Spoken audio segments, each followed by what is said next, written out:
He died fighting dragons, like a hero who had nothing left to lose. Then he opened his eyes again, in the past. Not in glory, not in power, but in a ruined family, a broken home, with no mana and no strength. The warrior who once protected a kingdom can't even protect his own name anymore. And if he has to dirty his hands, break rules, or become something far worse than before, he'll do it. Because this time, he's here to restore a fallen dynasty. One calm, peaceful day, dragons attacked the kingdom, sparking a war that lasted 13 long years. Humans were powerless in the face of the mighty dragons, and humanity began to die. But the protagonist, Ethan, refused to give up and continued to fight, slaying one dragon after another. He is the eldest son of the Duke of Arden, renowned for his swordsmanship. The most talented swordsman on the Western continent, a dragon slayer, and the last hero of the Kingdom of Hydern. Ethan bore all these titles, but heroes, like mortals, were not omnipotent. One day, he was defeated by the Dragon King, Drakasith. The dragon pierced his body with its sharp claw and grabbed him, causing him to cough up blood. He looked at his opponent and hissed through his teeth that he was strong. After that, the dragon threw him with all its might, and he hit his back on the rocks and felt intense pain. Remembering how his father had said before leaving that he was leaving everything to him, he closed his eyes and said that he remembered his last words, and he was sorry that he had not kept his promise. At his sister's funeral, he had vowed to free the continent from dragons. He was not the most talented swordsman, and he was a lousy dragon slayer. He was sorry that Taran and Meyer's sacrifice was in vain. Expecting death, he fell asleep, but suddenly he heard a familiar voice calling him. His fingers twitched slightly, and when the girl screamed his name, he finally opened his eyes. Looking at her, he was very surprised. It was his sister Marie. She wiped away her tears with a smile and said that she had already thought he would never wake up. He stared at her in shock and thought, what was going on? How did she end up here? She had died as a result of the dragon attack. But he had also died, without protecting anyone. What a disgrace he was. He looked at his sister again, or rather at her clothes, and wondered why she was dressed like that. Of course, he told her to be more modest, but this was going too far. But now it wasn't that important. He told her that he was glad to meet her again. How was the afterlife for her? She looked at him with a confused look. Apparently, she didn't attach any importance to his words, and asked him not to risk it with himself again. It wasn't his fault. She was a fool, so he shouldn't expose himself to such danger anymore. He didn't understand what she was talking about, and at that moment, a loud rumble came from his stomach. She laughed quietly and headed to the kitchen, telling him to wait a bit. She would make soup now. He asked in surprise, was she going to cook it herself? She confirmed it, as if it was something obvious, and told him to lie down and not get up. After that, she left, and he thought that she never knew how to cook. How had not only her situation but also her character changed in the afterlife? He decided to get up and look around, but something stopped him. The life source, a magical device that sustained life during a coma. Not understanding why he needed it, he pulled out the catheter, and looking at his shaking hands, wondered why he was so weak. He could barely feel his mana, as if he had a surge or something. Could this really happen in the afterlife? He hadn't expected this. In this state, he wouldn't even be able to walk. He grabbed the life source and decided to absorb the mana from it. His body quickly filled with strength and transformed, and now he could at least stand up. Feeling much better, he stretched and thought that it seemed the first aid had more or less worked. At that moment, his sister entered the room with a tray of soup, and seeing that he was already wandering around the room, she excitedly rushed to him and exclaimed, did he turn off the life source? Does he even realize what state he is in now? He did not understand what she was talking about, and she asked how he could move at all. He told her that he was almost completely fine. He was able to move his arms and everything else just fine. She stared at him in shock, not understanding how this was possible, and said that the doctor told her that after it started, he would need at least 6 months of treatment before he could walk. He asked how long he had been unconscious, and when she said 10 years, he was very surprised. She dragged him to the bed, saying that he had just woken up, so he should not strain himself, and in order not to disturb her too much, he agreed. She offered to feed him, but he refused and asked how everything works in the afterlife. There was silence. A second later, he heard her sob. She burst into tears and exclaimed, why does he keep talking about some afterlife? He's scaring her. He's woken up. Everything's fine now. He smiled nervously and said that she died, and he too, and all their younger ones. She shouted that everyone was alive, but he continued to insist on his own, and then she exclaimed that they were not in the afterlife, and the third son, and the youngest, all alive, as were both of them. He stared at her in shock and thought, he didn't die? But he clearly remembers how the Dragon King killed him. But what if he really didn't die, and everything that is happening is real? He asked how old they both were, and when he learned that she was 20, and he was 19, he was shocked. When he was 19, dragons attacked them. So the First Continental War is just in full swing? He excitedly exclaimed, what news of the war? What happened to their father? Did he already go to the front? She asked, confused. What was he talking about? The war ended 15 years ago. Their father died then. Their family sacrificed a lot, and all for the sake of concluding a peace treaty with these monsters. He asked, dumbfounded, did they make peace with the dragons? She confirmed it, and he thought that all of this was very strange. As far as he remembers, they didn't make any peace, as if everything was going wrong. Did he go back in time? But the past he remembers was different. If this really isn't the afterlife and he didn't die but went back 13 years, then does that mean he ended up in a parallel world? He asked his sister what happened to the servants, and she, nervously clutching the fabric of her skirt, told him that they didn't have any. He asked the reason, and she said that there was no more money. And then he asked what happened to the family treasures. If they sell them, there will definitely be money. She didn't let him finish and firmly said that this was their home now, that they had nothing of value left. He smiled nervously and asked her to say she was joking, but she remained silent. A past different from what he remembered, where their family had fallen. He didn't believe her at first, but seeing her serious expression, he accepted the truth. His family was completely ruined. One of the 7 countries on the western continent, the kingdom of Hydern, was the smallest. But the family of Duke Arden, swordsmen unrivaled on the entire continent, hailed from here. Thanks to their merits, they had always lived in luxury, even when humanity was on the brink of extinction, and now they were in some shack. He asked his sister in shock, had they been living like this for 10 years? She only nodded in response, and he thought he remembered a completely different past. He thought he had died in battle with the Dragon King, but somehow he found himself in a time when he was 19 years old, and his family was ruined. What's going on? He excitedly told his sister that she had said their family had sacrificed a lot during the war. Shouldn't the Emperor have rewarded them? She replied that they had already received their reward, immunity. His Majesty the 17th King Sigmund had declared them defenders of the kingdom and ordered them to be treated accordingly. MC was surprised that even the king was different here, and she continued, saying that he had granted him, the first in line to the succession, immunity, meaning he was exempted from responsibility for any crimes except treason. Starting with him, the immunity would last for 3 generations, he thought. So any crime except treason would be unheard of? So even murder would be forgiven? That's a lot of power. He asked, is that all? Marie said that they were also given gold and jewelry, but the family keeps them to themselves. He didn't understand what she meant. She had said that their home was now here. Marie said that wasn't entirely true. They were moved to this hunting lodge 10 years ago by order of the Senate, which temporarily took over the Arden family. His face darkened, and he angrily asked who had the nerve to do such a thing. She said the Senate consisted of 10 indirect descendants of the Arden family. After the battle with the dragons, in which their father, Hoda, and grandfather died, the king ordered the Senate to temporarily care for the family. King Sigmund seemed afraid that from a young age he would abuse his immunity and position as head of the family. Ethan nervously gritted his teeth and thought that their king was a real idiot. And this Sigmund was even worse. He didn't think the Senate would decide to take everything into its own hands and persecute them. He asked about the position of head of the family, and she, giving him a bowl of soup, told him that they would hold a vote when he turned 20. He asked, so it had not yet been decided that he would become head of the family? She answered him that this was the original plan, but while he was in a coma, the Senate abandoned it. He started eating the soup and thought that if he became the head of the family, things would be hard for them. In that case, he would be able to kill everyone who made his family suffer with impunity. He ate all the soup and thought that there were still 8 months left until his 20th birthday, and Marie burst into tears again and asked him for forgiveness. It was all her fault. If she had tried harder, he would not have fallen into a coma because of the mana surge. Now he understood everything. 10 years ago, when he was 9, he tried his best to regain the skill of foresight that their family had lost. However, when he tried to restore it, he suffered a mana surge. His brothers and sister had no real power and were unable to stop the tyranny of the Senate. Marie was only 10 years old then. He asked his sister not to cry. What was her fault here? She answered him that she should have somehow protected the family, and he said that it was his own fault for placing such responsibility on her. She put her hand on his shoulder and asked him to look at her. She was no longer crying, but smiling and saying that everything was fine. Now the only thing that mattered was that he was alive and well. He smiled slightly and handed her an empty plate, praising her cooking, and she said that she was glad that he liked everything. Let him rest. He had just come to his senses. They wished each other good night, and MC was left alone. He thought that it was such a mess here. Of course, he was glad that he got into this world and was able to see his sister again. But the king placed the Senate at the head of the family in order to block his power, and this Senate exiled his family, finally seizing power. He doesn't know why he ended up here after his death, but he knows exactly what to do. In these 8 months, he should fully recover. He will return everything that rightfully belongs to them and show what happens to those who decide to stand in the way of the Arden family. A new day dawned. Marie looked at the soup she had just made with a smile and thought that Ethan had liked it yesterday. She decided to go wake him up and bring him breakfast. But when she came out of the kitchen, she saw 3 servants laughing unpleasantly. Her face immediately became displeased. She approached the chief chamberlain named Hans and asked him to leave them for today. He arrogantly answered her that it was impossible. Their job was to look after them. She had already started to ask him,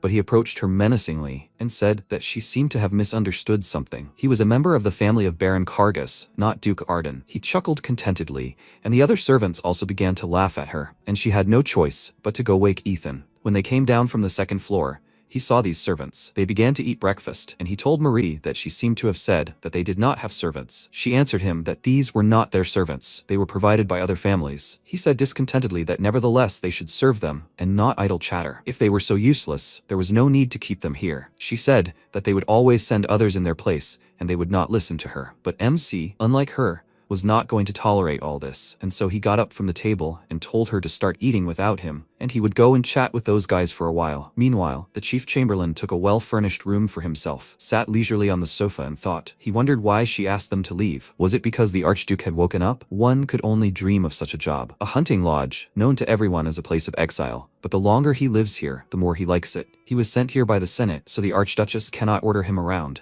He does nothing all day, and he even gets paid for it. But could there be a better job? The Duke also woke up after a 10-year coma, and he was sure he would be well paid for this information. He told his subordinate to prepare a letter, and at that moment, Ethan's voice was heard behind him. He called out to him, forcing him to turn around, then hit him in the face with all his might, sending him flying to the other end of the room. The chamberlain was shocked. He grabbed the spot where he had been hit and asked, "Who dared do that?" But when he saw the Archduke himself, he was both terrified and surprised, and the Archduke glared at him. He backed away in fear, telling him not to come any closer, but the Archduke ignored him, and grabbing him by the clothes, lifted him off the floor. He cried out in fear and said that he was practically a nobleman. So what if he was an Archduke? MC gave him a displeased look, asking what he meant, and this made him even more nervous. But he still plucked up the courage to speak. Just because he was an archduke didn't give him the right to treat him like this. He thought Baron Kargas's family would let him get away with this. He grinned, then slapped him as hard as he could and hit him a few more times, causing the other servants to tremble in fear. MC said it was okay to dream. He thought the pathetic Baron and his family could protect him. He meant to say he didn't respect the Ardon family. Hans asked why he was doing this to him, and he asked in return, did he really not understand? He was already raising his hand for the next blow, and the boy understood everything. It was all because of the Archduchess. He ordered the servants to quickly help her grace, and then Ethan let him go. He firmly squeezed his shoulder and told him to listen to him carefully, to try to be more useful. The guy immediately fell at his feet, saying that he would definitely be more useful, and thought he was crazy. When MC headed for the exit, he looked after him and thought,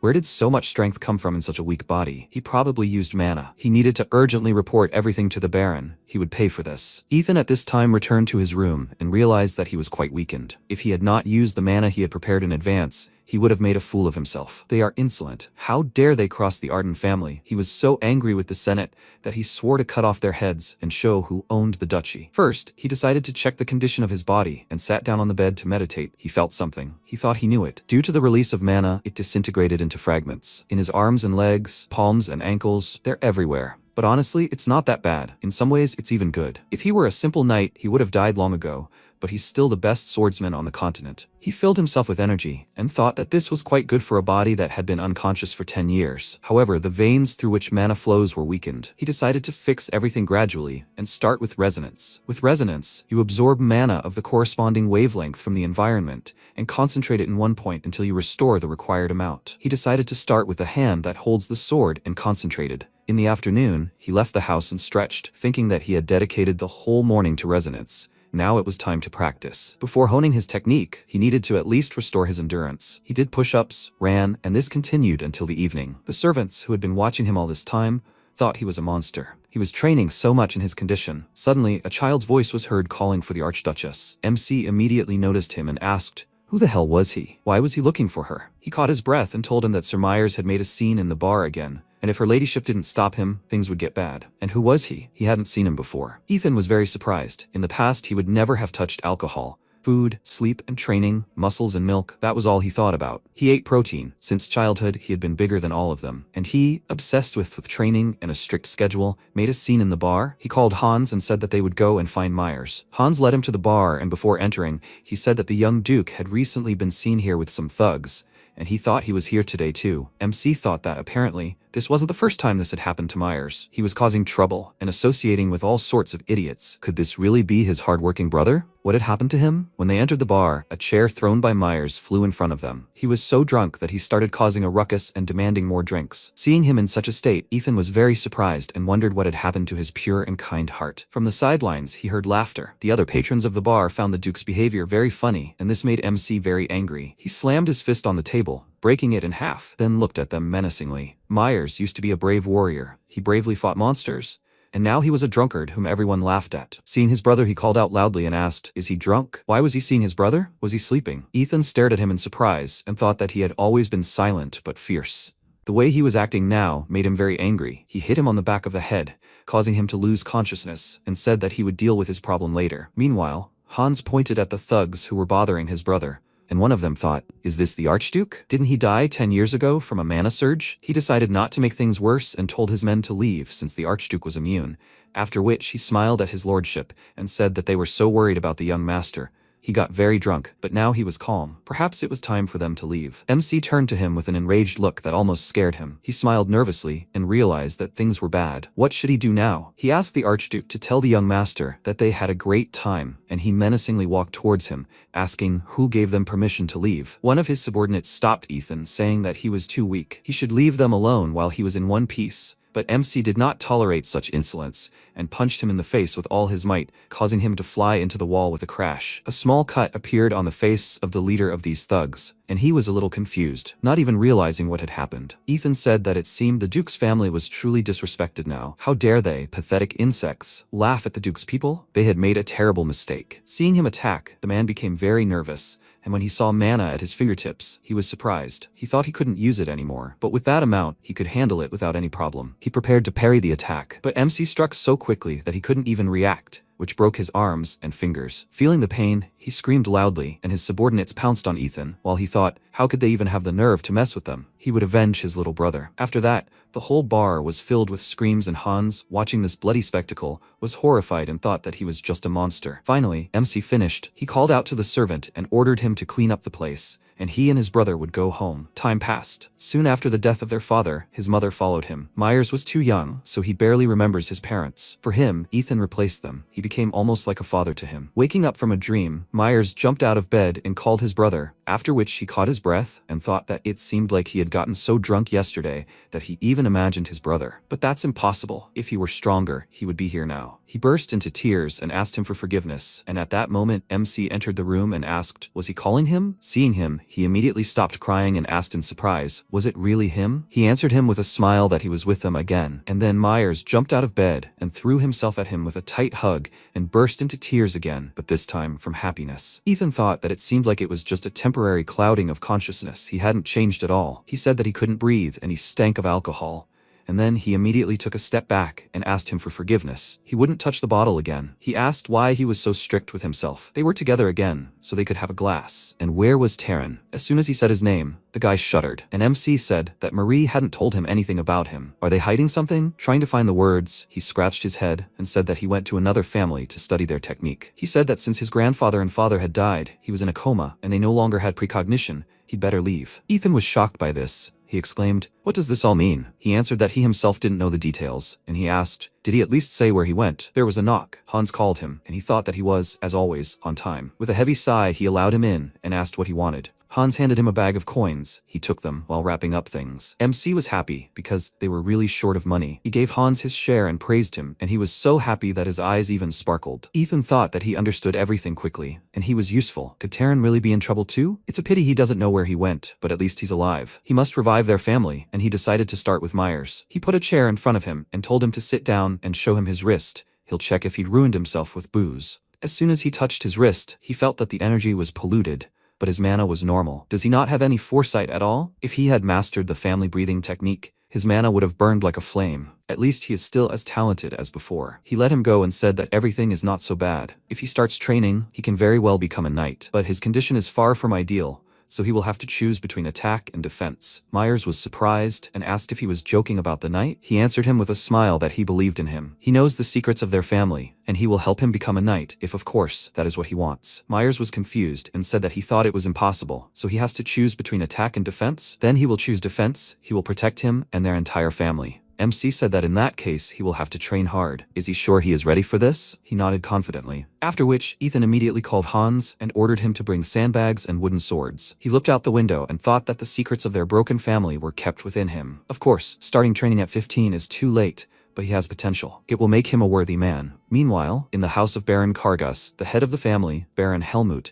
received news that the Archduke had woken up. He called a servant and handed him a letter, asking him to send it to Count Furness, after which he thought that Archduke Ethan was talented and in good shape. his gaze just like his father's. He needed to quickly inform the Senate that the spirit of the homeland had returned. Meanwhile, MC began training his brother. He advised him to shape the sword when he swings. Then the attack will not be a separate movement, but a sequence of movements. He demonstrated this to him. Of course, he couldn't withstand such a barrage of blows and fell. And his brother told him that therefore when he blocks an attack, he shouldn't concentrate on one blow. He needs to parry blow after blow. If he understood everything, let him get up. The enemy won't wait for him to fall. Or is his will that weak? Myers answered him that, of course it wasn't so. Then took the sword and energetically exclaimed that he hadn't given up yet. He would block his blow, no matter the cost. Ethan prepared himself and praised his spirit, after which they continued training. Hans, meanwhile, watched them from the window. He thought that they had been training since early morning without a break. They were like monsters. He turned his brother, whom he hadn't seen for 10 years, into a bloody mess. Or is this how the ducal family expresses love? And it seems the young master enjoys being beaten. He doesn't understand them. If he beats his own brother like that, he needs to be careful and not get on his nerves. He especially needs to be kind to the Archduchess, considering what he did. Marie, standing next to him, also watched them and thought with a smile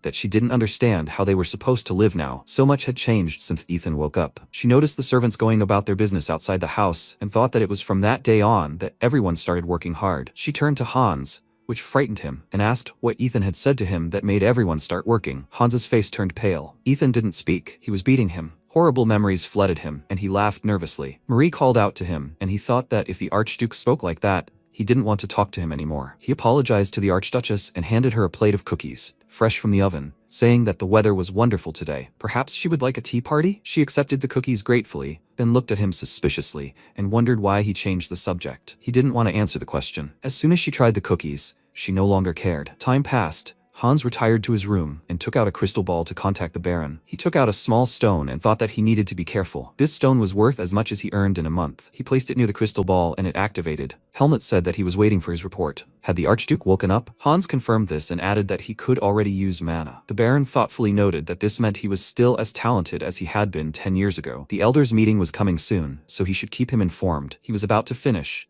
but Hans said that the Archduke was very cruel, so they needed to be careful. The Baron said it didn't matter. Everything would go the way they wanted at the meeting. He would secretly send him more money, and Hans would keep an eye on him. Hans was very happy and thanked him, after which the Baron said that he would expect his report in a month, and left. Hans thought it was fantastic. Here it was, a once-in-a-lifetime chance. The Baron said this because he had no idea how strong the Archduke was. He would watch for now, and then join the winner. If the Archduke wins, it wouldn't be such a bad idea to stay close to him so he could reap the benefits later. Suddenly, there was a knock at the door, and a maid informed him that the Dukes had finished training. He excitedly told her to bring cold water and wet towels and make some tea right away. The servant left, and he thought that for now he should try not to get on the Archduke's nerves. Time passed, and the training continued. MC struck. This time, Myers was able to block it, and he thought with a grin that they had only been training for a couple of days, and he was already starting to get used to his blows. He lunged forward, deciding to test him one more time, and Myers became slightly nervous, but swung his sword. A loud thud was heard, and Ethan froze and saw his brother's stunned face. He managed to block his blow, and he was so happy that he shouted about it throughout the area. He was already happy that he had become a professional, but MC quickly brought him to his senses with a blow to the head and said that he was still a long way from that. When he thinks he has parried a blow, he can easily lose his guard. He should not forget that. Myers grabbed his head, and Ethan thought that even though he said so, he must admit that he has innate strength and endurance,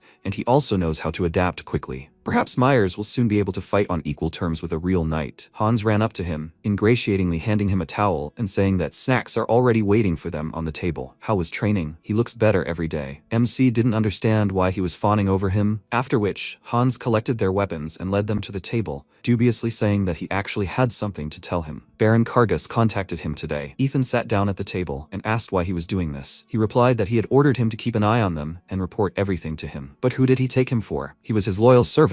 He was ready to curse him. MC, of course, didn't believe him, and when Hans proudly said that he had begged him for more money, he looked at him with interest, because he needed the money. The Chamberlain said that if he needed anything, he should feel free to use the Baron's money. Ethan asked him to bring paper and a pen, after which he wrote something and thought he was being impudent, trying to wait it out, and then join one of them. But it's okay. He himself wouldn't mind using him for his own purposes. It's easiest with simpletons like that. He handed him a piece of paper and told him to buy it all in the city, this training equipment. Hans carefully read the list, and MC said that no matter how much the Baron sent him, everything that was left was his. He immediately went off obediently to carry out all the instructions, and Ethan, watching him leave, turned to his brother and asked what he knew about Providence. He answered that he knew nothing. He thought his sister and brother did too. To be honest, he was surprised that he knew. Did his father teach him this? He hesitantly confirmed this and said that he ordered Hans to buy everything needed for the battle. He did not understand what battle he was talking about, and he said that he had to return glory to their family, and therefore, to begin with, they would make a true knight out of him, the youngest of the Arden. Their providence is fundamentally different from that of other families. It requires tremendous determination. Is he ready to throw away all the mana he has accumulated over his life? He was surprised at first, and then confidently answered that he was ready to do it for the sake of the family. Time passed. A boy knocked on Sir Vildan's room and warned him that the young master had burst in and started a fight. Vildan immediately left the warm bed and his woman, asking, did he hear right? Until yesterday, he drank like a pig, and today he came to cause trouble at the Red Scorpion headquarters. Training began 2 days ago. Ethan asked Myers to sit in the lotus position. He would teach him breathing techniques. He knows, right? The black flame is the basis of the Arden family's providence, and the basis of the black flame is breathing. Myers concentrated and thought that the black flame was the symbol of their family, and if he went through all 4 stages, resonance, dispersal, circulation, and enlightenment, would his mana truly transform into black flame? MC said that as a true descendant of the Arden family, he should master the black flame. First, he needed to get rid of all his mana, let him empty the mana center, and then fill it with flame. Myers concentrated, began to draw the flames into himself, took a deep breath, and slowly activated his mana center, after which he was surrounded by burning flames. Time passed, and towards evening he finally finished. Seeing his body ablaze, he asked with a smile, so this is what mana is like in their family? He felt something completely different. Ethan praised him for his efforts. It would be difficult at first, but if he trained diligently, he would feel how everything would change when his mana finally became flames. It would take about 2 months for the resonance to complete, and to prepare for it, they needed to go somewhere. They went to the Red Scorpion's headquarters. Hans took them there and said that they were the ones who bullied the young master. According to rumors, their elder possessed mana. MC said that none of this mattered and told his brother to begin. Taking a deep breath, he kicked down the door to the bar and shouted, "Are they ready to die?" All the bar patrons looked at him, not understanding what had happened to him, and he, taking out his sword, exclaimed that they would pay for daring to insult the Duke's family. He approached 2 guys and one of them, confused, asked him to wait. They had been drinking together just the other day and called each other brothers. What kind of joke was this? Myers immediately hit him in the face with a wooden sword, asking if it looked like he was joking. From this blow, he fell. Everyone else became aggressive towards him and decided to pounce on him. Meanwhile, MC stood to the side and watched this. He thought that Myers had become much stronger over the past few days, but it seemed he still lacked confidence. Most likely, he was ashamed of everything he had done, so he brought him here, even though it was not safe. This way, he could atone for his sins and get rid of the burden on his soul. One of the guys attacked Myers with a knife. Seeing this, he got a little nervous and then got hit and winced in pain. Ethan thought that was pretty good. He exposed the part of his body that would suffer the least to the attack. After that, Myers hit his attacker with a shield, and MC thought that by trying to dodge, he would give them an advantage and open himself up to attacks. He turned to Hans, saying that he was doing well. And what did he think of him? He stared at him in fear, thinking that he was so creepy. His brother had just been hit with a sword, and he was smiling. He smiled nervously and told him that he expected nothing less from the young master, and he had only picked up a shield for the first time a couple of days ago. Finally, the leader of this gang came. His loud voice came from the 2nd floor. He ordered them all to stop and turn to Myers, asking what to make of all this. He thinks he can get away with it? Noticing the boy's intense gaze below him, he immediately realized it was the Archduke. His beaten brother was saying he was simply a monster. He asked if he had broken his dear brother's arms. He confirmed it and asked if he had anything else to say. Vildan sighed with displeasure and thought he was being so arrogant. He would have hit him, but he needed to restrain himself. First, he needed to discuss everything with the Baron. He suggested that Ethan end the matter here. They had suffered great damage, but given his family's reputation, they would part peacefully. He only laughed in response and thought, he had almost ruined his brother, and now he was pretending to be kind? He went up to the 2nd floor and told his brother that they were all scum, and there was no point in pitying them. It seemed that if they wanted to teach them a lesson, they would have to cripple everyone. Vildan began to get angry and threatened his lordship that if he continued, he would have to intervene. He activated the fire mana and told him to begin, and he, seeing this flame, was very surprised. He had heard that the mana of the Ardon family members burns like flames. It can't be, is it true? But surely the rumors are all exaggerated. Even if it is fire mana, and the Archduke, he doesn't care. In response, he showed his mana and mentally asked, does he think the mighty Vildan will be afraid of him? MC was slightly surprised by his strength, and at that moment, the man pounced on him with his fists, exclaiming, does he regret his actions now? He easily dodged his blow, and with a smirk called him a fool, after which he delivered several quick blows, which caused him to lose his balance and fall on his back. After that, Ethan approached him and asked who taught him this breathing technique. It seems he is stealing fighting techniques. Vildan grew nervous and remained silent, and then MC grabbed him and threatened him with a fiery fist to make him talk. The man excitedly asked him to wait and exclaimed that Baron Kargas had taught him this. The Baron had contacted him some time ago and told him to ruin the life of the youngest of the ducal family. They needed to render him useless so he couldn't fulfill his role. Vildan told him that if he didn't want to leave traces, it would take a long time. The only way to do it faster would be with various medicines. The Baron said they wouldn't be necessary. He had 3 years, and he hoped he wouldn't let him down. The man said it would take a long time, and the payment would be appropriate,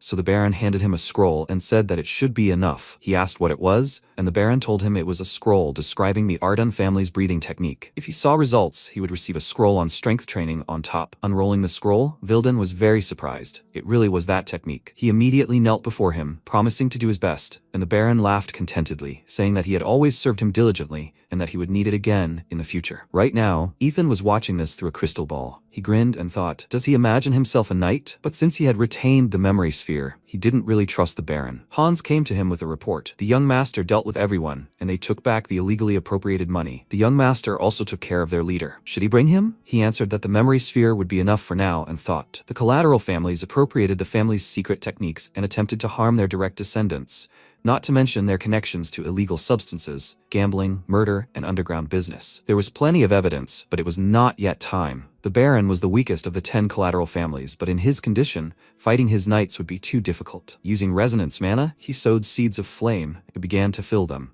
So far, there was only enough for his wrist, head, neck, back, chest, shoulders, pelvis, hips, ankles, and when the last mana center in the heart starts circulating, Helmut Kargas will be the first one he deals with. He asked Hans to hide the memory sphere somewhere, and he could keep the money for himself. He was very happy and asked if he could really take everything. MC confirmed this and threateningly said that he would be better off forgetting what he had seen today if he valued his life. These words immediately made him nervous and said that he hadn't seen anything. After some time, Helmut found out about what had happened and was, to put it mildly, furious. He slammed his fist on the table, cursing the Archduke. How dare he destroy his source of income? He had been lying in bed for 10 years, and now he was doing this. He clutched his head and thought that if it weren't for this royal immunity, he wouldn't have done anything. Maybe he should just kill him? But these are his territories. He will definitely be suspected, and the Senate will take advantage of the moment and dump all their sins on him. He will lay low for now. There will be a meeting in 2 months. He will come up with something before then. His servant approached him, saying he had received a letter from Hans, and he rudely snatched it from his hands. The butler said it seemed to be no mistake. What would he order him to do? The Baron was furious.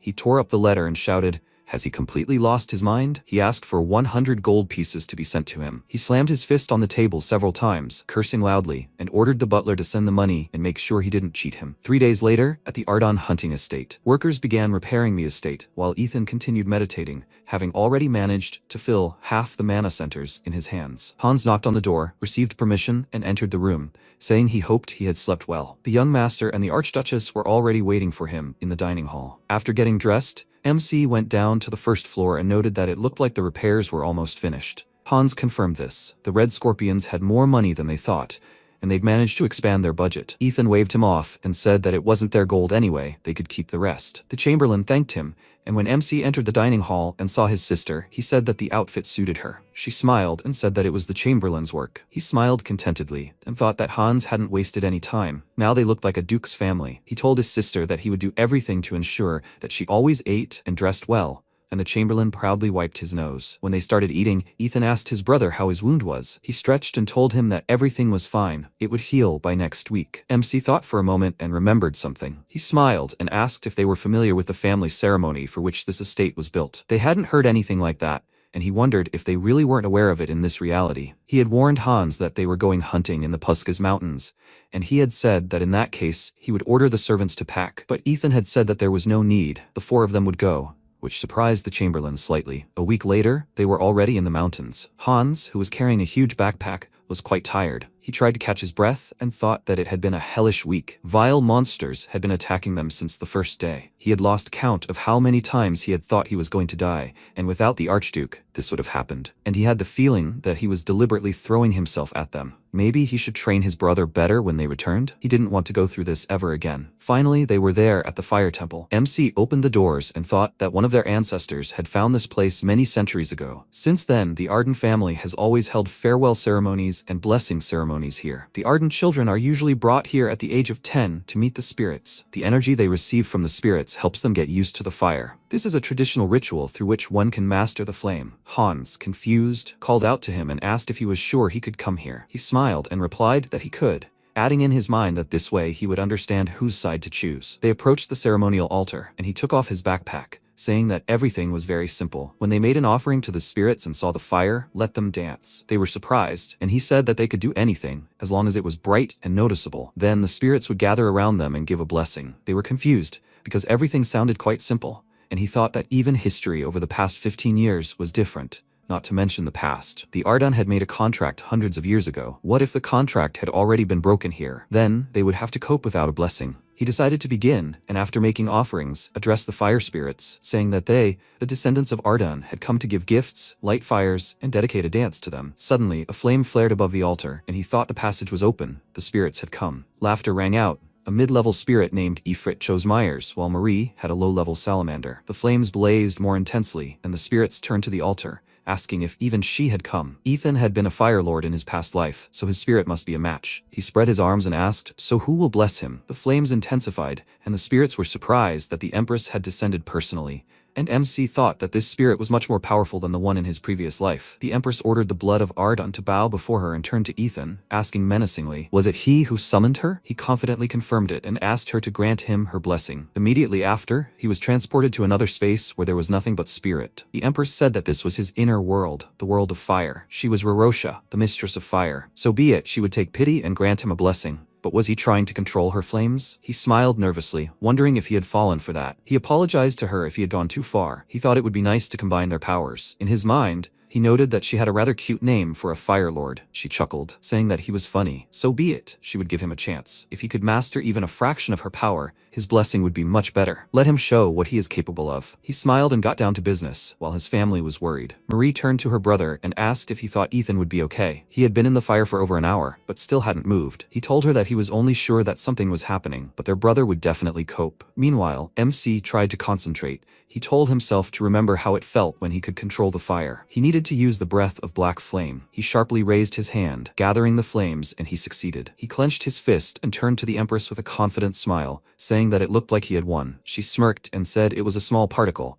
but there was someone who could handle it. He was a funny little man. A promise is a promise. She gave him a blessing and said that he could do with it whatever he wanted. He thought that when he learned to control the flame, he learned that with its help you can cleanse every vein. He started doing this. It was so hot that he screamed, but despite the pain, he continued. Myers called out to him worriedly, but the torment was already over. He felt a new strength in his body, and Rorosha asked if he was satisfied now. He told her that he was, but he would like to ask her to bless the two of them. She breathed, sending streams of fire at them, and said that it was a great honor to be blessed by her personally. Streams of fire began to cut into their bodies, causing them to become agitated, after which Rorosha told Ethan that she thought they would see each other again. In parting, she said that she had fun and left. MC clenched his fist and thought that this was a rather strange coincidence, but now his body was stronger and his veins were almost completely cleared. In this state, he would be one of the strongest on the continent. He glanced at his sister and brother and thought that they would need more time. He would wait until they got the flames under control. Hans, meanwhile, was in shock. He couldn't believe he'd seen the fire mistress,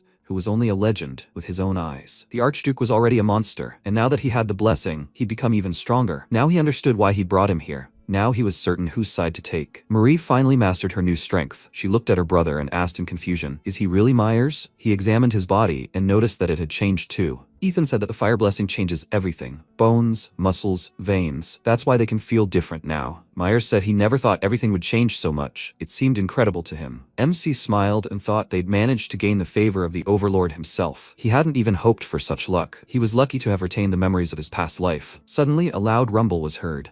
They both grabbed their stomachs, and Myers asked with an awkward smile if it was normal that they were so hungry. He answered that everything was fine. Their bodies had just completely rebuilt. He headed for the exit and suggested that they go to a nice place. After a while, They emerged from this place completely full, and Myers said that he didn't expect there to be a rest house next to the temple. He found this surprising. Hans was also pleased, and when Myers asked his brother where they were going, Ethan stepped on something and thought that he had finally found it. His brother asked if he decided to surprise them with something else. He confirmed this and advised them to get ready. He opened a hidden hatch, and Myers, looking inside, let out an enthusiastic sigh. They went underground, and he looked around, asking if this was some kind of warehouse. MC confirmed this. They store hunting spoils here. He noticed a magic circle on the wall, a spell that protected things from damage. It looked like something useful was stored here. Suddenly, Hans let out an excited exclamation, showing the Archduke his find and excitedly saying that it was peacock skin, something all the girls in the capital dreamed of, but it was impossible to get, especially of such high quality. Ethan asked how much it would sell for, to which he replied that it all depended on demand.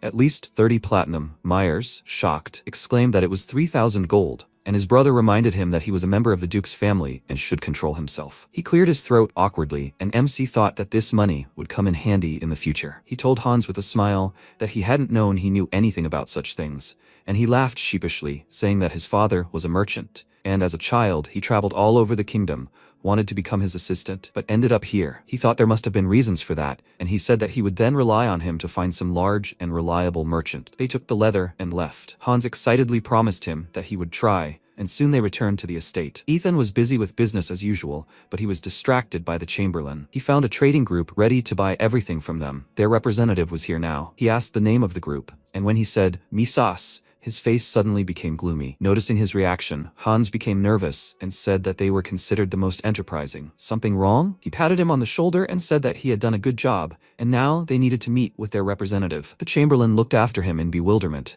and he went to the meeting. Entering the reception room, he apologized to the representative of the trading group for the delay, and he stood up to greet him. He's Michelin, the head of the Misas trading group. MC sat down across from him and asked him to give his real name. Business relationships should be built on trust. He agrees with him, right? The guy didn't understand what he meant, and he said that his father told him that the Marquis of Bessus's family has a tradition. The future head of the family must live completely independently for several years. That's probably why he hides his true identity. He nervously answered that he was confusing him with someone else, and he asked if he would continue hiding behind a mask. The guy remained silent and thought that he had been living independently from the family for 3 years, hiding his identity. His voice was so unrecognizable that even the king wouldn't have guessed. In fact, Ethan knew about this because in a past life, he himself told him everything. The guy sighed heavily and remarked that he was very perceptive, in which case he would reintroduce himself. His name is Geron Bessus. MC said that it was a pleasure to meet him and offered to start negotiations. It's unlikely he's encountered what he's about to offer. Is he interested in potion making? Geron was surprised and asked, does he even know anything about that? He replied that he learned about it by pure chance. In a past life, to counter the dragons,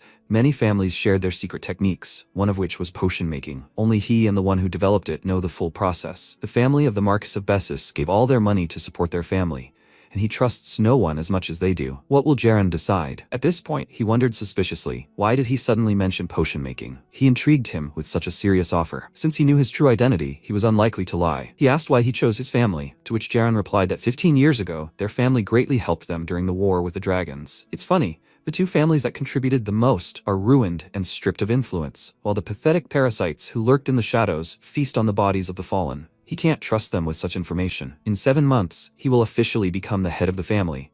Before then, he would like to get rid of all the traitors, and he hopes his family will support them again. Geron thought, hadn't he just recently woken up from a 10-year coma? But it won't just be the Senate that will stand in his way, but also the 7 great families of the kingdom. They envy the Ardan, who received immunity and the title of protectors of the kingdom, and therefore support the Senate, which is destroying the family from within. The king, who didn't want to grant immunity, the great families, the 10 senators. If he chooses the Archduke, he will become their enemy. When Ethan said that he understood his doubts, but the deal was quite profitable, he looked up at him and became very upset, seeing him cutting his palm. He told him not to worry, he just wanted to show him the goods. This potion is as effective as a minor healing potion, but it costs only 1/10 of the usual price. He poured the liquid onto his wound and it hissed and began to bubble, and Geron exclaimed in surprise, such a small cost? He confirmed it. But it is important to measure the amount of herbs and the fermentation time very precisely. He knows other recipes, and if he accepts his offer, he will share them completely free of charge. He held out his hand, which had recently been wounded, and asked what his answer was. Geron became worried and thought that he had no other way to restore the family to its former glory. He He would not simply watch them die silently. He agreed to the contract, and several days had passed since then. Hans came to the Archduke with a report over the past 3 days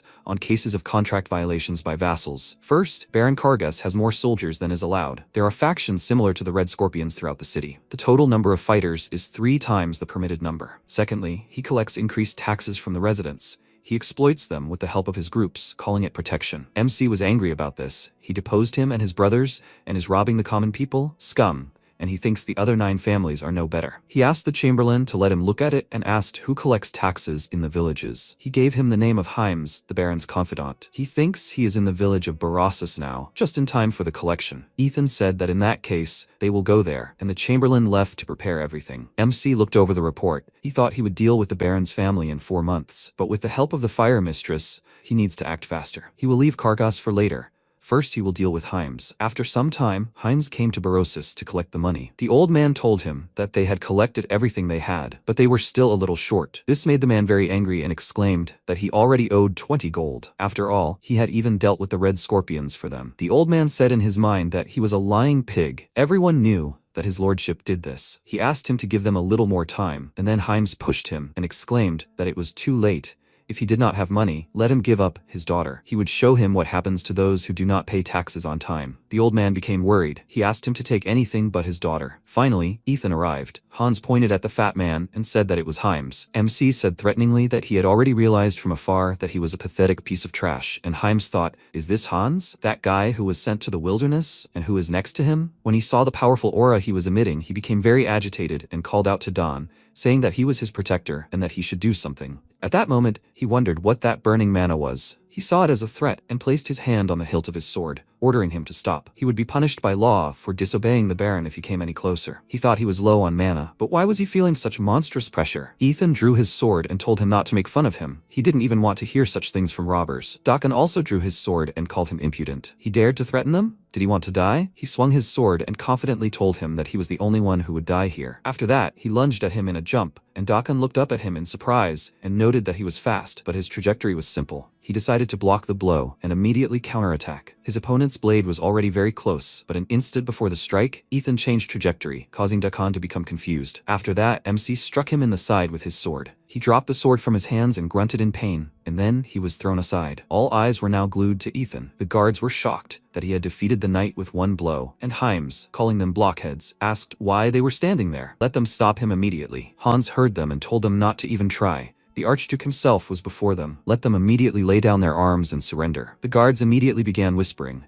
They had already learned that it was he who destroyed the Red Scorpions, and so they obediently laid down their weapons, not wanting to get hit. MC noted with a smile that they knew their place. And what about Heims? He took the frightened man away for a private chat, and that's how they ended up in his mansion. Ethan remarked that he was living even better than he was. He had settled in quite well. Heims replied that it wasn't his fault, but Baron Kargas's. He ordered him to collect more taxes, and everything was recorded in the ledger he kept. MC looked through the ledger and thought there was enough evidence, after which he called Hans. It turned out he had already recorded everything on the memory sphere, and Ethan said that when he was finished here, he should give Baron Kargas this scroll. Before leaving, he glanced at Heims and said that the Baron ordered him to collect more taxes, not to fill his belly. He should make sure he didn't return to his vile deeds again. Hans, looking satisfied, flexed his fists and said that he understood everything, and Heims, realizing what awaited him, became very nervous. Sometime later, Helmut received a letter and was contacted by Shimon Furness. He asked, so the Archduke was pressuring him to increase his power before the Senate meeting and bring everyone to their knees? Did he understand everything correctly? In that case, let him act. They still need to find out more about him. Let him inform him if he finds out anything. As soon as the crystal ball went out, Helmut screamed in rage, barely restraining himself from breaking it, and thought that they decided to use him as bait. He received a letter from Ethan, in which he wrote that he knew that he violated the vassal contract and collected more taxes. He wondered how he managed to deal with 3 tax collectors. They were accompanied by knights. Apparently, there was no other way. He crumpled the letter in rage and called the butler, ordering him to send Ruin to the hovel so that he would invite the Archduke to his mansion. He could no longer underestimate him. He would meet with him and sort this out. The protagonist smiled and thought that in recent weeks he had dealt with almost all the tax violations. Baron Kargas was probably furious. Then he heard a knock on the door and said he could come in. Myers entered the room next, smiling. He asked, "Ethan, did you call?" He answered in the affirmative. He added that he should get ready. He would soon be heading to a branch family. He wanted to ask him something. Myers looked at him in surprise and asked, "Huh?" He came closer and asked, "What is he talking about?" "What other family?" The protagonist told him not to worry. He would explain everything in a moment. He held up 3 fingers and added that there were 3 reasons why he was sending him there. He looked surprised. 3? He rose from his seat and answered, "Exactly." First, as he already knew, after Terran's departure, only 2 contenders remained for the position of head of the family. But it was unlikely that the other families would calmly watch as he destroyed the Kargas. Besides, he had an immunity, against which they were powerless. Secondly, they want to maintain their influence, and will be against him becoming the leader. Therefore, they will probably try to promote him and make him a puppet. They have already tried. Thirdly, if they think he is on their side, they will give him all the support they can. Then Myers nodded and said, "Okay, now everything is clear to him." MC added, "They are crossing the Rubicon. Anything can happen to him." But, before he could finish, Myers said that he understood what he was trying to say. "Everything will be fine." Then the protagonist thanked him, and he asked, "So he just needs to pretend to be on their side and enlist their support?" Then the protagonist came closer and putting his hand on his shoulder said, "Right, as long as they support him, they will not actively interfere with him. In the meantime, he will prepare everything to destroy them. The target is one of the most influential families of Count Furness. Hans will go with him, so he need not worry." Then Myers clenched his fist and, smiling, said, "Okay, he can handle it." After some time, the boxes were being secured to the carriage, and Marie walked forward, folded her arms across her chest and asked, "Is he seriously leaving?" Myers looked at her and asked, "What?" She replied that he shouldn't ask her. He had to answer the question. She put her hands on her waist and indignantly shouted, "He's just going to leave for 6 months without any preparation." In response, he apologized and, smiling, said that he would try to write more often. She replied, "Yes, he must try." Then the main character approached them and told Myers to wait. He looked at him in surprise and asked, "Yes?" He said that he believed in him and always had, but he must be careful. Myers smiled and shaking his hand said, "Of course, he can rely on him." Then he approached the carriage and waving his hand, said, "Well, he's off." Then the coachman spurred the horses forward. After a while, another carriage drove past them and hit a rock. Ruin was inside this carriage and shouted, "Damn it, what kind of roads are these?" Shirin sat across from him and said, "Really, is the Baron really worth this much torment?" Then Ruin chuckled and said he should tell him what they had to go through. "By the way, how much did he send this month?" He placed his hand on the chest and said generously, 100 gold pieces. Ruin shouted in surprise. "What? 100 gold pieces? Wasn't there just 1 gold piece last month?" He frowned in irritation and wondered if he had cut his salary when he lost a little at cards, and yet sent these pathetic scum a whole 100 gold pieces. Then he told him to listen, Chiron. He asked, "Yes, sir?" He held out the bag and offered to leave 10. In response, he laughed, holding the coins in his hands, and said, 10 gold is a worthy payment for his suffering. He can take it. Then Ruin shouted, "No, they will leave 10 for the scum, and the rest is theirs. He will have some fun." Chiron asked worriedly, "What if the Archduke gets angry? They say he is stronger than some knights." The Baron said to be careful with him. He grinned and asked, "This is 10 times more than last time. Why would he be angry? He can't do anything to him. He is a 3rd-rank knight." Then he laughed loudly. At that moment, the protagonist remembered Terran saying, "Brother, he shouldn't worry. He can go. He will defend this place to his last breath until he defeats the Demon King." Then he swung his wooden sword, attacking the dummy, and thought, "Terran, is everything all right?" Since he woke up, he hasn't heard anything about him. He understands his feelings. He's probably done everything he could to keep this family together. It irritates him that he knows nothing about his situation. He wishes he could just take him back to his family. Then he gritted his teeth, concentrated his energy, and delivered a powerful blow. After that, he thought he doubted it would be that easy, and that made him even angrier. At that moment, a carriage stopped next to him, and he turned around in surprise. After that, Chiron got out of the carriage and, opening the door slightly, said, "We've arrived, sir." Then Ruin, putting his hands in his pants pockets, said, "My God.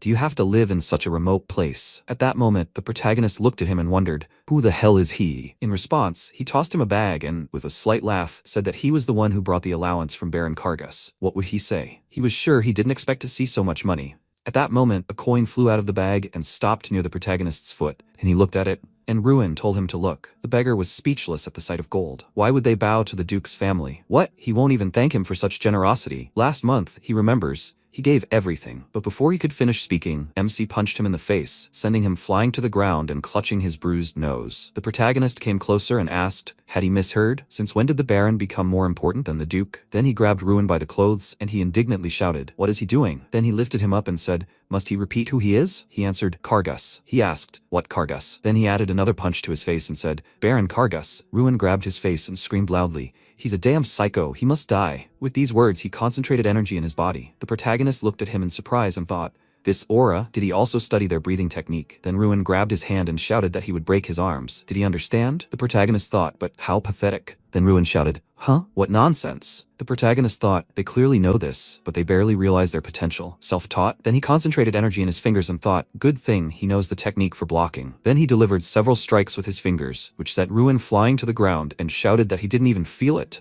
Then he was surprised, huh? Then he knelt down and, looking at his hands, shouted, what? What the hell? What did he do to him? You freak. He replied that he sealed the mana. He was surprised. Sealed? MC said, of course, the thief of the technique would understand how it works. In response, he shouted at him not to mess with him. He charged, swinging his fist, but the main character easily dodged his attack and delivered a powerful blow. After that, he looked at Shiran, who had fallen to the ground in fright, and asked, hey, so why did they come? He handed him a letter and replied, it's an invitation from Baron Kargas. The protagonist reached for the letter and asked, an invitation? He replied, yes, and he sent them not 10 gold, but 100. Then MC looked at the letter and told him to put it all in the bag. He replied, yes. Then he thought, an invitation, and he kept wondering what he would throw away. A personal meeting, then. This only plays into his hands. The next day, Marie walked forward and asked worriedly, Ethan, are you sure everything will be okay? The protagonist told her not to worry, he was just invited to talk. She said, Ethan. She didn't. Before she could finish speaking, MC approached the carriage and said he was leaving. She shouldn't worry, he'd be back soon. Marie watched the carriage go and said, Ethan? Then the coachman told the horses to get moving. Then Marie folded her arms and said she wanted to ask why he needed a sword if he was just riding to talk. Then the protagonist, riding in the carriage, thought that the Baron's fate was already sealed, no matter what he came up with. But since he'd invited him,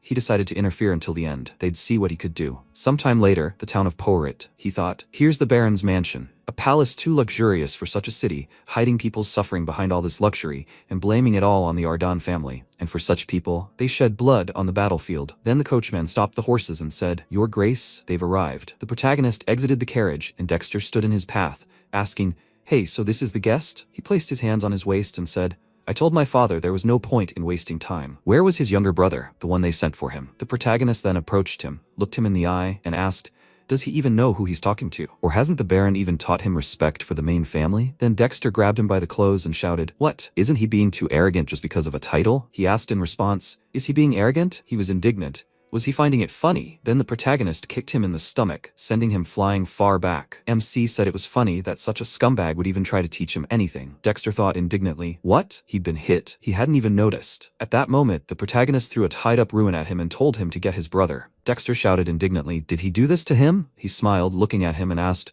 Who else? Then Dexter grabbed his weapon and, concentrating his energy, shouted, Idiot, he'll finish him off. He struck in front of him, and the protagonist, dodging the blow, thought, Is this one the same? They can't even master the basics of stolen goods. Then he struck again in front of him and shouted in surprise, What? He thought he missed? Where did he go? And the protagonist grabbed him by the hair and slammed his head into the ground, covering it with cracks. Then he reached for the weapon behind his back and said, Such a man is not worthy of being called a knight. They will finish it all with the next blow. The next second, Manhattan pointed his sword at him and shouted at him to stop right now. Their swords crossed, and then they jumped apart. The knight said that he was Manhattan, the commander of Baron Kargas's knights. Archduke, he has crossed the line. He must show prudence and stop. He must not force him to use force. Then MC lowered his sword and asked, Did he cross the line? And he, who raised his sword against the Archduke, the heir of the main family, did not? Okay, force so force, he must try to block the next blow. Then he pointed his sword at him and said that if he was threatening him with force, he'd better be stronger than this bastard. He said, in that case, he begs for forgiveness. He abruptly charged,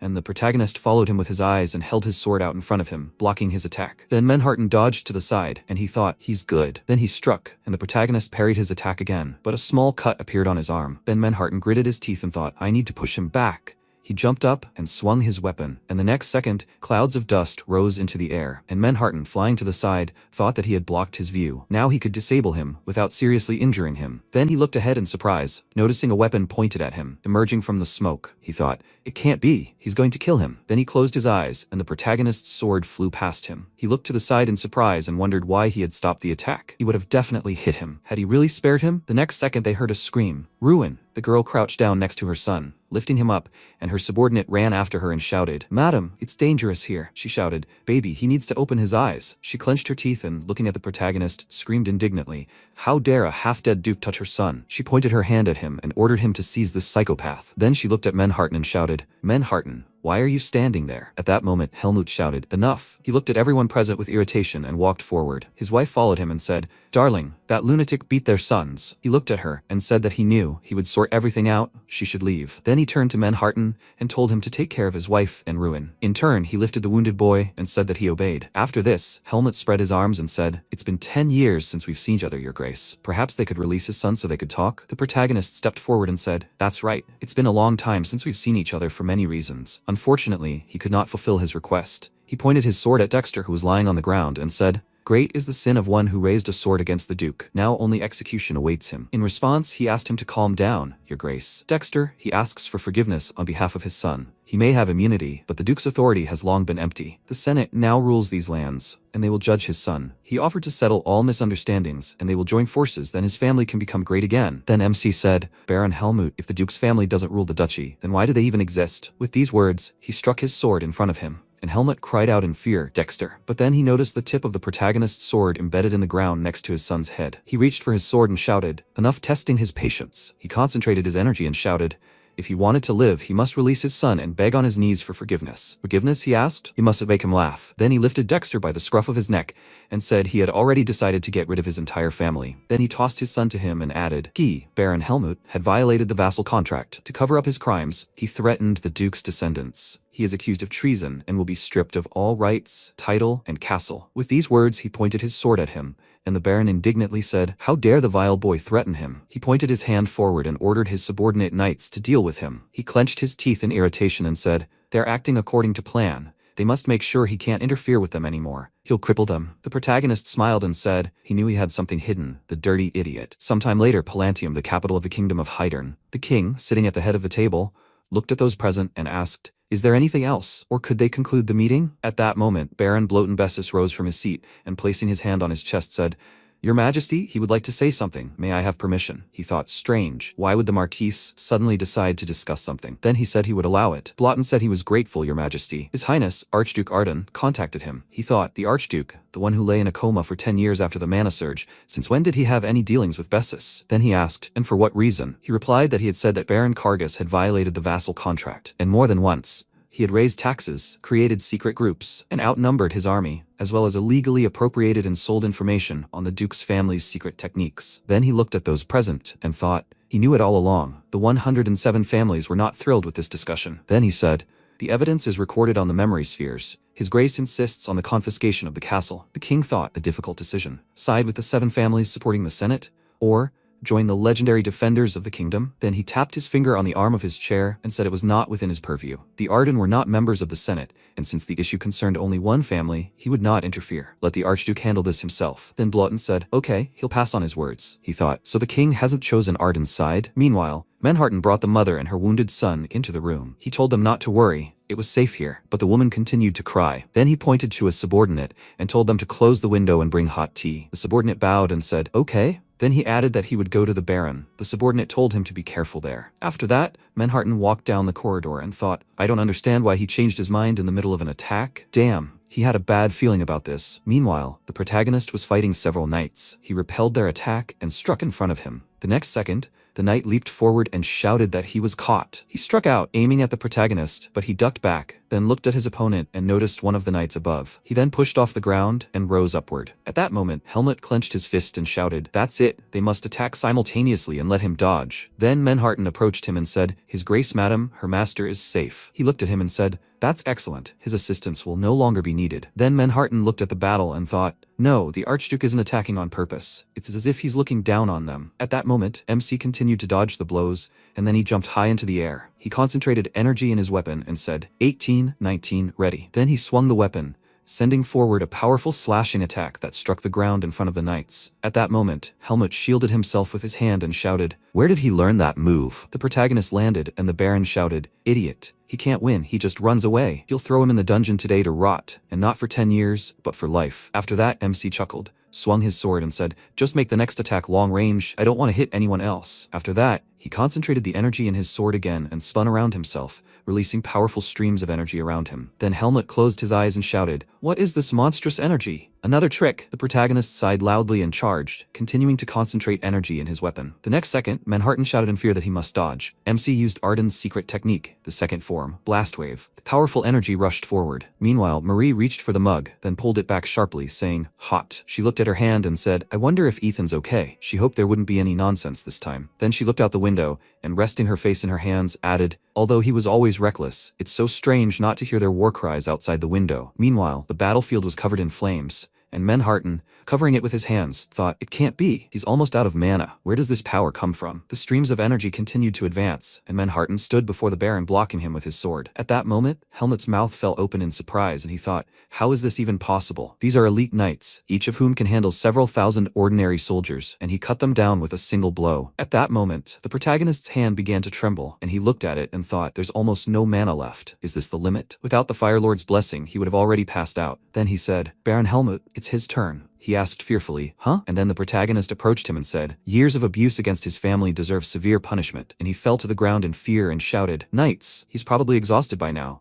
Whoever kills him will receive 500 gold. And at that moment, Manhattan thought, this is impossible. His attack wasn't just powerful, the huge wave of fire hit only those he wanted. He'd never seen anything like it before. All the survivors already understood the difference in strength. Even if someone could get up, they'd be smart enough not to raise their sword again. Then, MC looked at him and asked, "What about him? He didn't want to try again?" He lowered his gaze and noticed that he'd already lost to him. Then the protagonist asked, "Did you hear that, Baron?" He then concentrated energy in his hand and placed it in the Baron's chest. Manhattan then reached out to him and cried out in fear, "Your Grace." And the protagonist said, "Sir Manhattan, he should lock the Baron in the dungeon and keep an eye on him." He looked at him and cried out in surprise, "What? He's suggesting that I throw my own master in the dungeon? He's a knight." He swore an oath. He stepped forward and said, "Yes, a loyal knight. That's why he's entrusting him with this. A traitorous Baron who would lose his title for his crimes."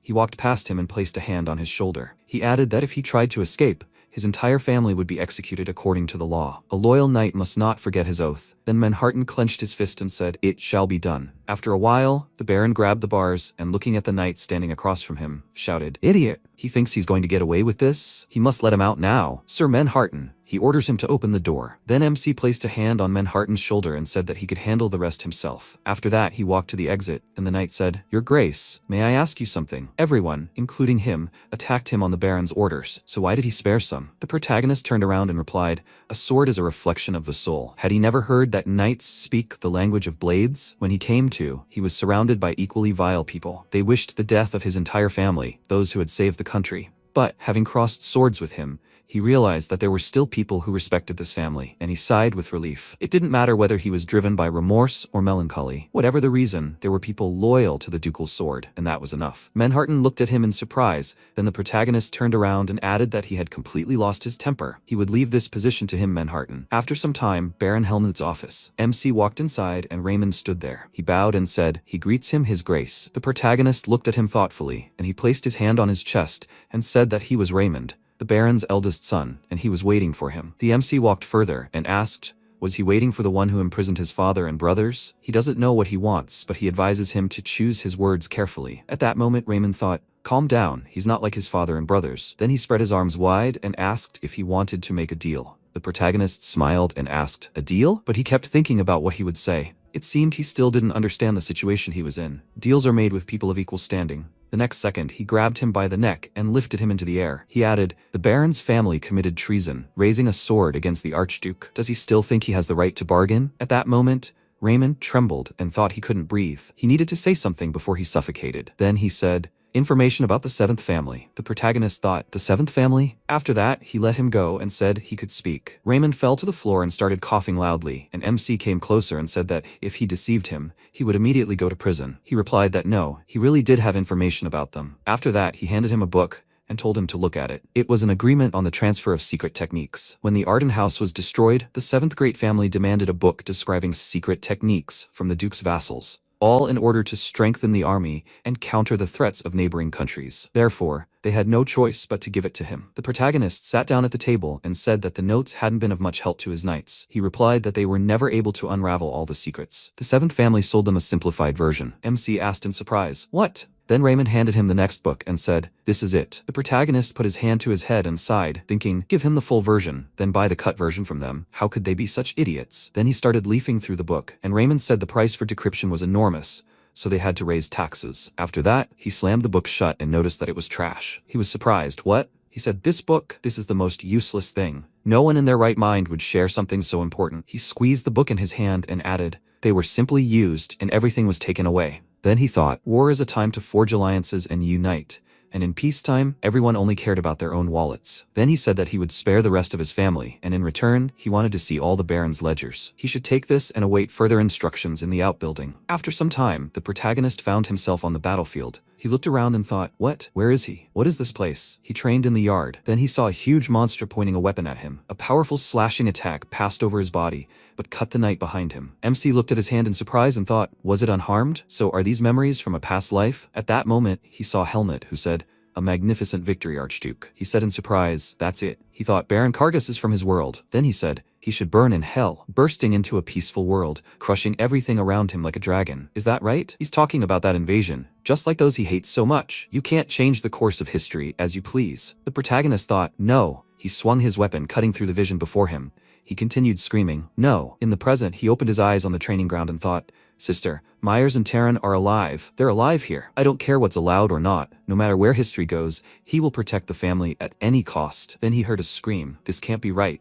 He turned around in surprise and asked, what? The man being held back by the guards shouted, the Archduke knows him. He must let him through. He grabbed Michelin by the shirt and shouted, he must let him meet his highness. He replied that he himself was a guest here. At that moment, MC approached them and asked, Prexian, is that him? And Michelin is here. At that moment, Prexian, with tears in his eyes, put his hand to his chest and shouted, His Highness. Prexian, in his past life, they called him the Monster of Paperwork, one of the key people in the Ardon family, who rose from the very bottom to the rank of Count solely thanks to his abilities. Almost any administrative task takes him no more than an hour. Sometime later, he sat in his office and closed his eyes, saying that everyone who supported him, including himself, lost their jobs. The protagonist said, now it makes sense why he's dressed like that. He took a cup of tea and wondered if they'd fired all the useful people to destroy the Duke's family from within. Maybe they weren't such idiots after all. He was just wondering who to delegate administrative duties to. Prexian showed up just in time. He then extended his hand and said, this is Michelin, a merchant who does business with the duchy. Prexian apologized for what had happened recently, and Michelin, sitting in the chair next to him, replied, no problem. He then looked at the protagonist and said,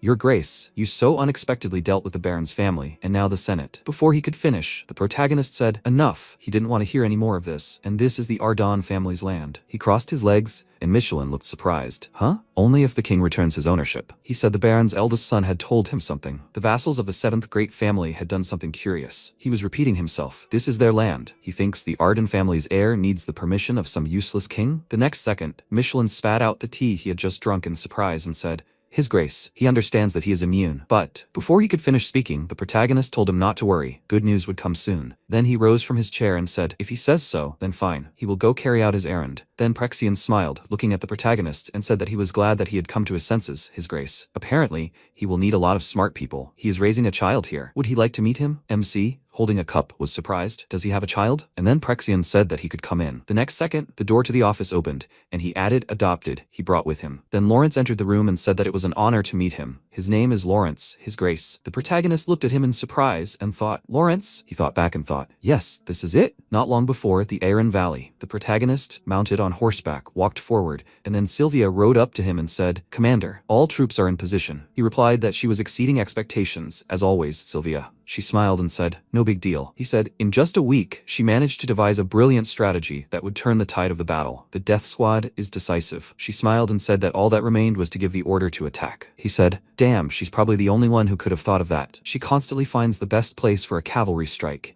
and he appreciates her abilities, but he can't stay awake for 3 days. If she passes out in the middle of a battle, he'll have to deal with everything himself. She frowned and said that ever since she dedicated herself to tactics and strategy, every human death weighed heavily on her soul. But now that these monsters had nearly destroyed humanity, she was willing to put her life on the line. If her strategy could save even one more person, MC replied, Okay, they will finish off these vile invaders and save humanity. Then he shouted, the Dragonids are on the move. He reached for his weapon and waving his hand shouted, she must not miss the moment to bring in the infantry. The horns must sound. The knights began to refuel the catapults, and the protagonist, raising his sword, shouted, all troops to battle. The battle that day was the most brutal. Many died, but thanks to Sylvia's brilliant tactics, the people managed to win despite the huge gap in strength. This battle was her last. In the present, he folded his arms and thought that he was sure it was her. So why did she introduce herself as Lawrence? Even the atmosphere was different. Then he sat down on a chair and thanked her for taking revenge on the Baron in his stead. His family perished because of his enormous taxes. The protagonist thought, so history had changed due to the decline of the order and the rise of the tyranny of the branch families. Then Prexian closed his eyes and said he came because he wanted to talk to him. MC thought he would see how talented this Lawrence was. Then he said, Lawrence. Prexian recommended him. He must understand the current situation of the Baron's family. How would he propose to deal with them? He said they should be spared and turned into scarecrows. He asked why. He said that even as a scarecrow, the Kargas remain Kargas. The other families won't be able to intervene unless the line is destroyed. He could also preserve one of their positions in order to obtain a mole in the future,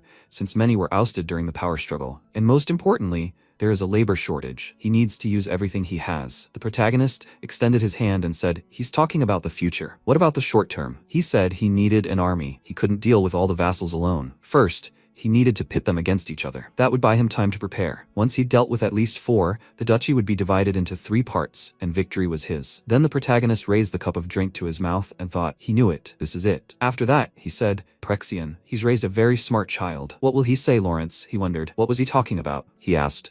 Will he become his advisor? After a while, knights walked through the streets, gathering people, tying them up with ropes. Then one of the knights flew back into some barrels, screaming loudly. Manhattan walked on and told him not to overdo it. He'd deal with him. At that moment, the man clenched his fists, concentrating his energy, and shouted, traitor! And he calls himself the Baron's knight? Manhattan. The knight responded by asking why he should listen to such things. He shouted that they had both learned breathing techniques, and both were the Baron's servants. He was no better. Manhattan frowned and said that he was right, but a knight's duty was to correct his master's mistakes. The man screamed, what kind of knight is he? Damn traitor! He charged, swinging his fist, and Manhattan said all he can do is bark. The next second, he kicked the man in the jaw, sending him flying back. After that, he ordered him to be tied up and the mana center to be destroyed. His subordinates ran forward and shouted, yes. Then Lawrence approached him and said, excellent work. He noticed him and said, advisor. He thought that he was very surprised when he was told to obey someone he saw for the first time and destroy the 8 gates of darkness on his orders. But he really turned out to be a professional, as if he had planned everything for a long time. Who was he? Then Lawrence said that they were moving on to the next point. While they were still confused, they moved forward. He added that there were still 7 left. He would finish before nightfall. Not long before, Lawrence asked in surprise, advisor? Did he hear correctly? At that moment, Prexian rose from his seat and said that he would go get some fresh air. After that, Lawrence said that he was grateful for the offer, but he had to decline. MC sat on a chair and, crossing his legs, asked if he could find out the reason. At that moment, Lawrence pursed his lips and, looking down, said that, in truth, she was a girl. She spent her childhood in the slums, in a commoner family.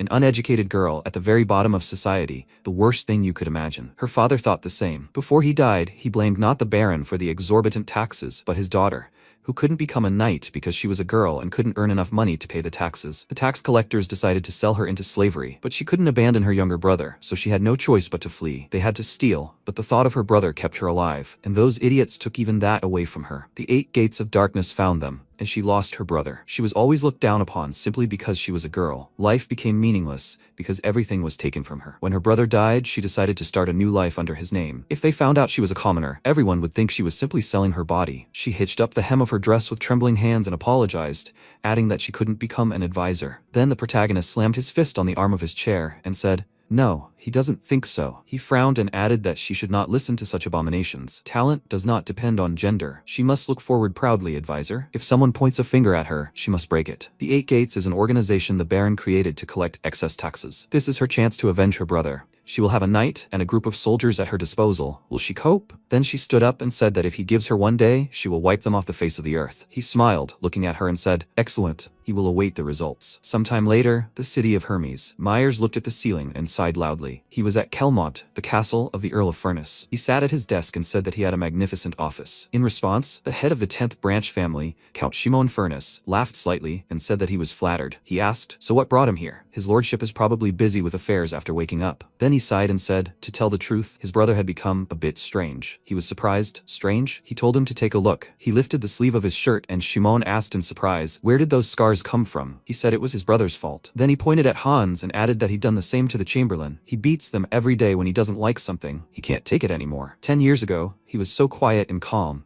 Maybe it was the after effects of the mana surge. He'd become a completely different person. Shimon frowned and asked, "Is that true?" He thought it all fit together now. He hadn't been able to contact Helmut for several days. It seemed Ardon had begun to act, but there was no rush if he used Myers, as he planned. And then Myers said, "Count Shimon." He asked, "What's wrong?" He asked if he wanted to make a deal. He was surprised. "A deal?" He answered, "Yes, that's true. That's one of the reasons he came." He just learned that the branch families were divided into factions, and not all members of the Senate supported each other. He thought, damn, where did he get this information? The branch families have split into 2 groups, each wanting more influence over these vast lands. The first is the Amelton faction, led by Count Lugan. The second is the Furness faction, led by him. The forces are practically equal. Each faction is waiting for the right moment to attack. Then Myers added that thanks to this, he learned something more important. Someone was trying to turn him into a useless drunkard, and their family into a bogeyman. And Helmut was behind all this, and the order was given to him by Count Lugan. Shimon thought in surprise, "What?"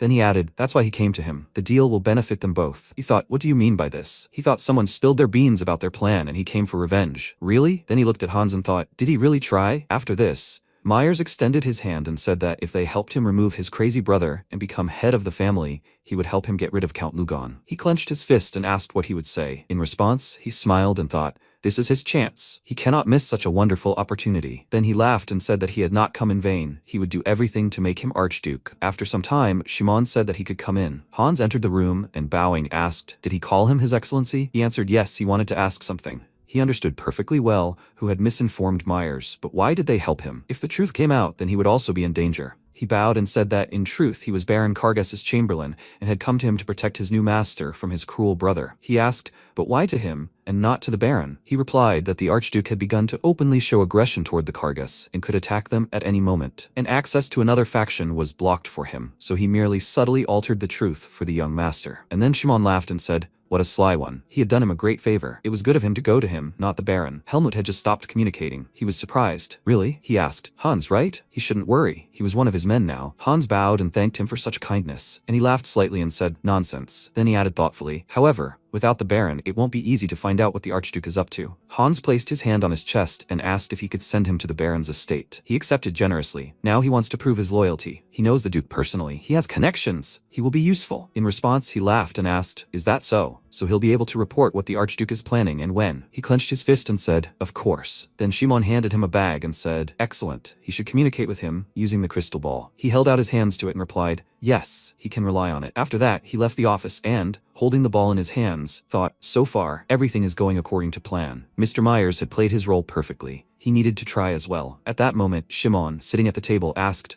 what will he say, Commander Lowenson? He, standing behind the wall, folded his arms across his chest and said that it sounded harmonious, but too smooth. He came closer and added that for now he didn't see any danger, but he must be more careful. He replied, yes, we need to find out his intentions. Shortly before, the knight had said that this was the first time he had encountered such a thing. He'd seen a lot during his time as a knight, but he'd never seen anyone so dangerous. She killed criminals without a shred of mercy. Not long before, Menharten had approached Lawrence and said, Counselor, you shouldn't go that far. She said she promised his grace she'd wipe them off the face of the earth. He'd only seen her for a second, but it still gave him goosebumps. Her face was like that of a child-devouring demon. He looked at the knight and asked, he's guarding the prisoners, right? Be careful. He must watch out for that devil. He replied quietly. At that moment, Lawrence approached them and asked, the devil? Some new criminal gang? The knight cried out in fear. Then Lawrence said she was reporting to the Archduke. He replied, of course she can pass. He's training. At that moment, the protagonist pointed his sword forward, and sighing flew further, striking the dummy, cutting it into several pieces, and then swung the weapon again, hitting several more targets. Then he lowered the sword and thought,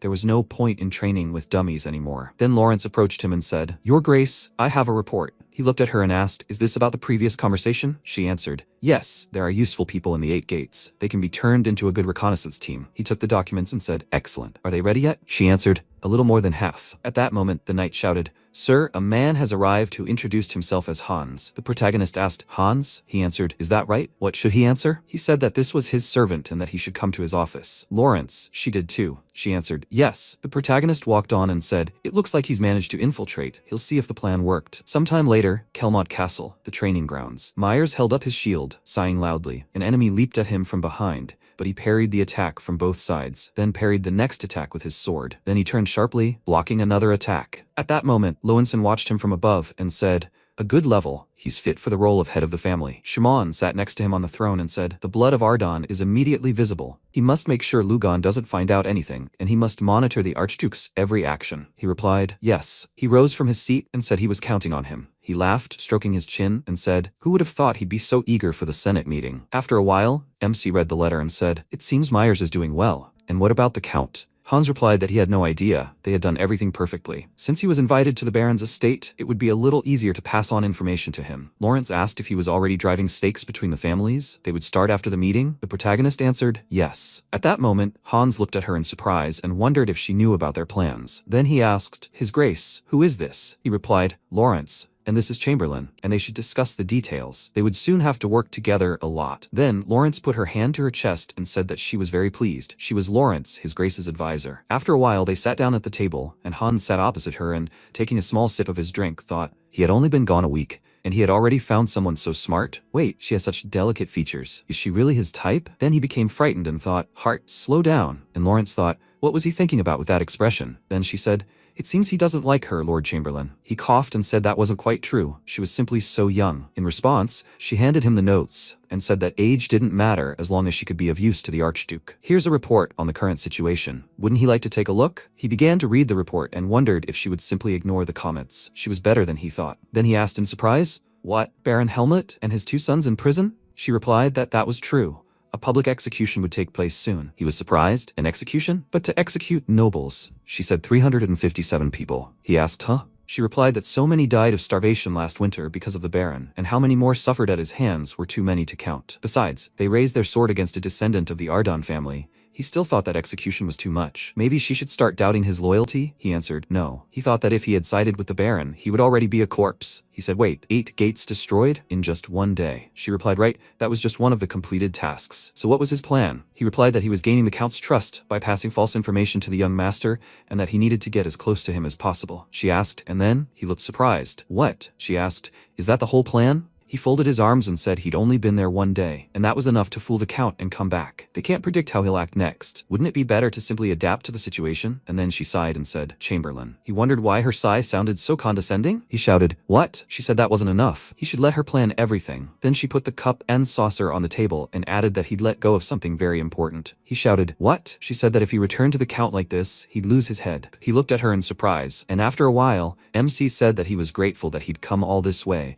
and that they would introduce themselves first. Then Geron bowed and said that he'd heard a lot about her. He was Geron from the Misa starting group. He will be happy to work with her. Lawrence shook his hand and said that she would too. There was no need for formalities. In response, he laughed and asked, well, how so? After all, she is his lordship's advisor. Then the protagonist looked at him and asked, Geron, is everything going according to plan? He answered, yes. He just wanted to convey the answer. He held out the letter and said that perhaps he was expecting other news. The protagonist reached for the letter and said, no matter, he will personally thank Marquis Bloten for agreeing to carry out such a difficult task. Then he opened the letter and throwing it forward said, some empty talk, not a word on the matter. And the handwriting is disgusting. Lawrence said, it seems the king supported the Senate. The protagonist said, he said that he must resolve the problems between their families himself. Lawrence said, then excellent. Geron asked in surprise, what does this mean? She said that at the moment the king and the 7 great families are the main obstacles and he decided not to interfere. She thinks that this is exactly what the Archduke wanted when he submitted the appeal. The protagonist replied, yes, thanks to the letter. He was convinced that the great families were behind the Senate. The king had abandoned them for his own gain. Then he slapped the document and said they would come back to this later. The plan was ready. The king had given them the stage. Time to begin. Then the MC said, I see. So he wants to establish potion supplies throughout the country? Geron sat across from him and said, exactly. But his trading company couldn't handle such volumes,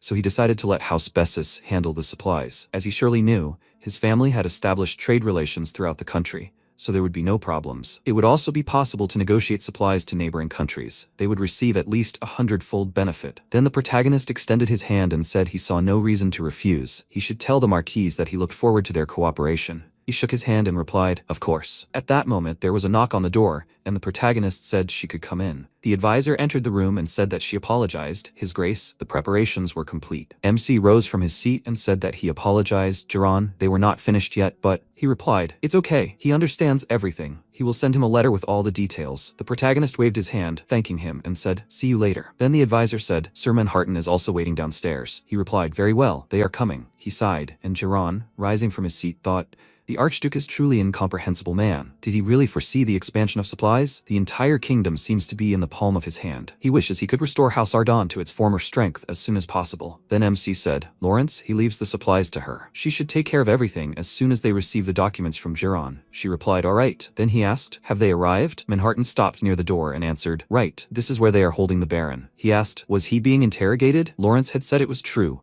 but even torture hadn't helped. There were still gaps in his stories. He said, I understand. He'd figure it out. He extended his hand to Manhattan, who handed him the keys and said he'd done a good job. He should give him the key, and then he could return to his duties as captain of the knights. He replied that he understood, but His Grace. The protagonist gave him the key and told him not to worry. He kept his promise. He would spare the rest of the Baron's family. Manhattan thanked him and said that in that case, he would return to his duties. At that moment, Helmut sat on the floor and thought, what a fool. When he was young and weak, when enemies surrounded him, he was so cautious that he seemed unsociable. But when he became a member of the Senate, when he gained power, he, without realizing it, turned his nose up at the wall. That was his mistake. Tears streamed down his eyes. He thought he had underestimated the Archduke, crossed the line. He had no idea how strong he was. At that moment, he heard the key in the keyhole and cried out in fear, Your Grace. The protagonist stepped forward, and Helmut shouted, the same. He imagined Lawrence returning to the torture. He cried out in fear, pressing himself against the wall. He shouted for her to stay away. He covered himself with his hands and added, enough. He had already told them everything. At that moment, MC spoke up. His acting was not impressive. He couldn't believe that even in such a situation, he was still hiding something. He put his hand on his waist and asked, does he think that if he has any useful information left, it will buy him a little time? He replied that he didn't understand what he was talking about, and the protagonist asked, did he expect to wait for reinforcements? He threw him a document and said that he shouldn't hope for it. At that moment, Helmut leaned over the document and asked fearfully, what is it? The protagonist told him to read it, and he thought, this is the royal seal? MC asked, well, did he understand? Even the king turned his back on him and his sons. He thought they should resolve problems between families on their own. Then he clutched the letter and slammed his hand on the ground, screaming loudly. He said that this was the end. He would tell everything he knew. He asked that he and the boys be spared. The protagonist replied that they would see. First, he had to tell. And then the Baron said that there was another floor under the house where he kept all the secrets, including the relic of Duke Arden. The protagonist asked, what? His father's relic? He dared to appropriate the divine sword? He screamed in fear, asking him to calm down. He held his hand out in front of him and said that it wasn't him. He was in the Senate, of course, but no one would trust him, and he himself knew that it was broken. MC was surprised. What? The divine sword Dranian is the perfect sword, capable of cutting through anything and withstanding any heat. This divine relic has been passed down for generations from the old head of the family to the new one. It is the symbol of Ardun. It was with this that he fought in the final battle. He thought, even though he lost, the sword withstood all the blows of the Dragon King. And now it was broken? Then he leaned over and said that it was impossible. He must tell how it happened. He answered, yes. 15 years ago, when the dragons attacked, the countries unprepared for defense immediately fell. The Ardon created a death squad, consisting of the best representatives of the family. They were stronger, more talented than any knight, and ultimately challenged the Dragon King himself. But they all died, and they found only the hilt of the divine sword. The protagonist, looking down, thought, so that's how it is. So my father also fought the Dragon King. He asked what happened to the Dragon King. He answered that he did not know. He only heard that he was never seen again. Then MC wondered, did the Dragon King hide, so they managed to seriously wound him? He then asked, then why did they agree to peace? The dragons had lost their king, and they now had a chance to win. He replied, but your highness, it all happened before his coma. Had he really lost his memory? But the protagonist shouted for him to answer. He answered, of course. The Xenon Empire initiated the peace. They forced the neighboring countries to agree. The protagonist asked, surprised, what? After some time, Lawrence came down the stairs and said that there really was a secret passage. The protagonist walked ahead of her and said, yes, Helmut hadn't lied. He held the lamp in front of him and thought, so that's all he said. Not long before, he was sitting opposite him and asked, how? He needed details. He replied that everything was exactly as he said. After that battle, the Dragon King disappeared somewhere, but his commanders were still there, and the army was still strong, so nothing had changed. Soon after, one of the ambassadors contacted the Xenon Empire, and so the strongest countries concluded a peace treaty with the dragons, and the rest followed suit. The protagonist thought he didn't understand anything. The Empire had never been weak. Besides, in this world, their position was better than his. Details would be needed. Then he stopped and said that they had arrived. He looked at the huge magic symbol and cast a protective spell, and he did a good job. She should open it. He handed the item to Lawrence and said he would provide it to her. She extended her hand toward him and replied, okay. After that, she placed a special item in the center of the magic circle, and the door began to open. MC thought that his father's relic was kept here, but not the divine sword. He had an idea what it was. No, he was almost certain. They walked forward, and Lawrence noticed that it was larger than it looked from the outside. There was so much here. Would they even be able to find the relic? The protagonist smiled and replied, yeah, they already found it. With these words, he looked at the flask. Not long before, Helmut had thought in surprise that this had happened when they were preparing the Duke's body for burial. He couldn't believe his eyes. He looked at the covered body and asked, what is it? He thought that some kind of black metallic liquid had leaked out of the Duke. No one knew what it was. The Senate debated for a long time what to do with it, and in the end they decided it would be safer to divide it up and store it in parts. MC opened the flask and said that the branch families don't know it's the 8th ring. Another heirloom passed down in their family, like the divine sword. Lawrence was surprised. The 8th ring? So there are 8 of them? This thing doesn't really look like a ring. He replied that it wasn't named that because of its shape. After that, he used black flame breath, and energy began to concentrate in his body, and the ring dissolved in his hand and penetrated his body, scattering in all directions. The protagonist looked up, and then the scattered clumps of ring returned to his body. Lawrence covered his face with his hand and cried out in alarm. Archduke, what's wrong with him? The next second, MC sighed and, looking at his hand, said, well, not bad. She was surprised. Could he explain what it was? He replied that the 8th ring had to be absorbed. No one knows what it's made of, but the Arden always possessed this treasure. It was usually passed on to the new head of the family. Only those with strong Arden blood can use the ring. For those who haven't mastered the black flame breath, it's just a trinket. She asked, so the 8th ring possesses some kind of special power? He confirmed it and added that it was easier to show. She should move away. It could be dangerous. She answered, okay. Then he began to concentrate his energy and thought that he should first direct the flow of mana directly into the 8th ring. It would begin to greedily absorb it. Then he let out a small cry and thought that the 8th ring was binding its owner hand and foot. He had already forgotten what that felt like. Excellent. Now he needs to release all the mana accumulated by the ring. The next second, he sighed loudly, and the energy scattered in all directions. Lawrence then looked at him in surprise and asked, did he just release all the mana? He smiled, looking at her, and replied, that's right. The 8th ring can accumulate it and grant it explosive power. Now reclaiming the lands will be even easier. We need to factor this into our plans.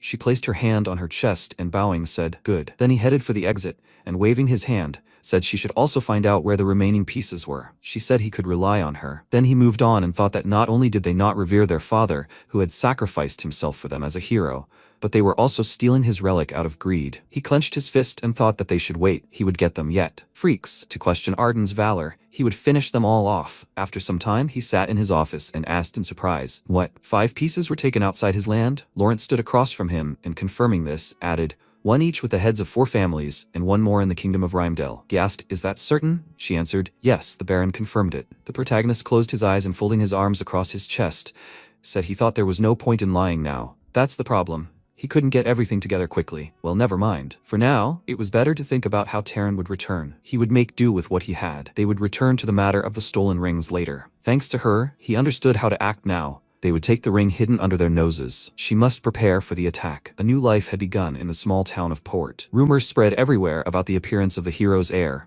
ready to fight for the people. Rumors spread quickly. The people became confident that despotism was over. They had new hope on that very day. People gathered in the square near the site of the exemplary execution. Then a man pointed forward and shouted, there they come, the Marquis and his 2 sons. Wow, what a sight! They are finished, pathetic scum. The rest of the people supported him and shouted, this is revenge for his dead wife. Because of them, he lost his entire family. Kill them, execute them. Then the knight shouted, everyone, remain silent. The Archduke has arrived. At that moment, the MC walked forward and the assembled people spoke. This man is the one who overthrew the Marquis as soon as he arrived in the city. The protagonist climbed to the hill where the guillotine stood and thought, Duke Ardon, who saved the city and put an end to the Marquis's atrocities. Then he stopped, looked at the assembled people and said, they must listen. Residents of Port. Not only did Marquis Helmut violate the treaty, but he also illegally appropriated the residents' property. Their families and friends suffered because of his actions, and some had to say goodbye to their lives. He, the head of Arden, Ethan, will return all tax rates to normal. Helmut and his sons, in accordance with family law, are stripped of their marquisate and all titles and sentenced to death. With these words, he extended his arms forward, and the inhabitants joyfully shouted, glory to Arden, glory to the Duke. The next second, the guillotine was used. After some time, Marie was surprised. Was this all true? Had Ethan seized the family of the Marquis of Kargas? Lawrence sat across from her and replied that it was true. On the same day he arrived in Port, he seized the Marquis and was now restoring order in the city. She said, well, but if he sentenced the members of the Senate, won't the other 7 clans interfere in this matter? She replied that she should not worry, Duchess. His lordship acts taking into account all possible turns of events. Marie said, I understand. She said that she arrived in a carriage that would continue on to Poert. She suggested continuing the conversation on the way there. She replied, okay. Then she looked at the guy next to her and said, but this is the knight who was with her. He said, he forgot to introduce himself given the situation. He bowed and said that he was the Duchess's escort knight. Lawrence thought it must be the same one the Duke had spoken of. He said that the Marquis of Bessus had sent him as a sign of alliance. After a while they went outside and the knight said that he would ride on horseback and she should get into the carriage with the Duchess. He would follow behind with the other escort knights. She replied, okay. After that, they set off, and Marie said, so that's it. As long as Ethan uses the accompanying faction structure, his strategy is safe. She mentioned that she was an assistant. She was grateful for answering all her questions. Until now, she had no one to ask about her family situation. Then she smiled and asked, she has too many questions, right? She not only has a good memory, she is also very kind. Lawrence closed her eyes and noticed she was exaggerating. She should address her informally. She was the Duke's subject. She covered her mouth in embarrassment and asked if that was all right. She replied, of course. Then Marie took her hands and said, that's good. She approached her and added how wonderful it was that Ethan had someone like her by her side. She was surprised. What? And then Marie, continuing to smile kindly, added, it felt like she had a little sister. She hoped they would become friends. Lawrence, embarrassed, lowered her gaze and replied, yes. She wondered how it was that such a noble, wonderful man could behave so casually with her. The Duke too, it seemed. Was everyone in the Ardon family like that? After a while, they arrived at the right place, and the coachman stopped the horses. The protagonist approached them, then opened the door slightly and offered his hand to his sister. She stepped out of the carriage, holding the hem of her dress, and asked if he had come out to greet her. He replied, welcome, sister. She looked ahead and said, wow, what a huge castle. Then a knight approached them and said that he welcomed him, Duke. He bowed and, placing his hand on his chest, added that he had heard a lot about him from Lord Geron. He was Fulton, and the Marquis of Bessus had sent him to accompany them. MC smiled, extended his hand,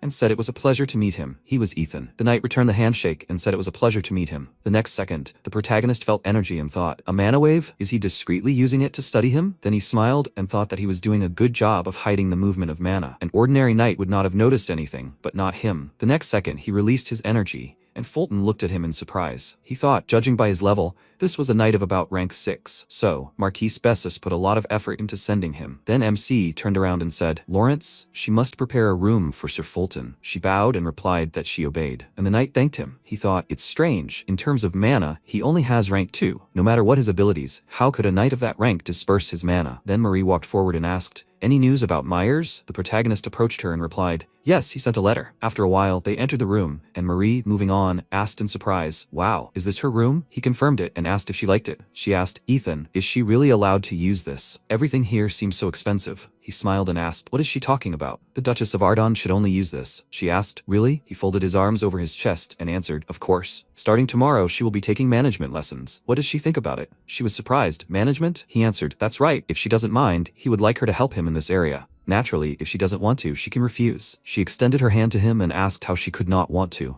He does so much, she should help him. Then she stroked his cheek and said that she didn't know if she would succeed, but she would try to be a support to him. In response, he thanked her and added, by evening he will introduce her to another knight instead of Sir Fulton. She looked at him in surprise, and then he went to the door, waving his hand, and told her to rest. They would see each other at dinner. She said in surprise, he must wait, Ethan. What is he talking about? Then he left the room and thought, a 6th rank knight. He is not just someone who knows how to handle a sword. Here, someone who has begun to understand the essence of the sword, a 6th rank knight. Such a person is quite capable of doing more than he can. The reason Count Lugon and Shimon are so calm is because they have several knights of this rank. He walked forward and thought that he only started training a month ago. His strength is not yet enough to resist. After that, he knocked on the door and said, Sir, it is he. Can he come in? Fulton opened the door slightly and asked in surprise, Duke. He asked, did he say his name was Sir Fulton? Can you spare him a little time? He answered, yes, although he had not yet unpacked. If it does not embarrass him, then he can pass. In response, MC thanked him and then sat down at the table. Then Fulton apologized and asked, but could he ask what reason he came to him for? He replied, nothing special. He had one proposition. Saying it in front of the castle gates was a bit impolite. He thought it was perfectly normal now. After that, Fulton sat down at the table next to him and thought he finally understood what was going on. He asked, what kind of proposition? The protagonist folded his hands in front of him and said, he too was curious to know his abilities. He would like to learn one technique. There was still time before dinner. How did he like such a proposition? Would he like to fight? After some time, Marie turned the page of the book, then raised her hands up and said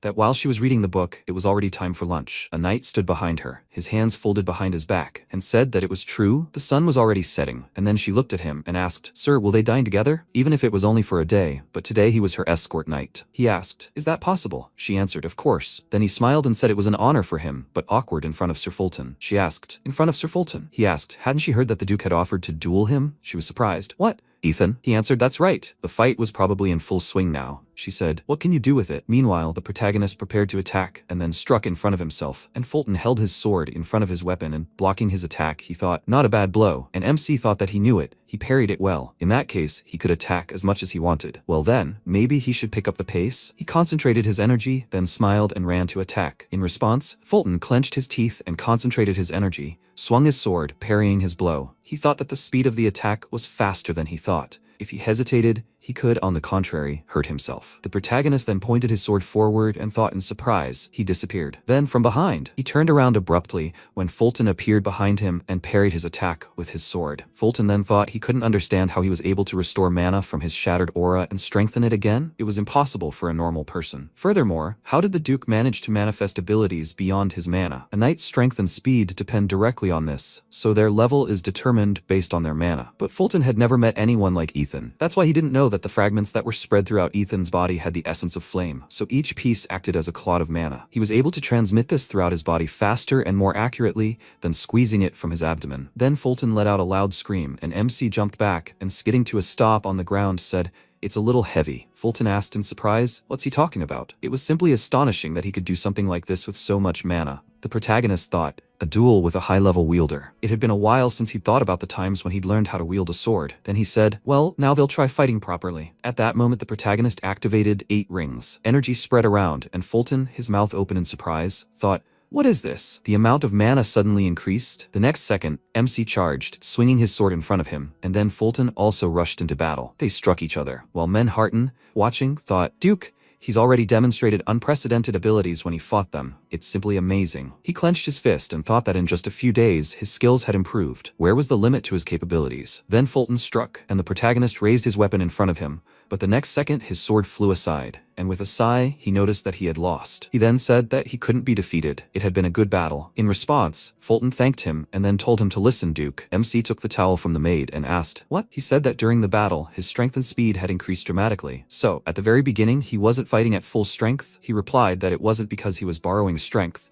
It was an Ardan clan technique. He exclaimed, wow, there is such a technique. It's simply amazing. The protagonist added that even if he had such skill, he wouldn't have had the opportunity to even use it. It had been a good battle, and he was grateful for his time. Fulton bowed and replied that, on the contrary, he was grateful to him. He thought he'd miscalculated. He'd simply wanted to check if his abilities were true. He hadn't thought it was that serious. The movements and techniques he demonstrated combined precise knowledge, like something out of a textbook. But at the same time, there were some elements that defied conventional wisdom. He clenched his fist and thought that his understanding of the sword was at the level of a fully trained knight. After reaching level 6, he'd wandered in a distracted state for another 5 years. No matter how hard he tried, he couldn't reach the highest level. In just 6 months, he wouldn't be able to defeat him. The only thing the Duke needed was time to accumulate mana. Then he called him over, and MC turned around and asked, huh? He said he learned one technique from him today, but he'd also learned a lot from him. If he didn't mind, could they duel again sometime? The protagonist smiled as he looked at him, thinking how unexpected. With such abilities, he could become arrogant, but on the contrary, he wants to learn something. Then he extended his hand forward and asked, is it really so? He's always prepared. Fulton smiled and said, yes, he says it sincerely. He thought, looking at his sword technique, he realized something. And then the protagonist shook his hand and said, great, when there is time, he will teach him a technique. In response, he thanked him for accepting his offer, despite how he acted during the day. Then MC added that he was asking him for favors, accompanying his sister in training. At that moment, he heard a scream, Ethan. He turned around in fear and asked, what? Sister? Marie approached him and, pointing her finger at him, shouted, he's not letting the man who has come such a long way rest. Isn't this too impolite? He awkwardly answered, he understands. Watching what was happening, Fulton thought, and really, it is not clear what is going on in his head. After some time, Bloaton, using a magic ball, asked Fulton if his abilities were really on par with his. He answered, exactly. He asked thoughtfully, I can't believe it. The Duke is that strong. He answered, yes, he has enormous potential. Not only had his strength and speed exceeded all his expectations, but he also possessed a special mana manipulation technique that surpassed his own level. This was the first time he had seen such an ability. Bloaton said he was doing well, and from now on, he should report even the smallest details about the Duke to him. He bowed and said he would obey. He added that he would call him in time for the next report. Then, Bloaton began tapping his finger on the table and thought, the Duke had been in a coma for a long time, but now he was able to pierce the manosphere. His strength could be compared to that of a 6th-ranked knight. How interesting. So far, the Duke had shown surprising resourcefulness. It seemed his combat skills were much higher than he thought. He'll probably start taking concrete action, in which case he can't remain in the country either. He then turned to his subordinate and said he'd give him a list of things which he should find as quickly as possible and then send to Fulton along with the letter. He, passing his hand over his chest, replied that he obeyed, and Bloaton, thoughtfully placing his finger to his chin, thought that he was now convinced that the Duke could bring about great changes in the kingdom of Hydern. In that case, now would be the perfect time to strengthen cooperation between the two families. After a while, the knights shouted, "Alarm! Those idiots from the 8th gate have escaped. Everyone, except those putting out the fire, catch the fugitives." The knights ran forward, shouting, "Catch them! They must catch every last one of them." They were running in that direction, quickly, after them. At that moment, Hans, hiding behind a bush, sighed loudly and said, "We barely made it out. Where are they going now?" But the next second, Hans appeared from behind, grabbed him from behind and covered his mouth. The man told him to be quiet, calmly. The Count had sent him to accompany him. First, he should go with him to a safer place. He said okay. After that, they passed through the bushes, and Hans thought, great, everything is going according to plan. Not long before, he was sitting in the dungeon and holding his hand, asked, "But this doesn't have to be done, does it?" Lawrence sat in front of him and said that nothing could be done. This is necessary to lull the Count's vigilance. It will be a little difficult, but he must endure it for a while. Hans extended his hand to her and said, "There is a limit to everything. He is not some kind of prisoner." She said the Count is a ruthless man. He got rid of Baron Kargas with ease, like a lizard that cuts off its own tail, although he worked for him for a long time. Such a man will not trust the head butler. He asked how long he must stay here. She said it would all be over soon, that they would cause a ruckus at the 8th gate tonight. Then they would send a man to help him escape. As soon as they escaped, they would meet one of their pursuers. And then, Hans was currently following the man and thought that everything was as she had said. Even the hiding place really did match Lawrence's words. Then the man stopped near the passage and said, "This way." Then they went down the stairs and he said they were there. He put his hand on Hans's back and said that this was the underground shelter, that it was safe here. In response, he thanked him, and the man, leading him to the table, said that as soon as he got into the castle, he had to hide. What had happened? He replied that he hadn't hidden, that the Duke had grabbed him. He sighed and added, and then placed him in prison and tortured him. The man, looking at him, thought that he had deep wounds, that the Duke was definitely on bad terms with him. Then he said he had deep wounds and needed to be healed quickly. He replied that he was fine, but first he needed to contact the Count. He had important information. He said yes, but he said his crystal ball had been taken from him when he was captured. He was asking for his help. This was a very important matter that could not be delayed. The man said okay, he would contact the Count right away. After some time, the protagonist asked how Hans was. The advisor stood by his desk and said that everything was going according to plan. He had contacted the Count. He said that that was good. Now the Count would be a little more serious. And what about the management? She said they were recruiting new managers. Then she looked at the documents and added that too many had been expelled from the duchy. He said excellent. He entrusted this matter to her. And then she asked, by the way, Duke, what was he reading there? He looked at her and asked, is this what she was talking about? A letter from the Marquis of Bloaton. Apparently Fulton reported it to the Marquis. She said, so that's it? There's something special? He replied, there is. He writes that he will send him a gift to help the plan move forward faster. It seems he wants to form an alliance with him. Lawrence asked, a gift to help him move forward faster? Really? He said, right, 10-1, that it was a miracle cure. A miracle cure. Plants with high mana concentrations absorbed from the air are rare in nature. Miracle cures are made by processing such plants. If you eat one, you can very quickly gather mana and fill the sphere with it. MC thought his skills and knowledge were enough to transcend the ordinary, to reach the level of his past life. He only needed time and mana. If his mana increased after the miracle cure, then his fire part would become even hotter. Then, the heat of his sword would be incomparable to what it is now. An ordinary sword couldn't withstand such heat and would simply melt. Then he put the letter on the table and said that before the gift from the Marquis arrived, he wanted to go somewhere. He would assign Manhattan and 3 more knights. She should be careful. She was surprised. What? He wanted to leave?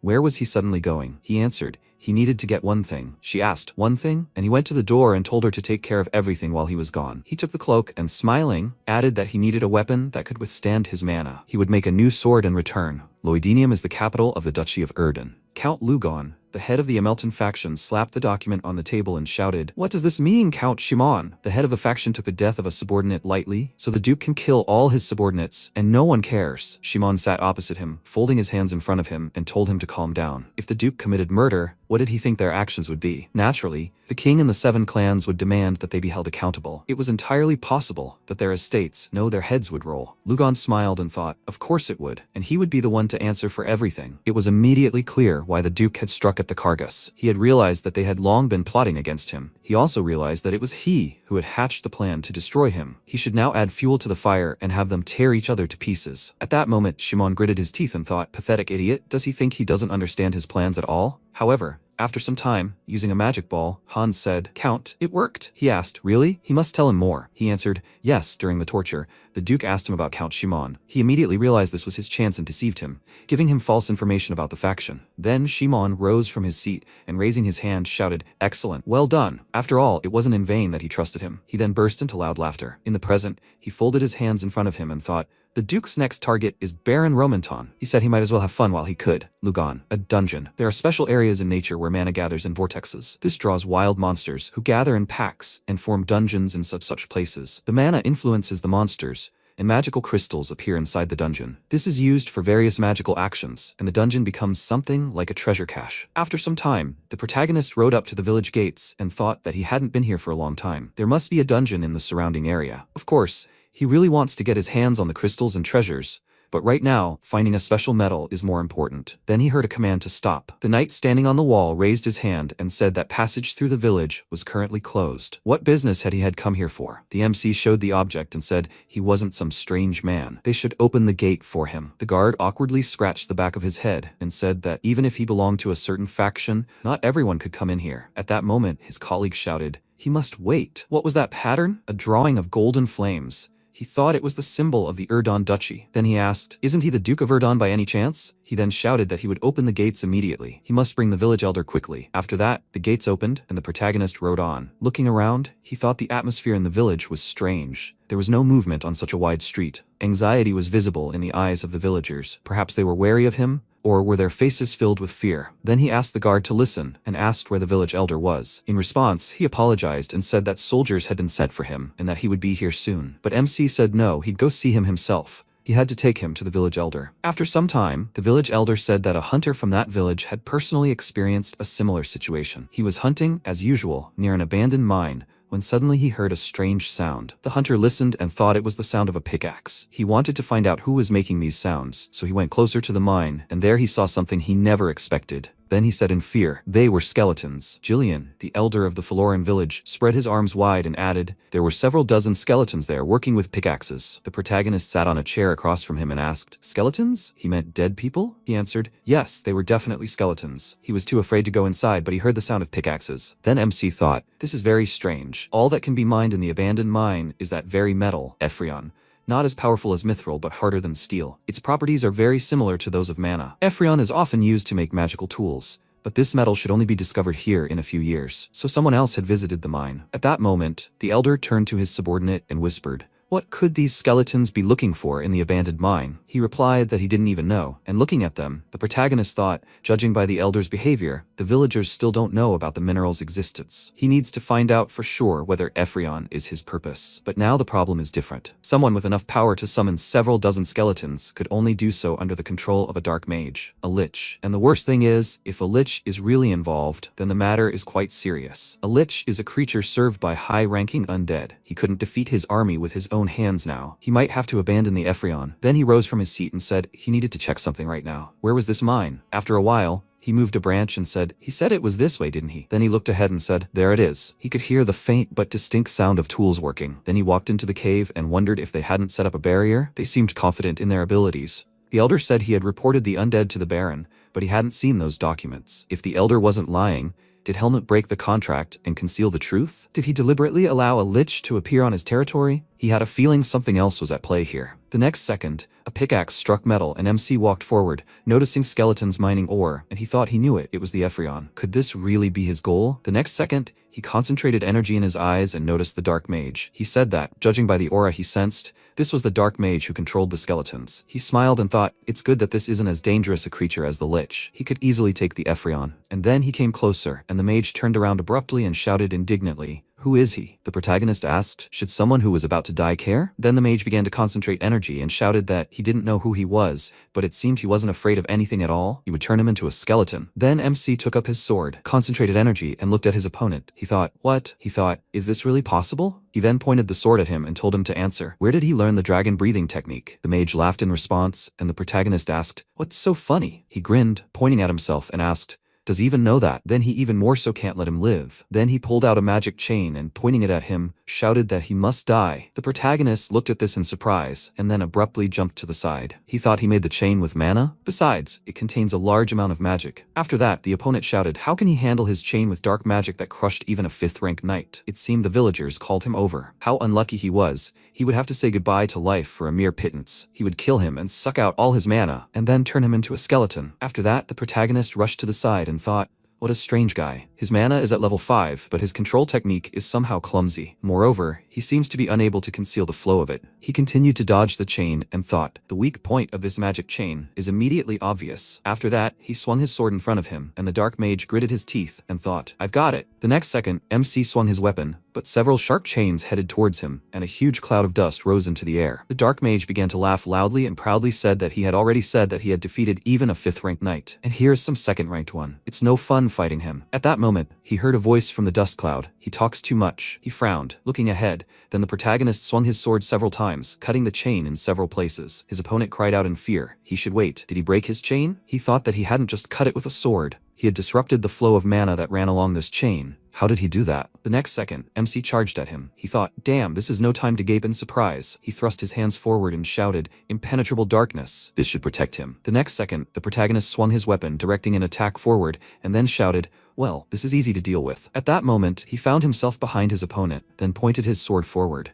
But the dark mage put up a barrier in front of him, and noticed how the protagonist's sword began to break through it, and shouted, what is this? Servants. They must help their master. At that moment, a huge number of skeletons appeared around the protagonist. The dark mage, continuing to hold the barrier, grinned madly and shouted that he would not be able to attack him and fight off the skeletons at the same time. He must die. And the next second, the protagonist shouted loudly. Grabbing the hilt of his sword, he used a blast wave, destroying his opponent's barrier, attacking several skeletons at once. After that, he concentrated the energy in his hand and sending it into the dark mage's chest, used a mana wave. He thought that now he was sure that the clot of mana was located near the heart. The dark mage began to scream loudly. The protagonist grabbed him by the neck and thought, the control method is the same as the dragon race. He learned this in a past life when he was researching the species to fight them. Instead of using clumps of mana in the pit of their stomach, they control it with their hearts. They called it the dragon's heart. And he added a breathing technique to this. Then he frowned and said, he asks again, where did he learn this technique? Judging by the mixture of human and dragon techniques, he couldn't have invented this method alone. Surely there must be one of the dragons who taught him this. His reaction speaks for itself.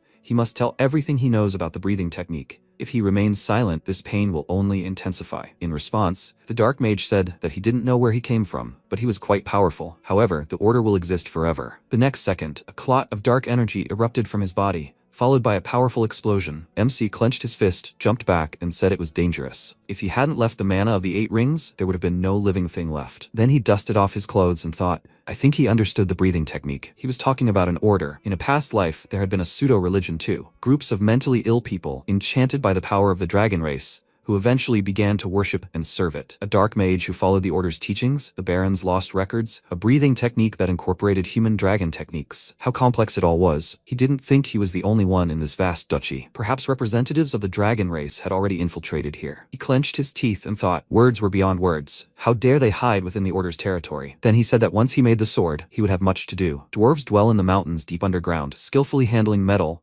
precious stones, and various tools. The skill of even the most outstanding humans is mere babble compared to their abilities. Humans have always been amazed by these abilities, so they tried to exploit the dwarves for their own ends, capturing them and making them slaves. After that, they began hiding from humans and living in remote places unknown. Until the war with the dragons and the formation of the Alliance, the dwarves showed themselves to no one. After some time, the protagonist slung his backpack over his shoulder and thought that their technology had come in very handy during the war. He'd even used it several times himself, so he befriended them and found out where their settlement was. He looked around and thought, it was definitely here, but what happened? Not a single warrior, as if this place had been abandoned long ago. His biggest problem was whether he could convince them to make him a sword. However, right now he couldn't find a single dwarf. He had no one else to turn to, as they were the only ones who knew how to work with Ephrion. At that moment, a dwarf came out to him and said, who is this? He scratched his head and asked, human, why have you come? MC approached him and said he came to place an order. Had the other dwarves moved? He was surprised. What order? Why did he come here of all places? There were probably plenty of craftsmen in his city too. The protagonist asked, what is he talking about? He asked, what do you mean? The dwarves had long since left here to earn money. Did he really know nothing? There were still such people? How surprising. The protagonist asked where all the blacksmiths had gone. He pointed and told him to try searching in the north. There should be plenty of them in the city of Creston. The protagonist thought,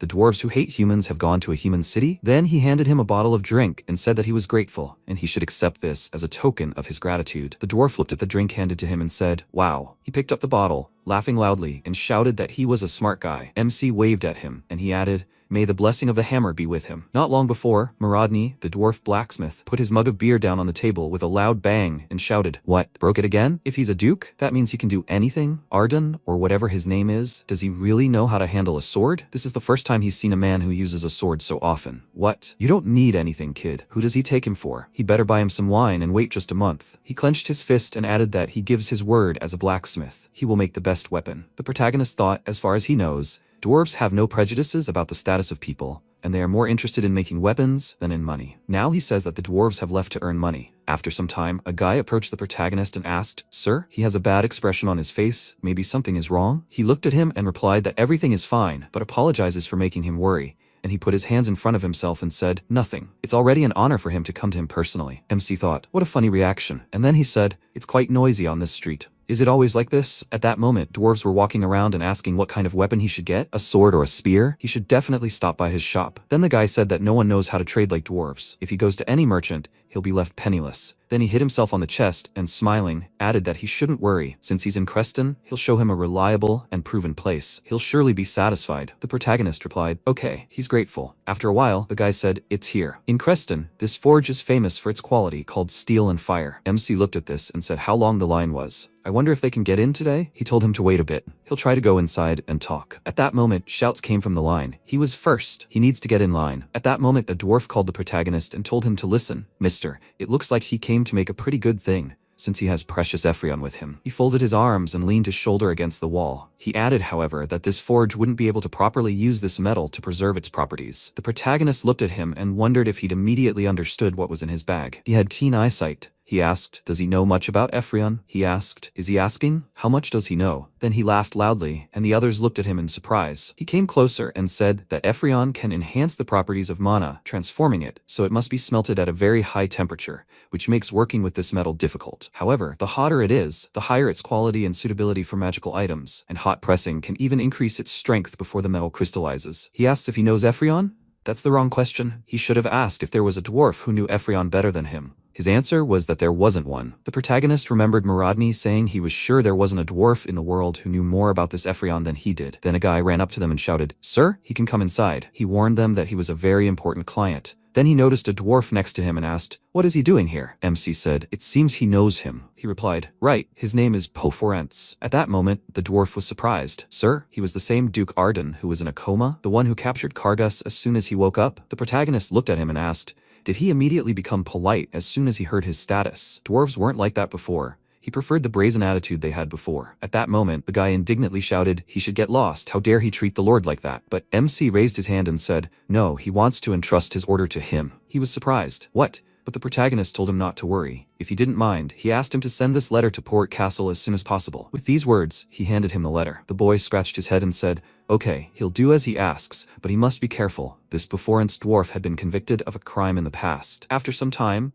the dwarf said that about 10 years ago, he had a rival named William. They were both fairly well-known craftsmen in the capital of a certain kingdom. One day, a decree was issued that blacksmiths were being recruited for the royal palace. He was confident in his abilities. He and William both knew that his skill level was higher. He spent several sleepless nights trying to craft a true masterpiece, but the result was a real defeat. He sat opposite the protagonist and added that he had bribed one of the judges. But William wasn't satisfied with this and accused him of fraud, and that's exactly what happened. Then he rose from his chair and shouted that he would like to make him an offer. As he himself can see, his forge is living out its days, but he would like to make a weapon for him completely free. But if he likes it, he must promise that the Arden clan will enter into a contract with him. He wants to bet everything he has left and his future on it. The protagonist asked, really? However, what will they do if he doesn't like his product? He replied, then he can slit his throat. MC smiled and clenched his fist, saying, great, if he is so confident in his abilities, there is no reason to refuse him. He must demonstrate demonstrate his abilities. He happily replied, okay, the deal worked out. He only has to wait 3 days and he will make him the best sword from Ephrion. He was surprised. 3 days? And not 30? No matter how outstanding he is, dwarves work alone. Can he manage alone? In response, he laughed and said that the dwarves have changed a lot. He knows what he learned from William. It's about being proud of your abilities as a blacksmith, not standing on your own, and making reliable allies. At that moment, several more dwarven blacksmiths emerged from the door behind him, and he told him to prepare a contract.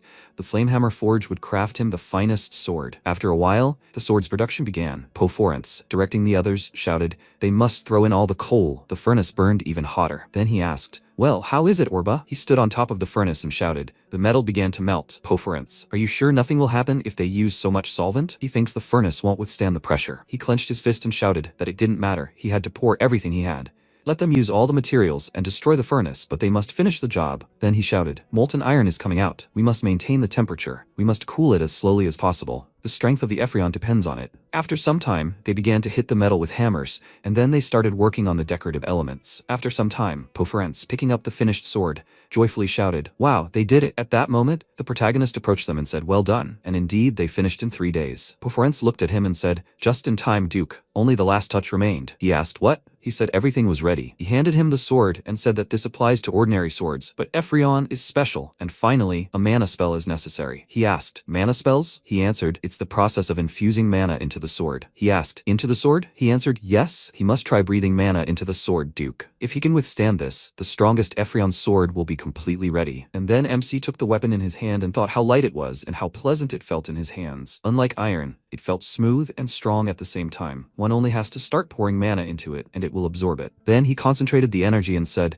okay, he should step aside. He will do it right now. Then he used the Arden clan's #1 secret technique, the fire sword. The most powerful energy gathered in the weapon, and Porphyrinus, covering himself with his hand, thought, what kind of flame is this? Is this the very same Arden fire mana? Then he shouted, hotter than he thought. Everyone stepped back to avoid getting burned. The others started running around the corner, and the protagonist, holding the weapon in his hand, looked ahead and thought, not bad reaction. This can withstand. Maybe I should upgrade to the highest level? And then he began to concentrate even harder, and a bright flash of energy spread around. After that, MC smiled, looking at the weapon, and said, very good indeed. Credit Porphyrinus. As soon as he arrives in Poort, he will immediately send him materials, men, and a contract. Welcome to the Arden clan, Blacksmith Flamehammer. After some time, Manhattan came down the stairs and said, I see, so the undead on the estate's territory were dealt with. He didn't know the defenses were so strong. Lawrence walked in front of him and said that the Duke had asked for information about a dark mage capable of controlling the undead. Perhaps that man knew something. Then she opened the door and said that the Baron had disappeared, but the one who had served him for many years remained, the Baron's butler. At that moment, the man was sitting on the ground, and Lawrence said that they wanted to ask him something. He asked, are they talking to him? She came closer, and clasping her hands behind her back, said that he surely knew the village of Felorin. Did he remember what request the villagers had made? He replied that he knew about it. She asked why the Baron had ignored this request and concealed the truth. He lowered his head and said, do you understand? He didn't know the details himself, but such things happen sometimes. He had seen it himself when he worked in the Baron's office. Suddenly, without warning, a man in a black robe appeared in the middle of the room. At such moments, he was supposed to leave the room. It seemed that the Baron obeyed all of this man's orders. It seemed that this is how he had concealed the truth about the village of Felorin. One day, when he came back into the study, he opened the door slightly and said, Sir. Helmut gritted his teeth and asked, how many mages are there? He said, those were the words he heard. Then Lawrence thought, mages? There are several possible scenarios here. If the door didn't open, then it wasn't invisibility magic. Then the butler said that he truly didn't know anything else. She thought, of course there are techniques for using shadows and incantations, but then the butler would have guessed what was going on. After that, she left the dungeon and said that they were finished. Menharton looked at her and said, it seems she's caught on to something. She looked at him and replied, that's right, she thinks it's worth checking the entire county territory. They should gather knights who can help with this. The investigation must be completed before the Duke returns. After some time, a knight standing on the wall shouted, His Grace the Duke has arrived. Open the gates. After this, the protagonist rode forward on horseback, and Lawrence approached him and asked how his trip was. He replied, fine, nothing happened, she said. Yes. While he was gone, his relatives, on the contrary, behaved quite quietly. He dismounted and said what a relief. Then he asked, what about the request he sent in the letter? They walked forward, and she said that they had conducted an investigation. He said, excellent, then he will check it right away. She replied, yes, she left all the data in his office. After some time he began to look through the report and said, space travel? The report stated, therefore, that the number of magicians in the county capable of space travel is approximately 50 people, with details described in the attached document. He asked in surprise, wait, What did she say? Lawrence, is this the exact data? She stood in front of him and said, that's right, she personally checked it with the knights. He thought the investigation's contents were fairly logical and error-free, but the result was quite unexpected. Spatial movement magic, or teleportation. It's certainly convenient, but it requires a huge amount of mana, so ordinary mages tend to avoid it. It used to be the primary method used by aristocrats in large cities. They'd buy expensive crystals and create teleportation gates. But for around 50 people to be able to use spatial movement magic? Wait a minute, maybe this is the same dark mage he saw in the abandoned mine? His mana level was quite high. Someone who uses dark magic mixed with a Dragon Man technique? The ability to increase mana volumes in a short time. If such a breathing method were easy to learn, then every mage would have an immeasurable supply of mana. But that's just a hypothesis. So the real problem lies here. Among those 50 people, there's probably someone connected to the order. After some time, Fulton held the sword in his hands and asked if this was the new sword he'd ordered. MC replied, yes, it was. It was the masterpiece of the finest dwarven blacksmith.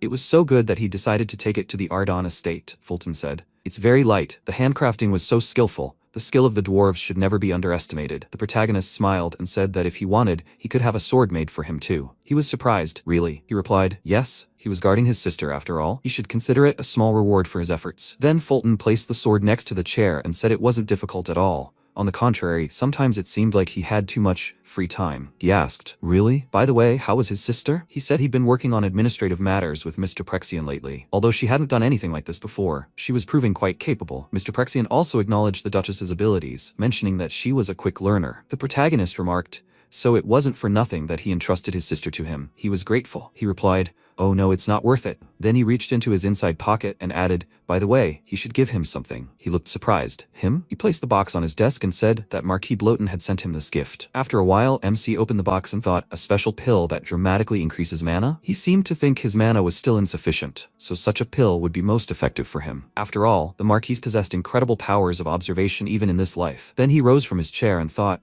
during this trip, he had managed to infuse flame essence into fragments of mana, which then spread to important areas. If, after using this pill, he managed to increase his mana, he would be ready for the third stage of the black flame breathing. With these thoughts in mind, he popped the pill into his mouth. The black flame mana absorption phase began. Energy spread throughout his body. He thought he was about to experience excruciating pain beyond his wildest imagination. But with this amount of mana, he could easily endure it. First, he needed to activate the black flame to its maximum level. Once the mana heated up enough to melt even iron, his body would absorb the hot steam, and he would begin to experience excruciating pain, as if his blood and organs were on fire. Then, the negative emotions caused by the pain would begin to mingle with the fiery mana. The fire began to burn with a black flame. The next second, he clenched his teeth and screamed loudly as powerful streams of energy erupted from him. Afterwards, he looked at his hands in surprise and asked, but why doesn't he feel anything? He should be experiencing terrible pain, as if he were burning. Had it really failed? At that moment, Rorosha appeared next to him and said, no, it's not that. How have you been, Firechild? The protagonist looked at her and asked, Rorosha, but what is she doing here? She said she wanted to praise him.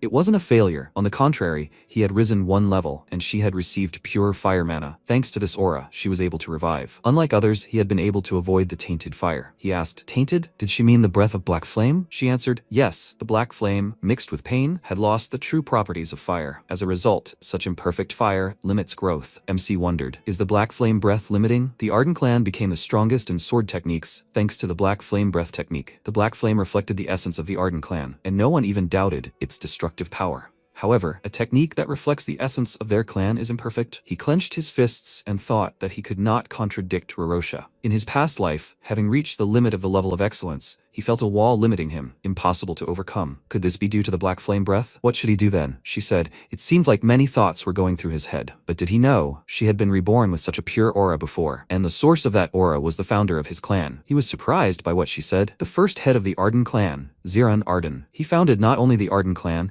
but also became the progenitor of many other clans with his genius abilities. However, too much time has passed, and no records remain of him. There were only 2 stories passed down as legends. His level transcended reality, and the flames he summoned were white. The protagonist thought, white flames, what a fool he was. He only just remembered this. Then Rorosha said, it seems he's realized something. A descendant of Ardan. She will wait for the day he can summon pure flames. They will see each other again, child of fire. Then she disappeared, and the protagonist thought, very vaguely, but he thinks he's understood something. The founder of a lineage who transcended reality and could summon white flames. The imperfections of the black flames, the limitations of past lives. This time, he couldn't summon the black flames. He simply ended the process by circulating them, perhaps now. Sometime later, the estate of Baron Romanton, the town of Uldren, A subordinate ran down the corridor, then abruptly opened the door, shouting, "Baron Romanton, urgent news from the scout. The Duke is preparing to attack their estate," he shouted in surprise. What? Wasn't he planning to take revenge on Shimon? At that moment, Merlin, standing next to him, told him to calm down, Baron. He smirked and said, "But he has him, having recently reached 5 stars. He, on the contrary, is looking forward to meeting the Duke. He should tell him to come quickly." After a while, the guard began to blow his horn. An MC and a group of knights advanced and said, "Forward to Uldron." Shortly before, the protagonist swung his sword, delivering a blow, but Fulton held his sword in front of him and wondered what kind of technique was that. He manages to deal more than 2 blows in a single sword attack. That couldn't be right. He knew, of course, that his mana had increased, but he didn't think a new technique would appear. A red flame technique that only members of the Arden family who have passed through the cycle stage can use. If you mix this with a basic technique, no way. He can't stop him with just a sword anymore. Then he struck his blow, and the protagonist looked at it and, gritting his teeth, swung the weapon, screaming loudly. Fulton thought in surprise, "What?" He cut his sword aura, but he deliberately put a large amount of mana into this blow so that it dodged. After this, the protagonist smiled and said that this blow was a good decision, and in the end, he had to stop his basic technique. Fulton smiled and thought, "This Duke, how much has he grown in such a short period?" Then he said, "The Duke, he thinks that now he will have to fight with all his might, like in a real duel. Naturally, if he allows it." He replied that he always agrees. After some time, Lawrence said, "Here's the strategic plan for Baron Romanton." MC read the contents and said, "Not bad. Even the king can't object to this." She said that she has already prepared everything, he just needs to go and have his say. "Just that?" he asked. "Just that?" She said, "They say the head of the knightly order has reached 5-star level. Perhaps we should gather some more forces, just in case." He smiled in response, folded his arms, and said he thought there was no need to worry about that. As soon as she finished, she should go to a safe place and wait there. All the combat knights would accompany her. Meanwhile, the protagonist and his escort rode on, and the residents were surprised. What was going on? Was it really tax collection again? After that, MC climbed to the hill and thought, the ruler of these lands, like Kargas, is squeezing every drop of blood out of the common people. Both adults and children are in a terrible state. Their faces are filled with fear and suffering. Then he held up a document and shouted for them to listen. The residents of Polaris. They must already know the news about Baron Kargas. Under the patronage of the royal palace, he came to personally inspect the situation in these lands. If he finds Baron Romanton violating this agreement, he will be punished according to the laws of the duchy. So, Elder, he has to answer something. Is Baron fulfilling his duties conscientiously? At this point, the elder spread his hands to the side and awkwardly said, "Does he understand? The thing is." At this moment, the villagers began to mutter, "Punish the Baron? Is this true? Is this possible?" If they protest too much. The next second, the man raised his hand and shouted, "Duke, they want to bring the Baron to justice. He is taking too many taxes from them." The others began to support him. "Right, he must be punished. That's right, because of him, their life is like hell. They have nothing left. He must help. He must save them, Duke." The protagonist shouted, "Good." He heard their opinion. Then he walked forward and shouted, "He, Ethan Ardan, swears on the name of his family that he will punish the Baron. If they know of his crimes, if they have any evidence of the deeds of Baron Romanton, they must bring it to him." After some time, MC took the book and said that she was well prepared. He looked at Lawrence and asked, "Is this the secret organization?" She stood next to him and said, "Yes, it worked out quite well. If he visits 2 or 3 more villages, she thinks he can gather enough evidence." Then he jumped on his horse and said, "Great, let's go." After a while, Shimon asked, "Hans, is this true?" He stood opposite him and answered, "Yes, he just heard from a spy. The Duke attacked Baron Romanton's estate today, and Lugon knows absolutely nothing about it." Shimon slammed his fist on the table and shouted, "Well done, Hans. He must send a man there immediately so that Lugon doesn't hear about these rumors." Then he smiled and thought, "We'll see, Lugon. Would he be able to act so brazenly when the Duke deprives him of his subordinates? Even if the Duke loses, he will still depose him from his position, forcing him to answer for all this." He laughed and thought that he didn't expect everything to turn out so well. Sometime later, the Romanton estate, the city of Uldron. The protagonist walked forward, but Romanton stood before him with his subordinates. He laughed and asked, "Duke, what he had come to see him about." He should have at least warned him in advance. After that, the protagonist threw him the report and said, "Enough chatter. Does he know what this is? He would like to hear his explanation." And Romanton said, "Of course he knows what it is." He put his foot on it and asked, "Did he get this in that village before coming here? He thinks he should visit these villages after he deals with him, Duke." Then he looked at Merlin and shouted that it was his turn now, Chief. And he laughed, reaching for his weapon, and said, "Duke, whether he is stupid or too insolent to come here alone, did he think they would tremble in fear of him? Although out of respect for his status, he may not fight at full strength." In response, the protagonist grinned and, reaching for his sword, said that they were even worse than Kargas. Is that all he wants to tell him? Merlin laughed loudly and said, "How self-confident. He knows he's proud of his lineage, but will he still think the same when he sees his abilities in person?" He swung his sword, which surprised MC. Merlin laughed and asked, "So what did he think?" Ethan remained silent, and Merlin asked, "Did he seem to like his greeting?" he had ever seen a real fight. MC thought how impudent he was. He was acting too hastily. The order rang out. Wait, Sir Merlin. Romenton asked the Duke to forgive him for his rudeness, but he wouldn't have listened to him otherwise. He thinks they've just become convinced of the difference in their abilities. Would he like to hear his proposal? He spread his arms in different directions and said that after he hears it, he'll definitely change his mind. They don't need to fight. He thinks he's misunderstood something because his real opponent is Count Shimon, namely the warlord Kargas, who banished him to the outskirts when he was in a coma. He is in Count Lugon's faction, so he is on hostile terms with them. Based on the above, he has a proposal for him that he will like. So he thought, he is simply speechless. First they point their sword, and now they talk about an offer? He asked, and what kind? Romenton ordered him to trust their faction. If he takes their side, no one will be able to stop them. And then, they will tear Count Shimon, who is tormenting him, to pieces. And he guarantees his safety. MC laughed, and Romenton asked discontentedly, what's funny? Ethan said, it seems he has completely lost fear, even forgotten about shame. That's their specialty. Pathetic idiots, right? He cried out, Zifron Romenton.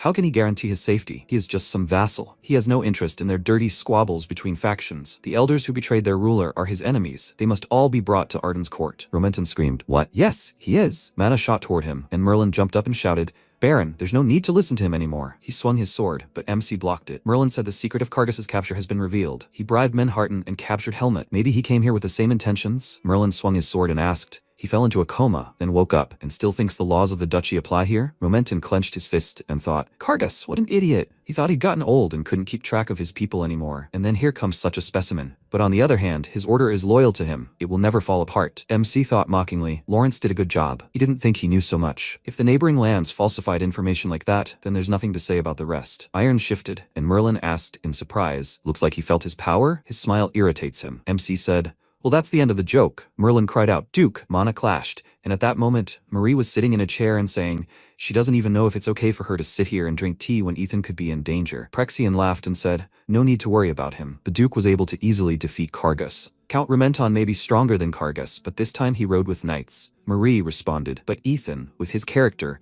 won't stand by and watch his subordinates fight. Prexian said, after her words, he now feels like he can fight alone. Fulton laughed and said, he doesn't think the Duke will leave a scratch. Everyone looked at him carefully, and he said he is no longer someone the Baron's men can handle. He tried to fight him and can swear to it on his honor as a knight. At that moment, Merlin was sitting by the wall, surprised, wondering what happened. He was behind him and was already ready to win. Maybe his sword accidentally hit him? Romenton screamed. Mayor Merlin, sir! He frowned and thought, such humiliation in front of his subordinates. What a nightmare. What a shame. Romenton waved his hand and asked why they were standing there. Let them help him quickly. Merlin clutched his sword and ordered everyone to back off. He is fine. However, Count, he asks for his understanding. He was covered in mana and screamed.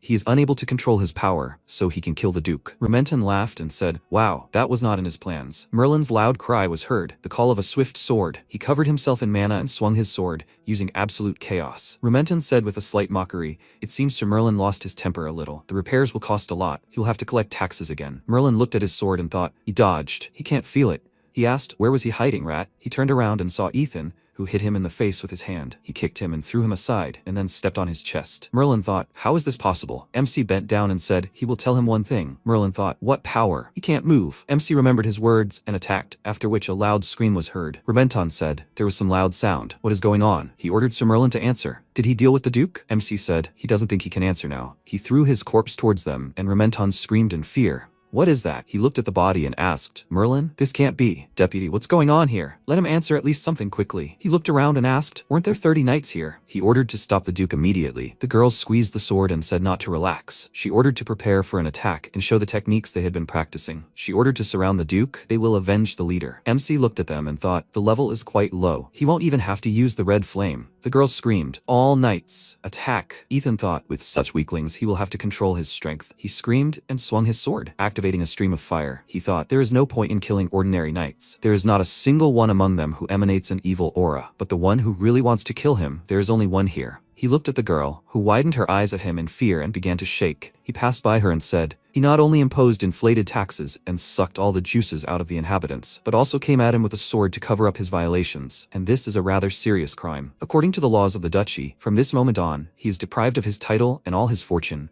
Zifron Romenton. He screamed in fear, fell to the ground and looked around, asking why they were doing nothing. There were 200 guards here. He looked at them and ordered them to attack him immediately. He was nothing. Romenton waved his hand and shouted, What idiots! What is he paying them for? Their master is not Arden, but he. Let them obey his orders. The knights looked at him, and throwing their weapons on the ground, said, their troop cannot obey such orders. How can they raise a sword against a hero and savior? Moreover, their salaries are paid to them from the taxes of their families, which they collect unfairly. Rumenton thought in fear. What a nightmare. So, all his stupid mutterings were addressed not to him but to them. This duke, he is a terrible man. He has military might, authority, and also the ability to influence the people. And why doesn't anyone notice this? MC said, this is the end, Zifron Romenton. He hit him with his fist, causing Romenton to scream loudly. He fell to the ground, and Ethan told the warriors to listen to him. He wants to express his gratitude to them for not raising their swords against him and his family. As they had already heard, he had visited other cities before coming here, and he promised that he would put an end to the Baron's despotism. From this very moment, he, Ethan Arden, takes all power from the Baron. He screamed, and he declares that from now on this land will be under the direct control of the duchy. They will get freedom. The knights knelt and shouted. They obey his instructions. Glory to the Duke. Glory to Arden. After a while, MC said, well done, he found the second part. Did the Baron tell her everything? Lawrence said yes, they have the king's seal, and given Helmut's case, it wouldn't be difficult. He asked for mercy in exchange for answering all the questions. MC said mercy. It depends on what he says about this book. Lawrence asked again, a book? Ethan said he found it in Romenton's office, called the Sacred Book of Dragons. He ordered her to go and interrogate him again. He needs to find out how it fell into his hands. The Sacred Book of Dragons? One must praise the dragon god, then it gives strength to those who worship it. One must study the scriptures, and may the protection of the dragon god be with them. MC thought, he knew it. This is a book on mana breathing techniques. That dark mage he met in the abandoned mine, judging by the description, this is weaker than his techniques, but this talks about the same breathing techniques. However, this method has very serious side effects. The technique is mixed with the dragon-human breathing technique, but instead of a vessel, mana is collected in the heart. This way, one can quickly ascend, reaching the level of 4 stars, and as a result, a heart rupture occurs, which is fatal. He placed his hand on the book and told them to come in. Sylvia opened the door, and Ethan asked if she'd managed to find out anything. She replied, yes, she'd gotten information not only from the Baron, but also from ordinary citizens. The book is connected with the order he spoke of. It seems they used this to lure people in. MC said, using the book as bait. Exactly. People were unaware of the side effects of this breathing method, obsessed with power, so it was easy to lure them in, unless they harbored hostility towards the dragon race. What do ordinary people think of dragons? Would they really easily trust this method? Lawrence replied that wars usually harm ordinary people first. Even with a non-aggression pact, the dragon race became an object of hatred. That's why,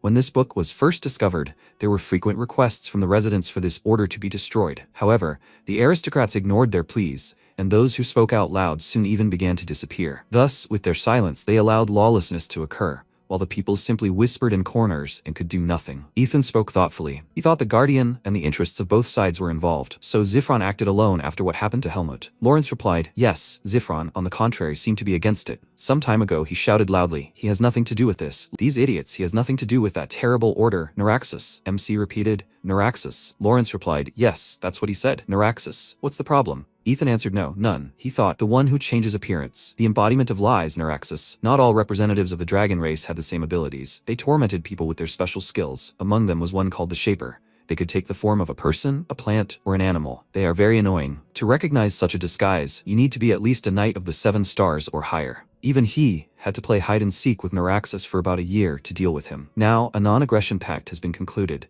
but it is unknown how many years he hid in the duchy. After all, the dragon could have taken the form of some aristocrat. Then the situation could become even more serious than in his past life. He stood up and said, Lawrence, this is a rather urgent problem. The book couldn't have spread on its own. He took his jacket and said, there must have been someone who transported this. He needs to personally find out who the transporter was. After a while, a man sat at the reception and said, they're closed. Let them come next time. He said irritably, what's wrong? The man slammed his hands on the counter and screamed. He said they were closed. Let them come next time. At that moment, the door shattered into pieces, and the man's eyes widened in surprise. Ethan said finally the door opened. The man asked, who was he? What was he doing? The guy ran up to him and said, nothing, nothing. He'll explain everything. MC entered the room, and the man asked, what? And who was he? They finished sales for today. Did he want to die? Ethan saw a book in his hand and said, vile merchants who have forgotten their past and sell the power of dragons, and the idiots who happily buy it. What a sight. The man screamed. What did he say? He came and interfered with their business, and now he's still babbling something? The man started flexing his fists and asked, is he trying so hard so they'll finish him off? Another man said, well, they'll fulfill his wish. MC walked past them and told them to move aside. He had no business with them. Someone said, he's just a joke. The man clenched his fist and screamed, but they have business with him. What will he say to this? MC tensed his jaw and punched the man in the face.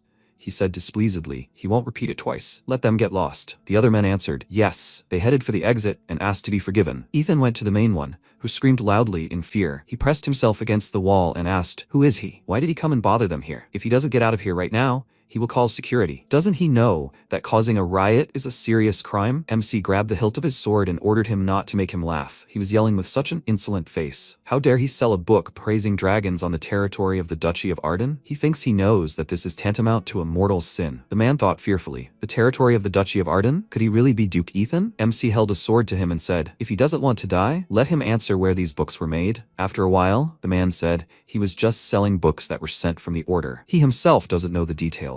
MC said, there are probably other places where books are distributed. Does he know anything about them? The man replied, people from the order check everything very carefully. He doesn't know if this information is accurate or not, but he heard that there's another point in the estate of Viscount Deccan. After a while, Ethan walked through the forest and thought, the estate of Viscount Deccan. It is near the lands of Kargas. He thinks he has decided on his next target. Ethan said, this seems to be the place the merchant mentioned. He entered the cave and looked around. He thought, there is no magic circle with an alarm, not even sentries. This means they have been doing their business here for a long time and they are confident in complete safety. He simply has no words for how annoying this is. He looked out and saw the guys talking to each other. The guy asked, so what did he do? The knight asked again, what do you mean? He threatened him lightly, and he immediately pulled out the money. He took it and sent him to the next world. The guy frowned and said, he knows what. No matter how much the priest covered for him, such things shouldn't be done often. The guard smirked and asked again, who's going to tell him what? The order practically rules this world already. Where can you find such an idiot? Suddenly, there was an order to shut up. MC came out and ordered him to shut his dirty mouth. He was so disgusted that he couldn't listen to it anymore. The guards shouted in displeasure, who is he? Where did he come from? MC said he didn't think they needed to know because they were going to die soon. He couldn't even believe that such words could be said by people. Was there really not a drop of guilt in them? The guy asked. What? He doesn't remember having any visitors scheduled for today. The guard asked. Idiot, doesn't he get it yet? Someone reported them, and this is a mercenary. The guy asked again. Really? That's good. He was just bored. He sent mana through his body and sword and screamed. Judging by his appearance, he was a knight. Well, he asked for it. MC frowned and thought, is this the same mixed breathing technique? He asked. Have they already forgotten about the war between dragons and humans? The guy asked again. What? Ethan said, not only have they mastered the dragon breathing technique, which killed so many people, but now they use it to kill innocent people. And after that, they can call themselves people? He released mana and quickly ran towards the guys. The guy looked at him and thought, he's pretty fast, but his attack style is monotonous. He can handle someone like that without a problem. MC quickly approached and attacked. The guard asked, what? Another guy rushed to attack and shouted, what an idiot. He looked at MC and thought, did he dodge his blows so easily? Ethan grabbed him by the neck and he asked him not to kill him. MC said, he can't even describe how he felt. He was so disgusted. His father and his whole family sacrificed their lives for idiots like him. He will pay for his betrayal and for the murder of his subjects. No one will escape punishment. There was a cry. There is an invader. We need to report to the priest immediately. He ordered everyone to arm themselves and wait for him to appear. He broke through the second block. What a nightmare. Who is this? MC stopped and clutched his sword in his hand, and the guards pointed their crossbows at him and shouted, it's him. Everyone, prepare to fire. Don't move. If they notice anything strange, they will shoot immediately. Ethan looked around and said, what a bright greeting. So, is there anyone else left here? The priest laughed and said, he doesn't think he wants to die a painful death. If he answers questions, he will take pity on him. MC asked again, will he take pity? How funny. Isn't he the same priest who is responsible for distributing the sacred book of the dragon race? The priest asked in surprise. So he knew that this was their territory? Ethan asked again. Their territory. He grinned and spoke. He was simply speechless. He released mana and screamed, they worship dragons. How dare he say such things on Ardon territory? He will crush them. Every single one of them. The priest pointed at him and ordered to shoot this bastard. He ordered to leave him alive and find out who he is. Ethan rushed to attack and activated a red flame, a mana strike. It headed towards the guys, who asked in fear, what is that? Did he load the cannon with an arrow with mana? The priest frowned and thought, he also masters sword techniques and controls fire mana. This is no ordinary knight. Wait a minute, is that fire mana? Could he really be Duke Arden? If this is the same Arden, known for his hatred of the dragon race, then everything becomes clear. Nightmare. How could this information leak? Wait, perhaps this meeting will be his chance. He just woke up. If he deals with the Duke, who is only getting in the way, the dragon race will recognize his contribution and reward him. Then he can gain power. The priest released mana and cried out, fire whip, let it appear. He swung it and commanded it to burn. MC dodged and thought, with such a short spell, he was using powerful magic. Could he really use dragon magic as well? Dragon magic. The magic of dragonmen praising dragons with words? That was special. And the best part was that they could use magic without any special spells. This was possible thanks to a clot of mana in their heads, the so-called spiritual word ball. Ethan thought, if he really had this ball, then the Order of Neuraxis was connected not only to the shape-shifting Neuraxis himself, but also to other dragon races. He moved to the side, and the priest shouted, "He's cornered! Everyone attack!" Ethan thought, "He's much stronger than that dark mage. He needs to deal with him in one blow." The priest shouted, "Does he think he'll give him time to cast a spell?" He activated the fire shackles and ordered the enemy to be bound. Dark stripes bound MC's body, and the priest joyfully said, "He's got it. If he thinks about twitching, his arms and legs will be torn off. He's finished, Duke." Ethan frowned in irritation and said, "What an idiot." He broke the shackles and swung his sword, which frightened the priest. MC said, "He was smart, priest. The Arden clan has one special feature. They can control fire mana, so his pathetic techniques don't work on him." The priest screamed, "What a terrible idiot." He knew it wouldn't be easy to deal with him, but he didn't think it would be this hard. The priest ordered him not to even hope for a peaceful death. He would show him real hell. The cloud giant's aura let it enter the whip. His mana began to spread in different directions, and MC held his sword in front of him. He thought, a strong aura. If he gathers all his power into this, he might be in trouble. The guards rushed to attack, and the priest screamed, "Does he think he'll let him stop him? He won't pass." MC swung his sword and thought, there are enough warriors left. Blood spurted from the priest's mouth, and he said to look, "This is the power they endowed him with. If he is so confident in himself, let him try to stop it with his vaunted abilities." He created an energy being and ordered it to die. Ethan thought, too late. Nightmare. He didn't want to resort to this method. He released mana from his body and decided to open the double ring. The guards screamed, "What? What a nightmare." It pierced the people's bodies and they screamed in pain. Priest. The second part of the secret technique of breathing black flame, the fiery spear. All the manas clashed, but the MC energy was stronger. The priest thought, it can't be. He summoned such powerful magic with pure force. Energy was directed into his body, and then he screamed loudly. The building suffered considerable damage, and people were scattered to the sides. Ethan approached the priest, who was lying on the floor and coughing. He said he wanted to ask him something. He knows about the group of mages who are part of the order. The priest laughed very loudly, and then asked, does he want to demonstrate his superiority as a winner? He really is Ardon's man. MC said he does not intend to chatter with him in vain. Let him answer his question. The priest covered himself in mana and said, of course. Such a group exists, but he will never in his life be able to know about it. Glory to the great lord. Mana burst from his forehead, and he screamed, and now he will go to the next world with him. Ethan grabbed his head with his hand and blocked the flow of mana, causing the priest to scream loudly. He looked at MC, who took this mana, and asked, but how? He answered, he had seen those before, who tried to do the same, so he drained all the blood magic before blowing himself up. The priest laughed and said, what a monster. But even with such power, he will not succeed. No one from the order will give him an answer, because they all swore an oath to their lord. MC looked at him carefully. A seal appeared above the priest, and Ethan thought it looked like magic to burn someone who divulged secret information. The magic was of a fairly high level. His skills were not enough to undo it. Most likely, it was cast by someone higher than an ordinary priest. His last words, Lord, he will need to find out more about him. After a while, Shimon laughed loudly and said, that stupid Lugon made a fool of himself. Hans, he did a great job. Hans bowed and said, he's exaggerating. Count. Shimon said, he's not exaggerating at all. He's great. Thanks to his information, Lugon was unable to send reinforcements. Most likely, he'll find out about it tomorrow. Hans said how glad he was that he was useful to him. But capturing the castle with the forces the Duke had wasn't that easy. Maybe he used some special method? Shimon replied, everything is obvious. Before that, he had won over the Order of Kargas, hadn't he? With their help, he attacked in the middle of the night. He clicked his tongue and said,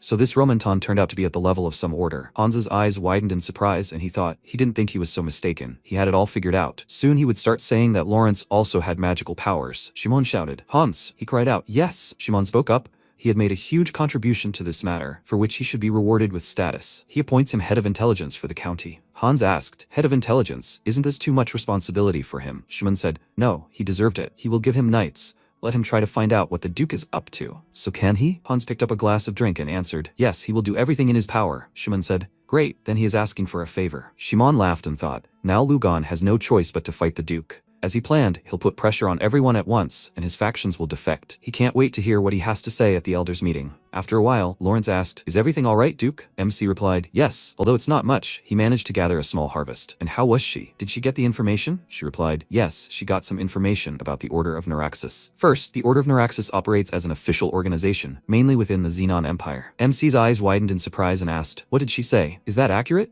Lawrence replied, yes, that's what it says in the official materials. He'd recently found out about it himself while checking the situation in other lands. Ethan wondered, what's going on? The Xenon Empire had also been attacked by the dragon race. A peace agreement wasn't enough for them. So now they're recognizing Neuraxis as an official organization? What a nightmare. So the scale goes beyond the duchy. MC ordered Prexian to be summoned here immediately. He's probably far more interested than they are. Currently, the Neuraxis Order is considered sacred ground by the Xenon Empire, with a temple at its center. Their branches are located in 6 kingdoms, excluding Hydern. The Order's main leader is called the Holy Overlord, and each branch is headed by so-called Great Rulers. After a while, Ethan slammed his fist on the table and shouted, Damn it. If everything is as he says, Prexian, then the most influential figures on the Western continent are in their hands. There are probably branches in Hydern that he just doesn't know about yet. He can be sure of this, since the priest mentioned the Overlord. From that moment on, Arden had another goal: the revival of the lineage, and the extermination of the orders and the dragon race that have spread throughout the kingdom. Prexian said that it was still good that there weren't many hidden orders in Hydern,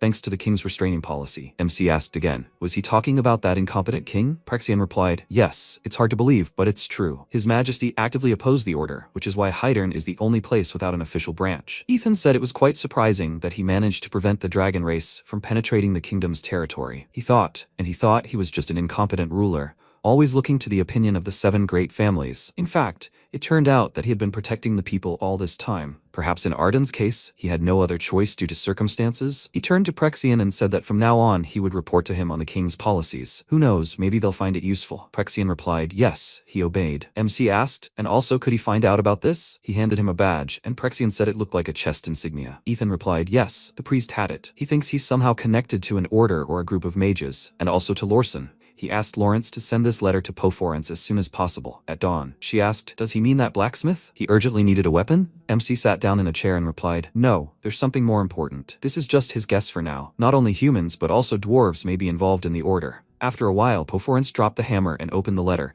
his eyes wide with fear. The dwarf looked at him and asked, Poforance, what's wrong with him? Why did he suddenly stop? Poforance ordered Muster to keep an eye on the forge. He threw down his gloves and said he needed to go to the Duke. Muster looked after him and asked what happened. Poforance turned around and said that perhaps the chance for revenge would appear sooner than he thought. After a while, Shimon sat in his office in front of the orb and proposed starting the 33rd meeting of elders. Naturally, the first point of discussion would be the Duke's seizure of Baron Romanton's estate. He also wanted to point out that the head of the Lugon faction learned of this fact later than the others. Lugon clenched his fists and grew angry, and Shimon asked, is the leader so incompetent that the Duke disrespects him and dared to attack? Isn't that so? Everyone remained silent, and he asked, what will he do, Count Lugon? Or will he continue to watch from the sidelines until all his people are killed? Lugon clenched the piece of paper and thought, he thought this Duke had a grudge against Shimon. That's why he dealt with Kargas. But it turns out he simply started with those who look weaker. It's too strange that he was the last to know about this situation. Someone is definitely helping Shimon. He's sure of it. Wait, is Shimon really in cahoots with the Duke? In that case, he stood up and suggested sending a warning letter. Shimon asked, a letter? Lugon answered, exactly. Because of the vassal treaty, they can't attack the Duke, but they can exercise their rights and send a warning so the Duke stops the attacks. Lugon frowned and thought,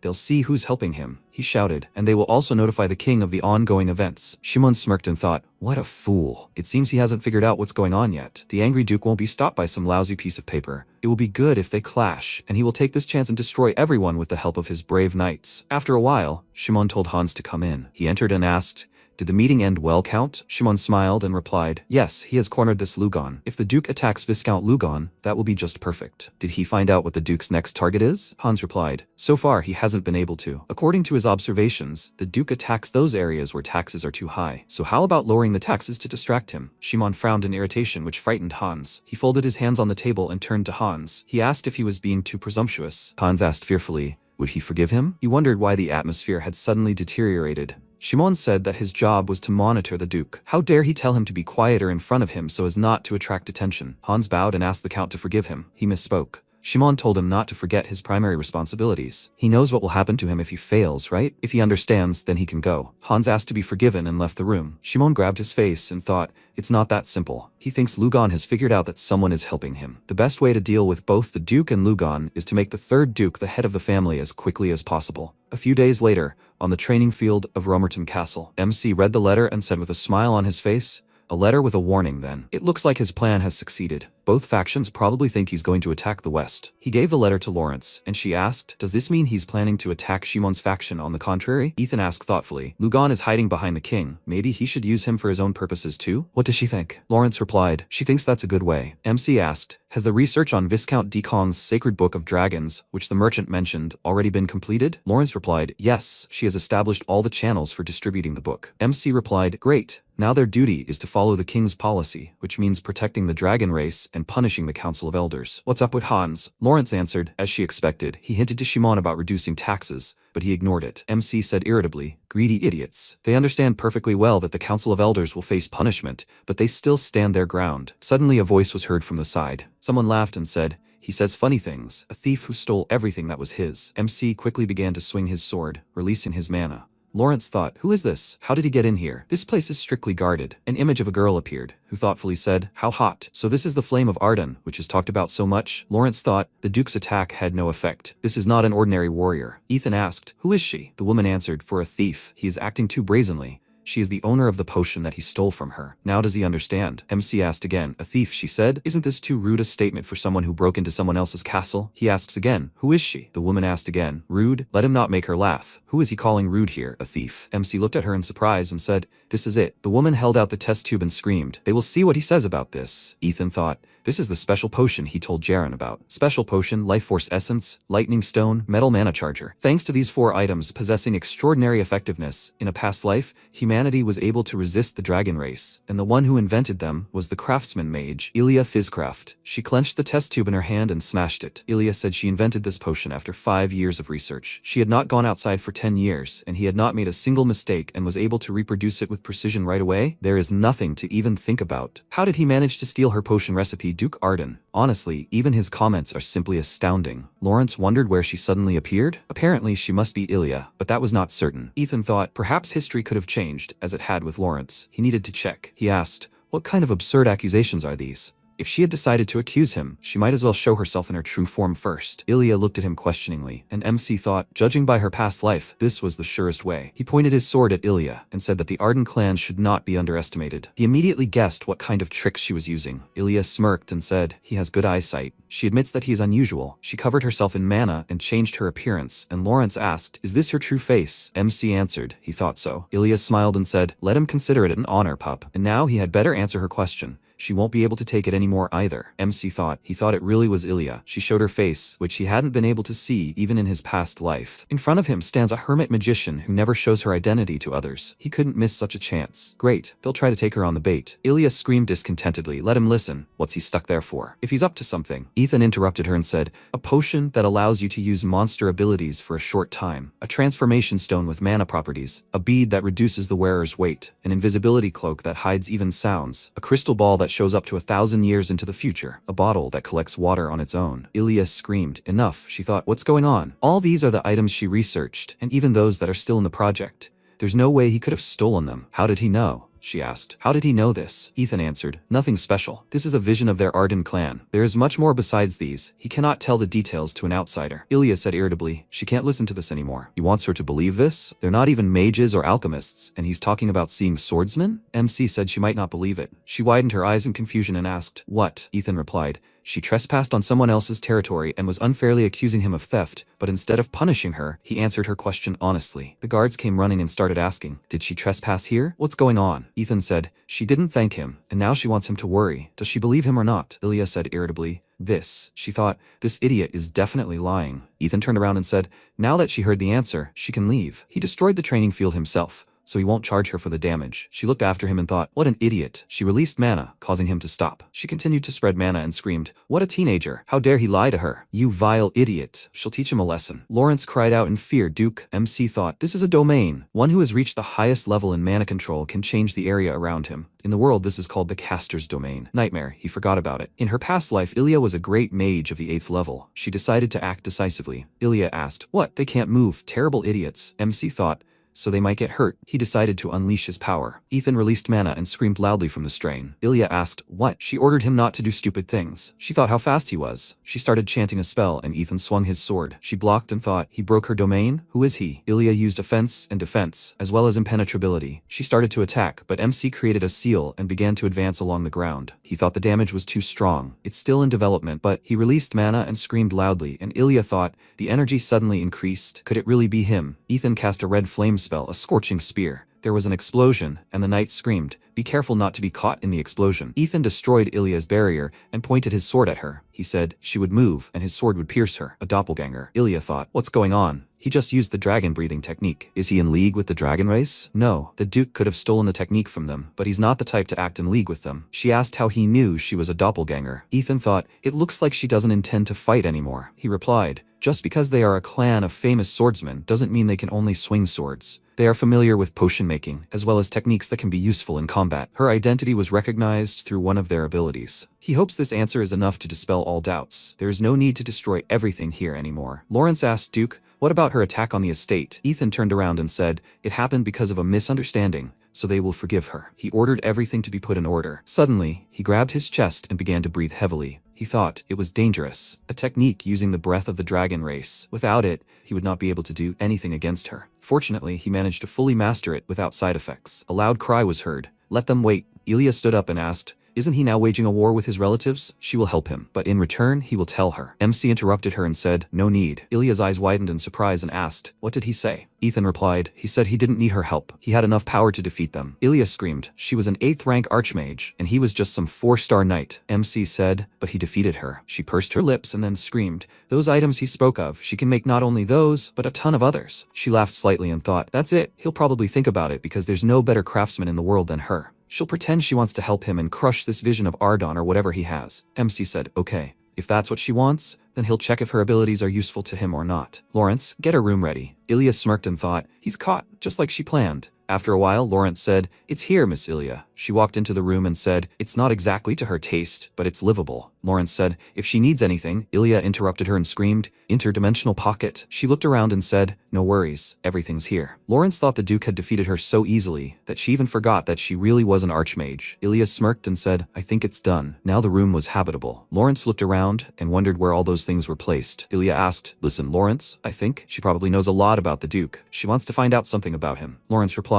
she herself had only recently met him, so she didn't know much yet. If she wanted to know about him, wouldn't it be better to meet with the lady? Ilya asked again, the lady? Did she mean his sister? Lawrence answered, yes, that's correct. Okay, then maybe she should take the form of the old woman again? Let her take her to her. Lawrence asked to wait. She had heard that doppelgangers could take different forms. She usually took the form of an elderly woman. Ilya replied, exactly, because that was how people showed respect for her age, even though she was half a doppelganger. However, it would be better if she was respected in her natural form. Lawrence replied, that's it. As far as she knew, there was a war going on with the Duke's relatives now, and they were using various data to misinform their opponents. If she remained in the guise of a young girl, no one would suspect her of deception. How about staying like that for a while? Ilya said thoughtfully. That made sense. And was she dressed as a man for the same reason? Lawrence asked again. What? She said, yes. How did she know? Ilya turned around and said, okay. Then she would go to the lady like this. Let her quickly take her to her. After a while, Marie cried out joyfully. She was very pleased, Miss Ilya. She was so young and traveling alone. She hugged Ilya and said she would look after her. Ilya started waving her arms and screaming. Does she even know how old she is? Lawrence asked the lady to look after the guest. Ilya screamed. So he deceived her. The scoundrel. She will still deal with him. After a while, in the office, MC said, it's good that he came, even faster than he thought. Florence asked how he could be late, since the Duke himself called him. Besides, he could not sit still when he saw this sign. If he does not mind, can he take a look right now? MC handed him the crossbow and said, there were drops of blood on this. Will he recognize it? Florence began to examine the crossbow and then said, there is exactly the same pattern here. Now he is convinced of it. This is definitely his hand, the royal blacksmith Williams. Could he be in cahoots with the dragon race? Even among the dwarves, this is considered treason. The war with the dragons was devastating for the dwarves too. They lived without any definite rules or system, so they were easy prey for the dragon race. When the invasion began, small villages were unable to respond to the enemy's attacks, and dwarven settlements began to disappear one by one. As a result, many of them died, and their villages were completely destroyed. If not for Arden, now it would be thanks to King Muradni, who founded the country. MC asked to wait and asked, what? Florence asked, what's wrong with him? Ethan asked. It's surprising, of course, that the dwarves founded a state, but was Muradni its ruler? Some time ago, the dwarves were crying in the streets and screaming loudly. The man closed the dead dwarf's eyes and looked around. Muradni cried out, dear kinsman, let them listen to his words. They managed to avoid a dangerous moment thanks to the help of Duke Ardon,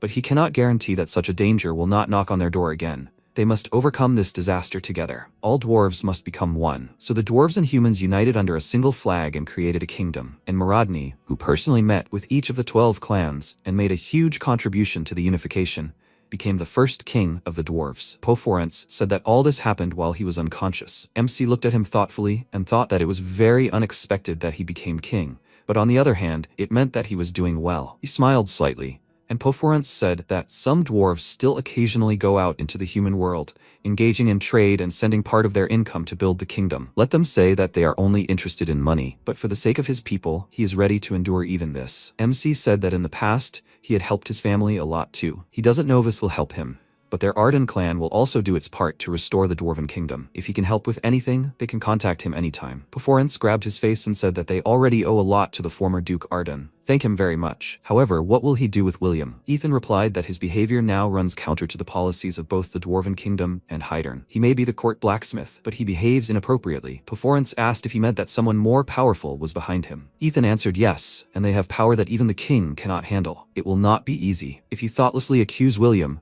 they will counterattack. Poforance frowned and said that the other dwarves are trying so hard for the kingdom, and this idiot works for their enemies. He is extremely angry. MC asked Poforance to listen. He doesn't want to play for high stakes? Poforance asked again. What? What was he talking about? MC said, revenge and lost glory as well as sacrifice for his people. There's a way to accomplish all of this at once. He'll make him the court blacksmith. Poforance shouted, is that possible? Ethan replied, he's going to do it, if only he agrees. Poforance thanked him for such words, but he doesn't quite understand. After all, no one believed him. Why did he believe in him so much? MC asked if it was really so strange to trust someone with whom he shared an enemy. Poforance, he became his man. Do you need any reason to trust your people? Poforance said he asked a stupid question. He promises that he will do everything for him, Duke. He swears by his hammer. He dedicates his hammer and his loyalty to him. Ethan said, excellent. He gratefully accepts his oath. After a while, MC greeted Marcus Bloten. The Marcus said he was glad to see him, Duke. He thinks this is the first time they communicate like this. Let him address him as he feels comfortable. Ethan said, okay, then he will call him Marcus. Last time he didn't thank him properly for the elixir, and he gave him such a gift. He thanks. Bloten said he was only glad if his gift was useful. Let him accept it as a sign of friendship.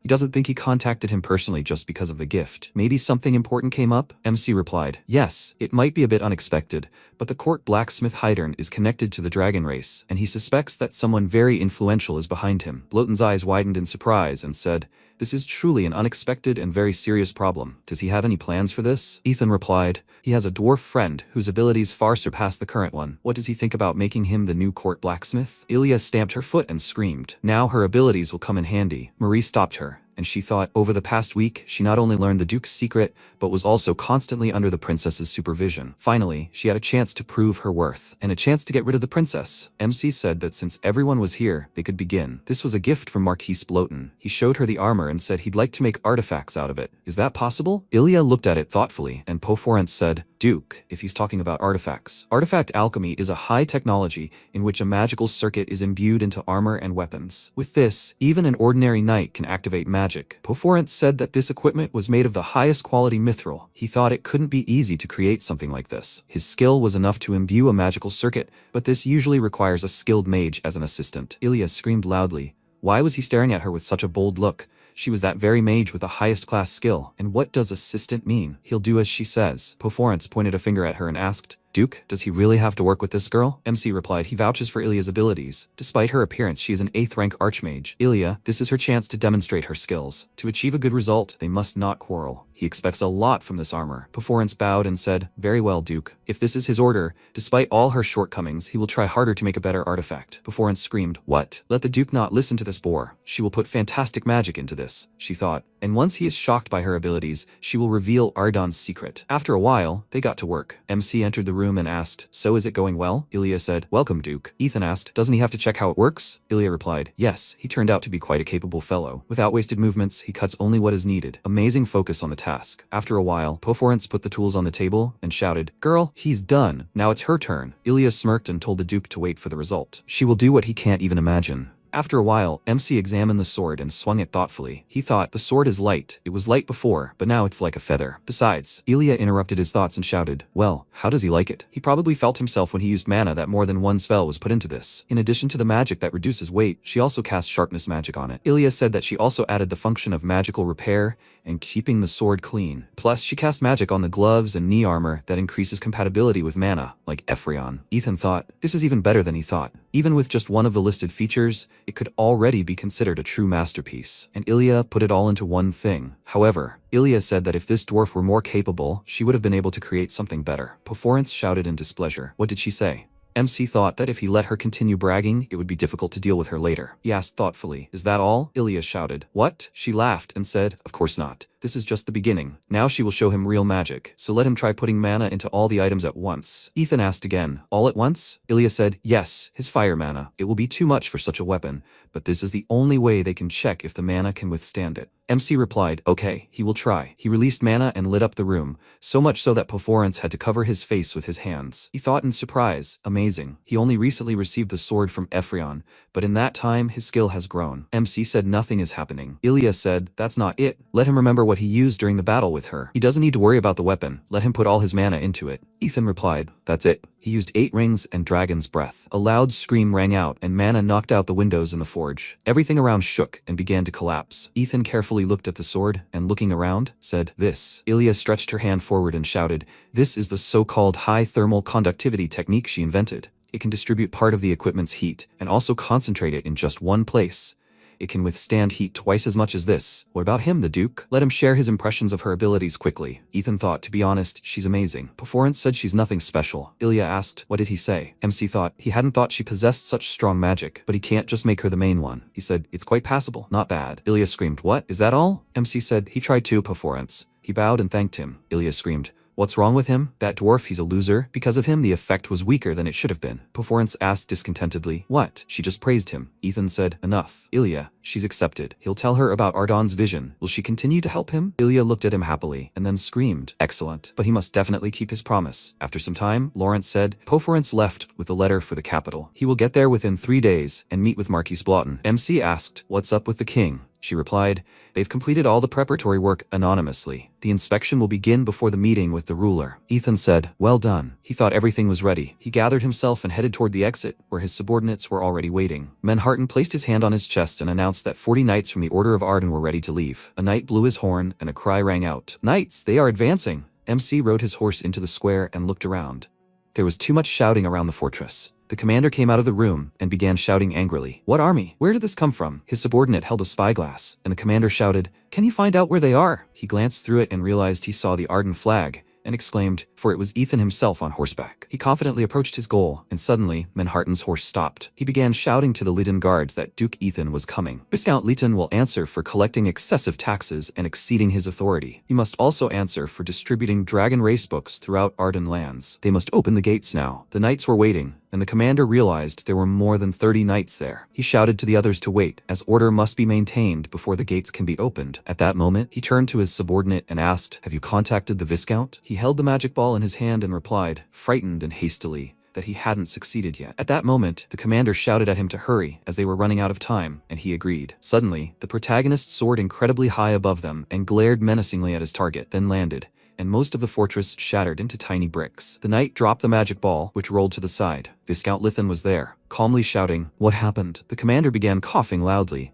but rose from his knees as his subordinate reached for the ball, declaring that they had a problem. "The Grand Duke is here." The commander began shouting to his men to take up positions, and they were to attack the Duke. He pointed his finger at Ethan and continued shouting for the others to immediately take up their positions and charge. The frightened knights didn't know what to do, and the commander ordered them to draw their swords from their sheaths. They could defeat him if they united. Ethan watched in disbelief, wondering why they didn't have an ominous aura. Had they raised their swords because they were ordered to? The fastest way to fight was to weaken their morale. A smile appeared on his face, and Ethan used his 8 rings technique. A fireball appeared in his chest, and this sphere began to spread everywhere. The commander, unsure of what it was, shouted about it as a strong wind rose all around. The knights gaped in shock, watching the dark magical forces they saw above them. Suddenly, the commander realized he had actually cast the sphere spell. At that moment, one of the knights took a step and fell to his knees, dropping his sword, followed by the others. These knights lay on the ground, while Ethan strode confidently among them, heading straight for the commander. The knights below the fortress looked up,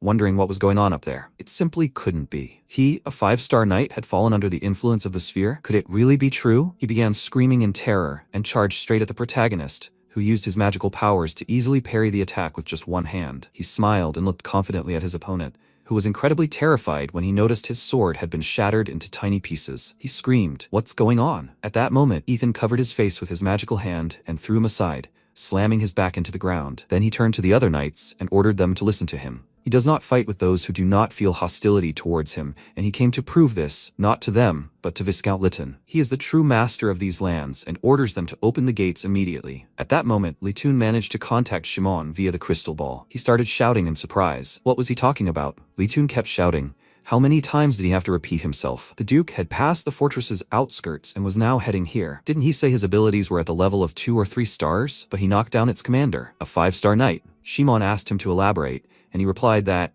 although it was only briefly, he had clearly seen the Duke swooping down from above through the crystal ball, and then the connection was lost. Where had they seen a 2-star knight leap in the air like that? Shimon was incredibly frightened and asked him in a daze, what did he just say? He covered his mouth with his hand, and after a brief silence, asked him to calm down. After all, the information about his low mana was reliable. Did he check why he had broken into the fortress? Webtoon replied that it was because of tax issues and the dragon book. Shimon replied, that's it, let him hold out as long as possible first, and he'll send reinforcements immediately. Webtoon replied that he didn't know how long they could hold out, so they were asking him to hurry, and at that moment, the connection was lost. He realized that the Duke's abilities differed from the information he'd received. Something was clearly wrong here, as if everything was spiraling out of control. Or had something happened that he couldn't even imagine? First, he needed time. Had he mentioned taxes and books? In that case, they needed to distract the Duke at Lugon by any means necessary. He gritted his teeth in anger and realized that even if they had to give up something, they would still have to do it. At that moment, Commander Lowenson entered the room and asked, did he summon him, Count? Shimon replied that he'd been informed that the Duke had attacked Lytton's knights and that he should send reinforcements there. Lowenson replied that he understood, and at that moment Shimon stopped him and asked them to move slowly so as not to run into the Duke. At that moment, Lowenson understood what was being said and, smiling, replied that the order had been accepted. A short time later, Lawrence arrived to Ethan and expressed surprise at how quickly he figured it out. It was actually astonishing. Ethan replied that nothing of the sort had happened. He'd simply opened the outer gates. Most likely, the main forces inside the palace were with the Viscount. He turned around and asked if everything was going according to plan. Lawrence replied that it was ongoing and that he could begin retreating. At that moment, Ethan turned to Manhattan, who had immediately arrived. The protagonist asked him to leave a few soldiers behind to oversee the guards and reorganize the forces. They should also follow him. Manhattan replied that he was obeying this order, and at that moment, Ethan mounted his horse and declared that everything was fine and that they should go inside. At that moment, many people inside the fortress were going about their normal lives, and suddenly, one of the guys rose above them onto the stage and started shouting, did they hear what's going on? Duke Ethan had finally arrived to put an end to Lytton's tyranny. It was time for the great hero to draw his sword to defend them. One of the men in the crowd began shouting, yes, he can't bear this hunger any longer. Another man joined him and shouted, he too, they must all go to the Archduke. Many people supported this idea and shouted, yes, they will all go together. When the crowd was so excited, Ethan appeared right behind them and saw it all. He was pleased that so many people had gathered there in such a short time. They had merely fanned the smoldering flames, and there were many complaints. News about him had spread even without her participation, saying that Kargas and Lytton were living in luxury like in the old days. At that moment, the bald man who had stirred up the crowd stood on the stage and saw Ethan himself behind the ordinary citizens. He extended his hand toward him and shouted, the Archduke is finally here. He greets him with joy. At that moment, the main character began to approach them, and the crowd parted to let him onto the stage. They turned to look at him, asking if it really was him. Ethan took the stage and spoke. Citizens of Demorian, their city used to be like paradise, but after the war, they followed their lords and made them suffer, so he will punish Viscount Lytton. He raised his hand, then shouted that he himself would rule this city, and shouted for the knights to draw their swords at once. At that moment, the people began to shout with joy and support their new ruler. They continued to rejoice, looking out of every window to cheer him on. After a while, evening fell, and the vibrant colors of the sunset were visible in the sky. The knights on the fortress began to discuss the new news among themselves. Apparently, the Archduke and Ethan had captured the outer part of the castle. Another knight asked again, is that why they're on alert? Another knight replied that, from what he'd heard, he'd already captured 2 territories. But how could he have done that if he'd recently emerged from a coma? At that moment, the young man froze, staring ahead and asking him to stop. The knights looked into the distance together and realized who the people in front of them were. It was Ethan and Manhattan themselves, followed by ordinary townspeople. One of the knights shouted at everyone to remain calm and remain where they were. Messengers were to report immediately to the Viscount of what was happening. The townspeople held torches and made their way through the fortress. At that moment, Lytton himself saw everything happening through a magical crystal ball and was dumbfounded, then shouted, what's going on? Was the Archduke really attacking them along with the townspeople? He ran out of his chambers, wondering what the hell was going on. Why had the civilians suddenly rebelled? One of the commanders among his knights shouted at the men not to panic, because they were rebels. Since they had come with fire, they should light their arrows immediately. The men turned around, frightened and unsure of what to do, whereupon the knight grabbed one of them by the throat and shouted, "Is he really disobeying orders? He should prepare the fire immediately." The boy trembled and muttered that he couldn't do this because his family was there. Tears streamed down his face, and the commander swung his fist at him, shouting that he would kill him if he disobeyed. At that moment, Ethan became enraged by such actions and shouted at him to stop immediately. The commander, along with his knights, clutched his head from the incredible scream, and Ethan continued to shout at him to stop. The surrounding people watched what was happening along with Manhattan, and at that moment, Lytton heard a terrible thunderclap and asked again, "What is that?" Ethan continued to shout at Lytton to stop torturing innocent citizens, and that it was time for him to open the gates and answer for his sins. Lytton shouted back that this was nonsense. He had no right to do this. What were they doing? They should destroy the enemy immediately. He shouted at the captain to kill all the rebels, and the knight turned to him in bewilderment, then shouted, "Kill everyone who disobeys." The knight drew his sword and asked the others, "Have they heard about this? They should use fire immediately." The man continued to sob and shout that he couldn't attack his family, at which point the knight swung his sword at him and asked, "Is he still doing this?" But he couldn't strike the man, as Ethan intervened and struck him with a magical wave. The knight fell to the ground, clutching his head, while his subordinates looked on. Ethan raised his fingers, and a multitude of magical beams appeared around him. The captain was dumbfounded when he noticed this, and realized it was a fiery finger of mana. What was this incredible speed? The soldiers didn't even understand what had happened, and how was he able to hit his opponent so accurately from such a distance? At that moment, the protagonist approached them, used an air jump, and pushed off from the weightlessness to attack his opponents. At that moment, Lytton began to scream in fear. So that's how he'd leaped over the walls of the outer palace? When Ethan landed in front of the knights, who were already reluctant to fight them, he lowered his gaze, and a moment later, pointed his sword at Lytton himself. He cried out in fear and trembled. Ethan addressed him by name and said that he refused to surrender, but not to think he would be kind to the strong. At that moment, he raised his sword and was completely enveloped in magic. The commander, standing nearby, looked at the sword with curiosity and wondered if Ethan's flames were red, not black. Otherwise, everyone would have died immediately upon seeing them. But he had a chance to defeat him. At that moment, the commander grabbed his sword and decided to pounce on Ethan. As long as the flames weren't black, there was no guarantee of victory, so he had no problem either. He extended his sword and shouted, "Guys, attack from all sides and defeat the Archduke." They exclaimed, "Yes, sir," and rushed at Ethan from all directions. It was a four-pronged attack, and the protagonist turned to look around, then took a step to the side, and with one deft movement of his hand, deflected the attack. The commander realized he had used sword techniques to fend off the attack, and Ethan looked confidently ahead, when suddenly a questioning expression appeared on his face. Unsure what was happening to him, their stances were quite strange. The commander stared at him in horror as a magical monster appeared above him. At that moment, Ethan blurted out, "Did they really teach the Knights Dragon Clan techniques?" The captain was dumbfounded, then began shouting, "What is he talking about? This is complete nonsense." At that moment, the man behind him tensed up.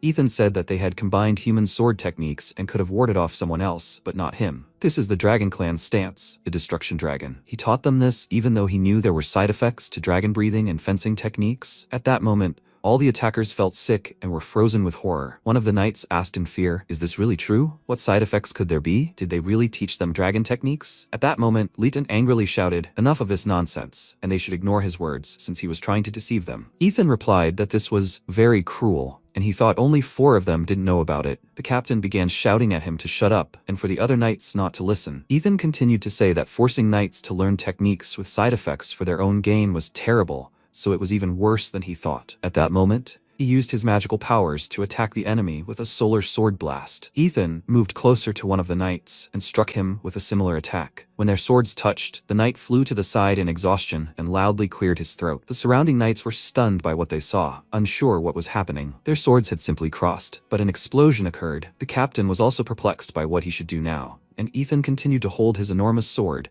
declaring that he saw how they were acting, and that he could conclude that the 4 of them were in league with the dragons. At that moment, the captain realized his situation and cried out in horror. How could he even think of opposing such a technique? He shouted to his subordinates that their enemy was alone and that they should surround him together. Ethan grinned and asked again, "He wants to surround him?" At that moment, he disappeared from his position, and the men were stunned by what they saw. The captain began shouting that this was terrible, that he was about to lower the gates. They had to stop him. The knights rushed after Ethan, who turned with a confident expression and declared that they had fallen into his trap. At that moment, he attacked each of the knights, causing them to be caught in a fiery explosion. The captain, realizing their situation, exclaimed, "What?" He shouted the names of these men, and Ethan asked again, Did he really mean to attack from behind? They were still far from being true knights. At that moment, he broke the heavy chain with one easy movement, thus raising the gates to let his men in. Menharten noticed this and shouted that the Archduke had opened the gates and that the knights should run forward. They must help him. In addition to the knights, even the townspeople rushed inside the fortress with incredible cries and joy. The Viscount turned green with horror and didn't know what to do. He silently watched the events unfold. Panicked, the captain shouted at the knights to stop them. The soldiers should deal with the townspeople. They should hold out no matter what, and he himself would stop the Archduke. But as soon as he finished speaking,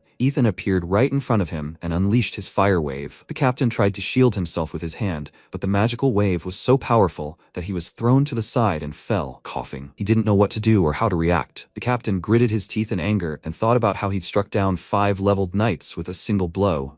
And even he, at level 6, couldn't stand up to him. Now he understood how Kargas and Lumenton must have felt. Luton was incredibly frightened and realized the Archduke had dealt with them single-handedly. He'd previously concealed his strength. At that moment, he fell to the floor in sheer terror. Meanwhile, Menharten shouted for the knights to attack, as the enemy was giving way. Ethan continued to fight the captain, who still held out, but moments later, a throng of townspeople overwhelmed the knights and stormed the palace, screaming as they advanced. Night fell shortly afterward, and at that moment, Jiran introduced his father to the man the Archduke had recommended. It was Perforance, who greeted his new acquaintances. Jiran's father chuckled and said he was pleased to meet the finest blacksmith. He then suggested they move on. They had much preparation to do before the council meeting with the Emperor. As they entered the next room, a magical portal appeared. The man warned them that it might make them a little dizzy, after which they both entered. Finding themselves in the portal, they clenched their teeth in tension, after which Perforance's eyes and mouth opened in surprise. He saw a huge palace right before him. The Marquis welcomed him to the capital of the Hydern Empire, Parantium. Now he offers to make him a blacksmith for the imperial family. Perforance was still unable to escape the magnificent views and gazed around him in dazzle. Meanwhile, in the fortress, many knights were routed, and Leighton, observing the events, began hiding behind the columns. The captain was still struggling with the protagonist and shouted, "Technique, Form 10. He pounced on Ethan with this spell, who was confident and fully prepared. His red magical powers spread everywhere. So with one deft move, he again destroyed the captain's attack. Ethan said that he saw that the captain was confident in the speed of his attacks, in which case he would show him Ethan's attack. At that moment, he unlocked the 8th ring and cast the solar spell Prominence. A bright beam of light and an explosive attack were directed at the stunned captain, who began screaming loudly in fear. And moments later, a bright flame exploded. The surrounding people were dumbfounded by what they saw and stopped attacking for a moment. They all watched silently, and when the dust from the devastation cleared, the captain lay motionless on the broken ground. Ethan looked confidently ahead and shouted that he intended to send his subordinates to fight in his place. Leighton, if he was a true knight, he should end this. Leighton continued to hide behind the columns and trembled with fear. He kept telling Ethan to shut up because he had done nothing wrong. Why should he be held accountable for this? Ethan glared at him horrifiedly and called him a coward because he didn't deserve to be an aristocrat. At that moment, he used an air jump and a second later found himself opposite Leighton, who began to back away. Ethan moved closer and shouted that he should be ashamed of his actions, after which he kicked him right in the chest. He began coughing loudly from the blow and lay motionless in another room. Ethan exhaled, then shouted loudly that Leighton had fallen. Everyone must lower their weapons. The battle was over, and Menharten shouted to his subordinates to surrender immediately. They would attack anyone who did not lower their weapons, and they should surrender. After these words, all the knights dropped their weapons, and Ethan shouted that from now on, the Viscount was under Ethan's control. The people joyfully shouted, "Long live the Archduke! How wonderful!" Ethan confidently looked ahead and observed the unfolding actions of the people. Sometime later, urgent news appeared for Count Shimon. Shimon asked again, "Vice-Captain, he should be on a mission. What happened?" He replied that Viscount Leighton had fallen. At that moment, Shimon was stunned by what he heard and asked again, "What? Had the palace really been captured in just 2 days? Had Leighton surrendered?" Greg replied no. They had interrogated the escaped soldiers. The Archduke's knights had opened the inner gates and won the battle with the help of the townspeople. He replied that everything was clear and he would hear a detailed report on this later. Greg replied that he understood everything, and Shimon looked into the distance, lost in thought. He angrily squeezed the paper in his hand and recounted that Leighton had a 6th-level knight captain and 4 5th-level knights. If, despite this, the Archduke had managed to open the inner gates, that could mean he was almost at level 6. It hadn't been even half a year since he awakened, so it was almost impossible to believe. He turned to Captain Lowenson and asked if he thought the 1st Division would be able to defeat the Archduke. The 1st Division is the most elite knight of the county's 100 knights. They are Count Shimon's secret weapon, and they have mastered the techniques of the dragon race, so they have no choice but to remain in the shadows. The Archduke is likely only level 6. A 6th-level rookie is very different from veterans. Lowenson added that they are professional knights who will soon reach level 7. and there are 12 of them, including himself and the vice captain, so they shouldn't have any problems. 2 knights and the first division are enough to defeat the Archduke. Shimon thoughtfully replied, okay, then he'll use this Archduke a little longer, and have him tell the butler to reduce taxes and stop distributing the new dragon book. Lowenson replied that he understood everything, and would also convey this to the families in the faction. Shimon asked him to ensure everything remains a secret, as it was important to them that Lugon never find out about this. Lowenson grinned and replied that he would do everything. Meanwhile, the protagonist and Manhattan began restoring order in the fortress. Ethan stacked all the documents and reported that they had succeeded in their work. Did Lawrence need anything else? She replied that, with the expansion of his territory, there were more workers and supplies, so they had no problems. He had already reclaimed most of the duchy's southern region, and if he captured another fief, he could implement his plan to divide the duchy into 3 parts for a war of influence. Shimon would soon try to contact him, and then he could use him as a shield to attack Viscount Lugon's faction. Perhaps he believed they were cooperating with Shimon and would not act rashly. Ethan remarked that this was rather foolish, since they most likely believed he was acting blinded by rage. They were oblivious to the reality of what was happening,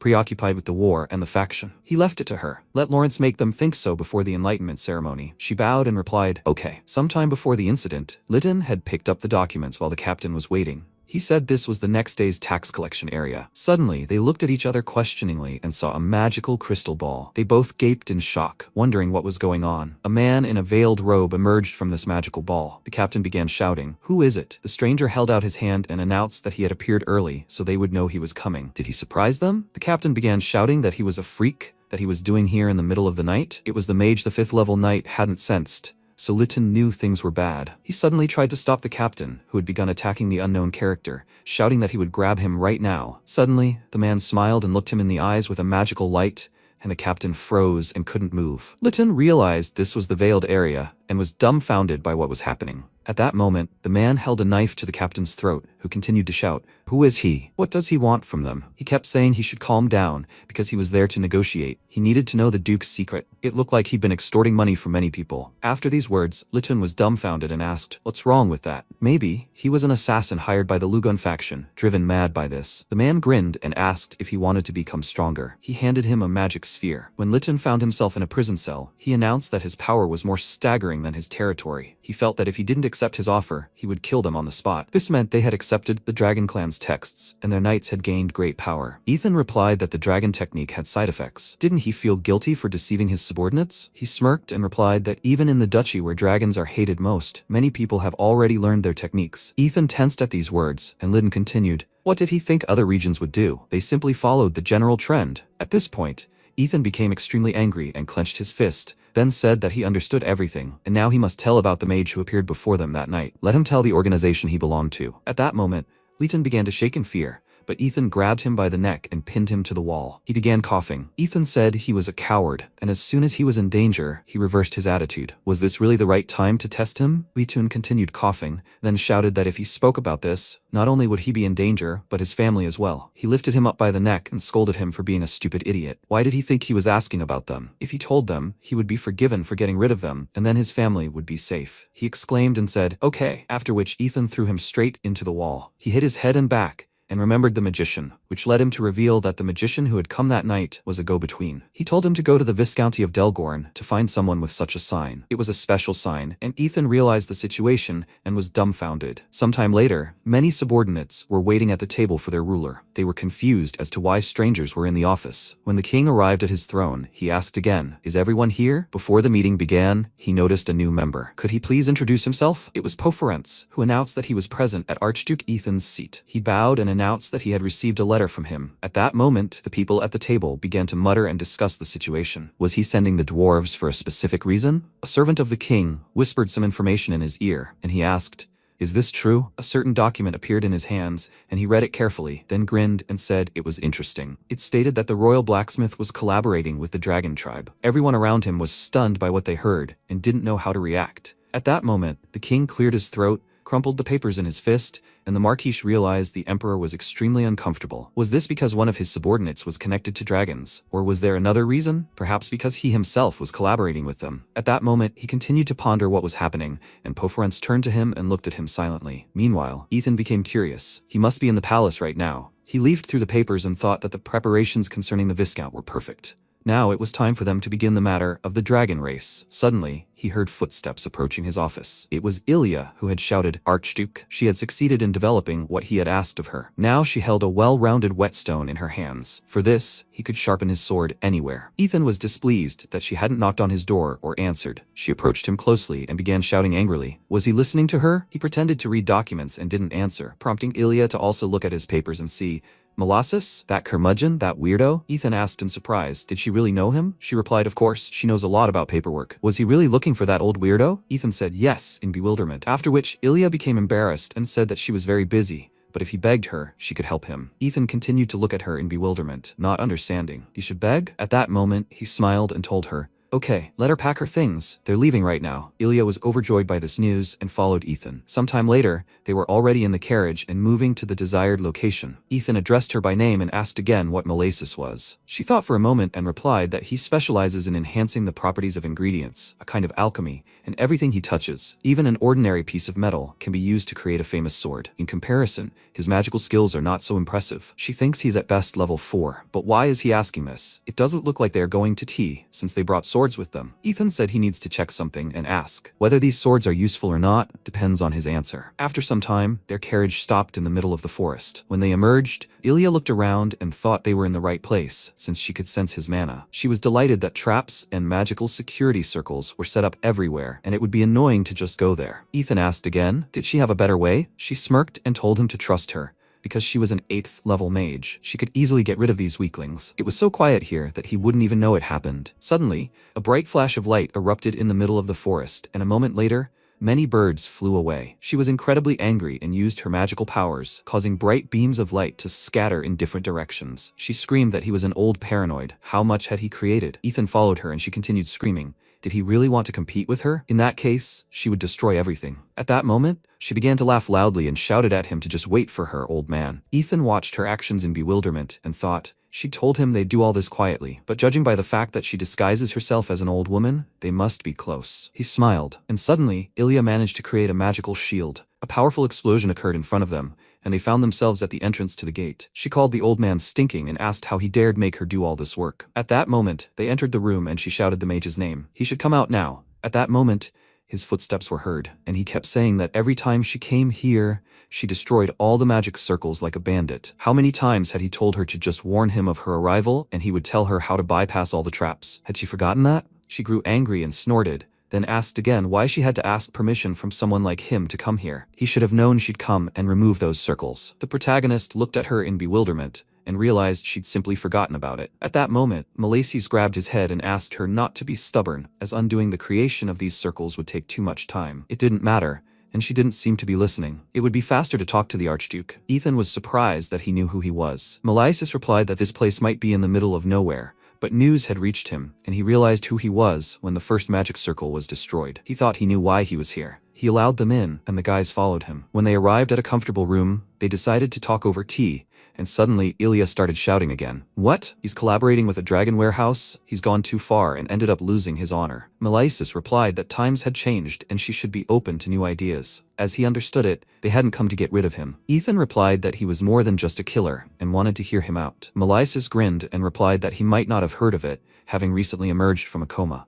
But over the past 10 years, Dragon Clan techniques have quickly become commonplace abroad and in territories beyond the duchy's borders. The protagonist replied that, from what he'd seen, people without dragon hearts who tried to imitate their breathing techniques shortened their lives. People study them even though they know it. Molasses grinned and replied that mages might seem obsessed with knowledge, but they're not idiots. They've dissected their techniques and studied them thoroughly, so most people have gained only their benefits and avoided the negative consequences. Of course, that included him. Ethan replied that this seemed reasonable, and he wondered if he would do the same. Molasses replied that he was glad he thought so, because thanks to dragon techniques, new levels of power had appeared. He asked again, what was this new level? Molasses replied, there are 10 stars for knights and 10 for mages. That's the limit for humans, but now everything has changed. There are now people with 11 and 12 stars. Ilya didn't expect to hear this, and slamming her hand on the table, exclaimed, 11 stars? The protagonist grinned and said, so it's higher than 10. Their mana must have exceeded the threshold with the dragon breathing technique, thus neglecting their training. He wanted to ask him an important question, so let him answer honestly. He had been pursuing the Naraxis Brotherhood, who worship the Dragon Clan, and that's what brought him here. Let him tell him the reason why he should let him live. At that moment, Malasis was stunned and, after a brief silence, replied that there weren't that many of them. They, the mages,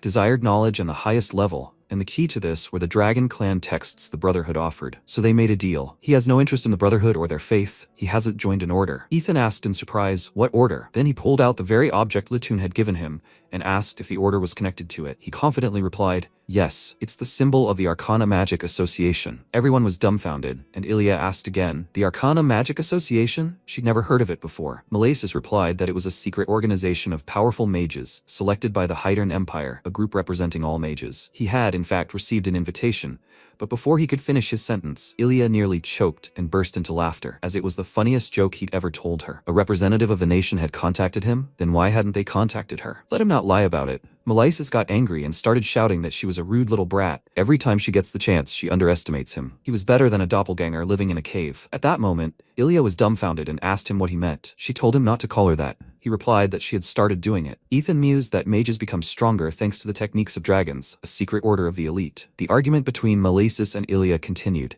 and he shouted that he would show her the power of a great mage, when Ethan suddenly stopped them and asked Malasis to pay attention to him. So mages hold high positions in the palace? Malasis replied yes, they are either important members of the Brotherhood or connected to them like him. Ethan continued to speculate that the mages were already lost, and the palace blacksmith was perhaps connected to the Seventh Kingdom, connected to the Dragon Clan. In that case, the entire palace would be dragon subjects, or maybe it already happened. The guys began speculating that one of the magic circles that destroyed the ring was beyond this old man's capabilities. This meant someone else knew they were here. This old man's fate was either to die by his own hand or be killed by the Order's representatives. But why shouldn't they take him with them? He would be useful as an assistant. Ethan replied that he had no reason to refuse her. He wasn't a member of the Order and didn't work with the Dragon Clan. She grinned and replied that that was excellent, because she would keep him on a leash like a dog and use him until his death. Ethan considered the possibility that he would prefer to die instead and watched her go. At that moment, Malasis announced that it seemed he had no choice. If he became their subordinate, he would be protected, and apparently his work wouldn't be much different from before. At that moment, Ilya heard sounds coming from her backpack. Ethan asked,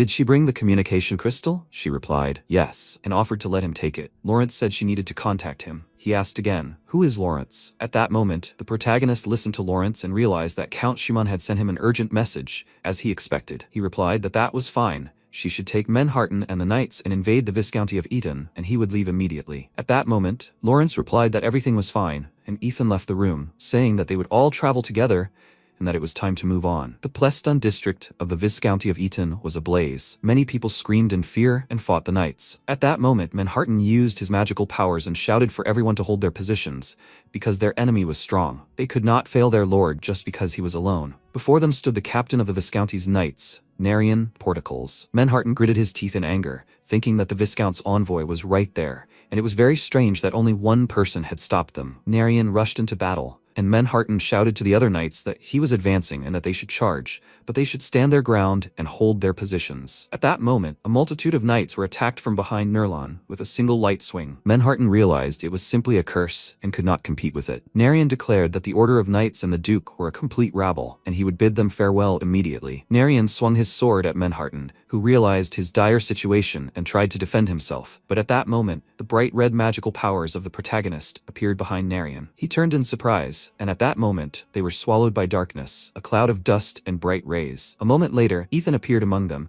saying he hadn't thought he'd be such a powerful knight, and that he was impressed, having spotted his attack in time. Was he leaving enemies alive because he was confident in his skills? His knights lay on the floor, trembling with pain and terror. Narian replied that he wasn't so arrogant. He simply believed he could surpass them without killing them. Ethan apologized to Manhattan for being late, but he would take care of him now and leave the Viscount to him. Manhattan replied, yes, and at that moment, Narian revealed his name and said he was a knight captain and a Viscount, and apologized for pointing his sword at Archduke Ethan. Ethan froze when he noticed the approaching attack, and at that moment, Narion lunged at him with his sword again. Ethan didn't let the enemy get close, but he reflected on how much faster he was than when he fought Menharten. Had he been hiding his strength? He's roughly 6 stars, like Polton, maybe even closer to 7 stars, and the weight of his sword differs from those that double with mana. At that moment, Narion swung his sword again and began shouting loudly, then struck the protagonist's sword, who had used it to shield himself. He realized his enemy knew the basics of swordsmanship, but his blade was filled with doubt and anxiety. This was quite strange, since at best his mana was 4 stars. However, he couldn't find an opening. The struggle continued between them,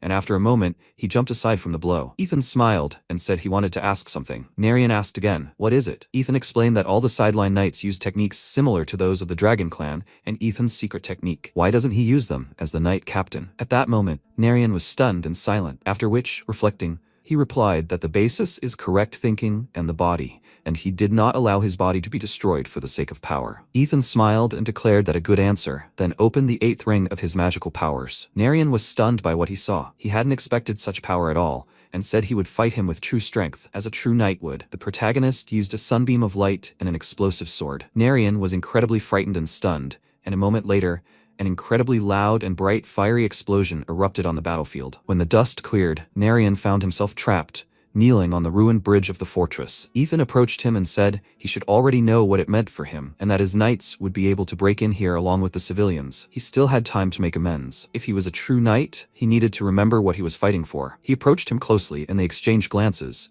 after which Narion took his sword with a trembling hand and asked if there was a chance for someone like him who had renounced the truth. Ethan replied that it depended on his actions from now on. He personally broke the chains holding him. Narion replied that he would wait for him, and Ethan left him alone. After a while, Shimon picked up the document and laughed. The branch lines that had fallen so far were Kargas, Dakun, Lomanton, and Eton. 4 territories, 120 knights. Just 136 days after he emerged from his coma, Ethan gathered to stand at the branch line, and news that everyone in the duchy should live by spread throughout the Hydern Empire. One day, a subordinate entered his master's room, knocking on the door and announcing his report. It was Count Wellington Falsky, the director of Emperor Hydern's information department. The king of Hydern asked if he had completed his investigation into Archduke Ethan. Wellington confidently replied, yes, but he had encountered difficulties due to his visit to the royal blacksmith. The emperor clenched his fist in anger and asked again, "That's Duke Ration, isn't it? How is the investigation into their relationship going?" He replied that they had obtained proof that he was secretly supplying weapons, but due to secrecy, they couldn't obtain more information. The king considered this duke.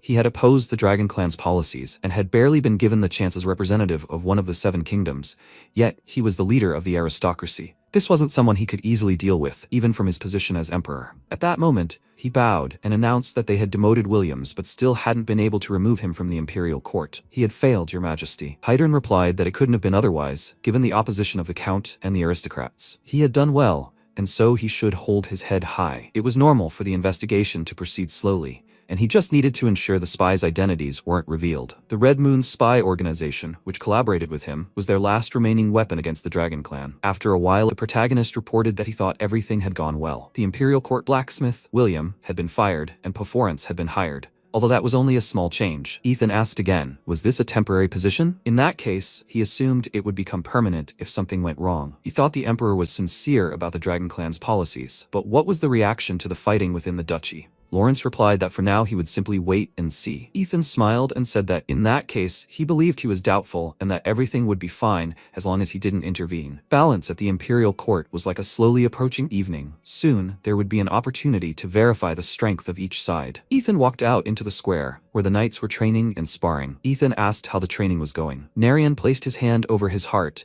and announced that he was there. It was a great advantage that a knight close to 7-star level had joined the order. He will be able to leave the management and discipline of the knights to him. Ethan approached and patted him on the shoulder, explaining that he had recently joined them and was already working so hard. He was a very reliable man. He immediately saw that the knights had improved their skills thanks to Narion, but suddenly he asked to gather all the knights, and Narion asked again, why so suddenly? He replied that the new knightly order needed new equipment. After some time, all the knights were assembled in the square. Ethan reported that there were currently over 100 knights gathered from 4 families. Therefore, swordsmanship and command systems differed among them. But from now on, everything would be as it was in Ethan's order of knights. They would use the techniques he was about to introduce, and the representative knights should take their positions. He drew his sword and decided to begin fighting without mana. Numerous knights surrounded him and swung their swords. Narion was among them, when Ethan suddenly became wary and swung his weapon. A sparring match began, and one of the knights leaped high above Ethan's head. Ethan quickly noticed him and easily parried the attack, expending virtually no effort. The knight was struck in the side and fell to the ground. His face turned blue with terror, and he began coughing loudly and clutching his stomach. The other knights saw what was happening and continued fighting, when suddenly, one of them became frightened at the sight of Ethan standing in front of him. He was trembling, and Ethan was considering overpowering him with his strength,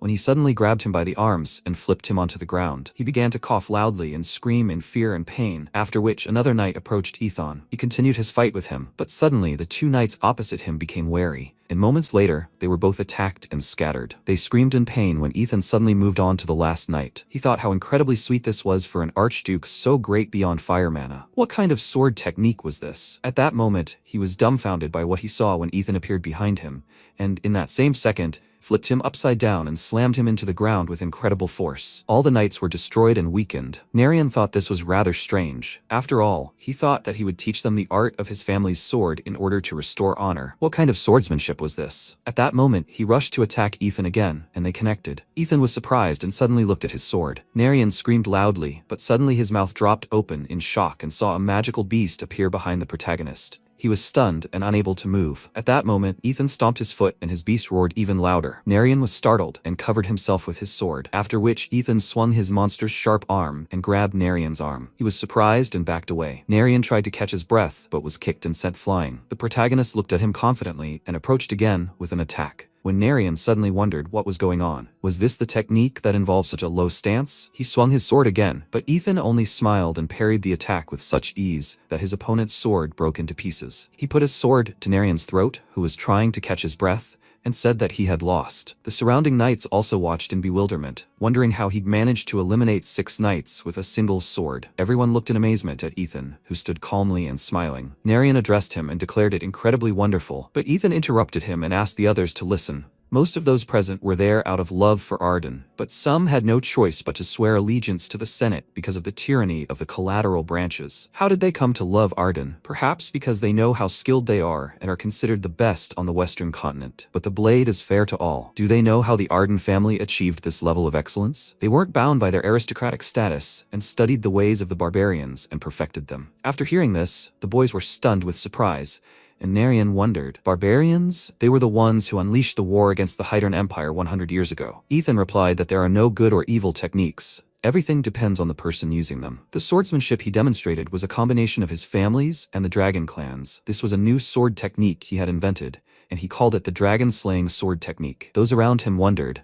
is this a dragon-slaying sword technique? Could this really be the Arden blade? The dragon-slaying sword? In that case, there was a reason he had instructed them to accept the dragon clan's ranks. Ethan acknowledged this was true, and announced that they would learn the Duke's new sword techniques and become the greatest knightly order on the continent. Now, who wants to be with the Arden family? Narian was the first to answer, shouting his name and pledging allegiance to the Archduke Arden family. The surrounding knights also swore allegiance to their duke and jointly pledged allegiance to the Arden family. When the protagonist raised his magical hand, Lawrence announced that it looked like it would be a stronger army than they expected. Does he intend to restore the Black Flame Legion? Ethan confidently replied, no, the current plan has changed too much. The Black Flame Legion is officially the knightly order of the Arden family, and they were the family's pride, as they consisted of the most elite knights on the entire continent. They exterminated the Dragon Clan, and the Arden Squad, with its do-or-die ethic, was formed thanks to them. Due to the control of the branches, they have essentially all disappeared. Lawrence added that the war between the adversaries is still ongoing and will soon enter a new phase. From now on, this order will replace the Black Flame Legion, and it will become the most elite order on the continent,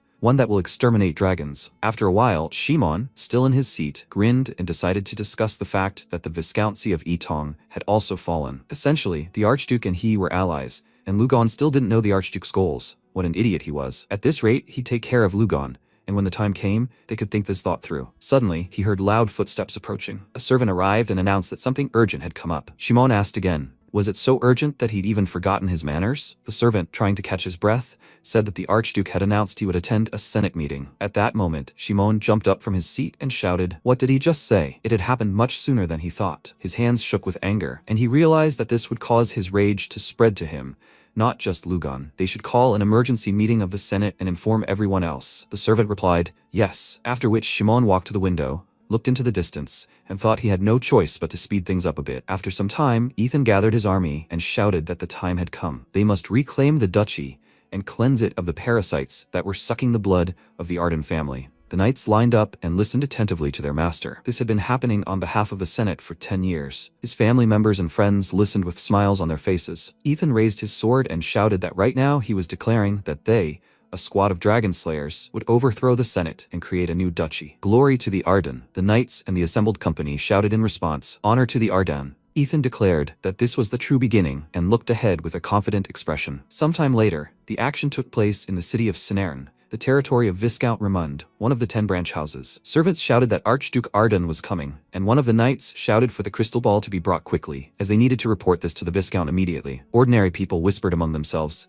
could this really be serious? Had the Duke himself arrived? His army had entered the city, and the people continued to whisper, had he really liberated the 4 fortresses? They were begging him to free them too. Ethan was confidently approaching his goal. Meanwhile, Shimon was already in the Senate, discussing that there were still many empty seats in the hall, but since the matter was urgent, they would begin the Senate meeting right away. At that moment, a loud noise was heard outside the door. A servant burst into the room, shouting that they had a problem, as the Archduke had just entered the city. Shimon and Lugon were dumbfounded and exchanged glances. One of the men slammed the table and exclaimed, what's going on, and why are they only reporting this now? What have the guards been doing outside the walls all this time? Do they really want to punish everyone for neglecting their duties? The servant was stunned and unsure what to do. Shimon thought this was odd, as he had specifically rushed to start this meeting because the Archduke had expressed a desire to attend. How did he know they were holding it now? The servant exclaimed that he couldn't enter like this, and that they should wait a minute. Ethan ignored the servant and entered the room where he was completely unexpected. He calmly sat down at the table and confidently announced that he was glad to see everyone and that he, too, had come to the meeting. Lugon believed this was against all laws and slammed his fist on the table, shouting, don't they know that only ordinary families can participate in the meeting? Even if he's an archduke, he still has no right to attend the Senate meeting. Ethan spread the papers on the table and replied that he had received letters of authorization from 4 elders who were not present. All of this had been personally approved by His Majesty. He could express any objections to the king for this reason. He would be forthright with Count Lugon. He should have his taxes immediately and ban the distribution of the written fortune-telling. At this point, Lugon was dumbfounded by what he heard and exclaimed, what? Ethan replied that if he didn't obey now, he would start a war against them. His hands trembled, and he asked, how dare he behave so rudely? In the future, they would see if he had the right to treat him like this. At that moment, he summoned the captain of the Zerat Knights and rose from his seat, when suddenly, the entire room began to glow with his aura. People were confused and frightened, and Shimon realized that this was the power of the 7-star Knight, and the reason he was trying to use the Archduke was to confuse Lugon. Everything was happening because of him, and the captain of the Hamilton family's Red Lion Knights, the 7-star Zerat Knight Clemen, had arrived. At that moment, the protagonist asked if he had the right, when suddenly his entire chest glowed with a magical light like his eyes. He was dumbfounded, unable to comprehend what was happening. The people around him tried to shield their faces from the emerging wind and bright light. Lugon grew even more enraged and shouted, what is he doing? Ethan replied that he meant to ask, is he really using the coverage area here? Does he want to add treason to his crimes? At that moment, Zerat was surprised that he had so easily overwhelmed his coverage area, and yet it hadn't even been a year since he'd awakened from his coma. Lugon continued to shout, what's his answer? Why wasn't he telling Count Shimon anything? Ethan replied that he had no need to, having already accepted all of his demands. At that moment, Count Shimon smiled, and Lugon realized the betrayal and called him out in his thoughts, deeply disappointed. After some time, the knights gathered in a special square with their horses. Among them, Fons appeared, turning to Captain Narian and asking who this was. Wasn't this their former knight captain? He chuckled and apologized for the late greeting. He was having trouble noticing him because of the dark presences. Narian asked what was wrong. He replied, nothing, then chuckled at the Dragon Slayer troops, and remarked that it was an ironic name for a group that had copied the techniques of the Dragon tribe. Narian responded to his hostile words by laughing at them while groveling at their feet.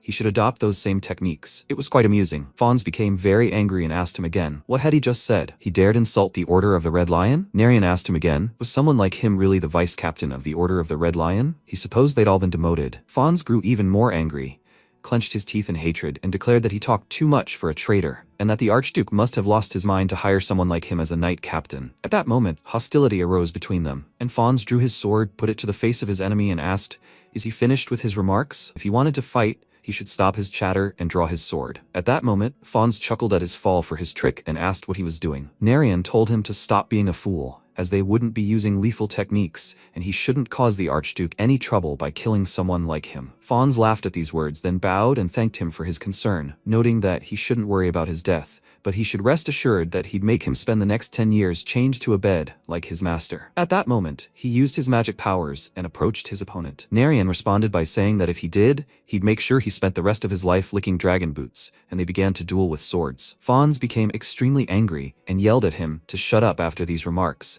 and they tried to strike each other. When Fawns suddenly froze and realized that this was Dragon Tribe swordsmanship, he'd heard that he was adamant about using their skills. What a hypocrite he was. He already knew all their sword skills. With these thoughts in mind, he moved to attack his opponent when suddenly a huge monster appeared behind him, causing him to become terrified. When Fawns turned around, he cried out in fear and wondered what kind of attack that was. It was different from the techniques he knew. As he descended to the ground, Narian extended his hand and pulled it toward Fawns, who was frightened and asked, "What is that?" He had to let go of him immediately. Fawns yanked his opponent's hand away, and Narian shouted that he would pay for his insults right now. He reached out with his hands, and Fawns felt a thirst for blood. He suddenly shouted for him to stop, but Narian ignored him and punched him right in the chest, causing Fawns to drop his sword and fall to the ground. At that moment, Lowenson realized that the coverage area had just been revealed, and the Archduke's mana had reached level 6. The black flame energy was absent. Shimon sat confidently at the table, smiling as he considered how, at his level of mastery, he couldn't use the black flame. But perhaps he simply wasn't worthy of it. Using a mana spell was the energy emanating from him,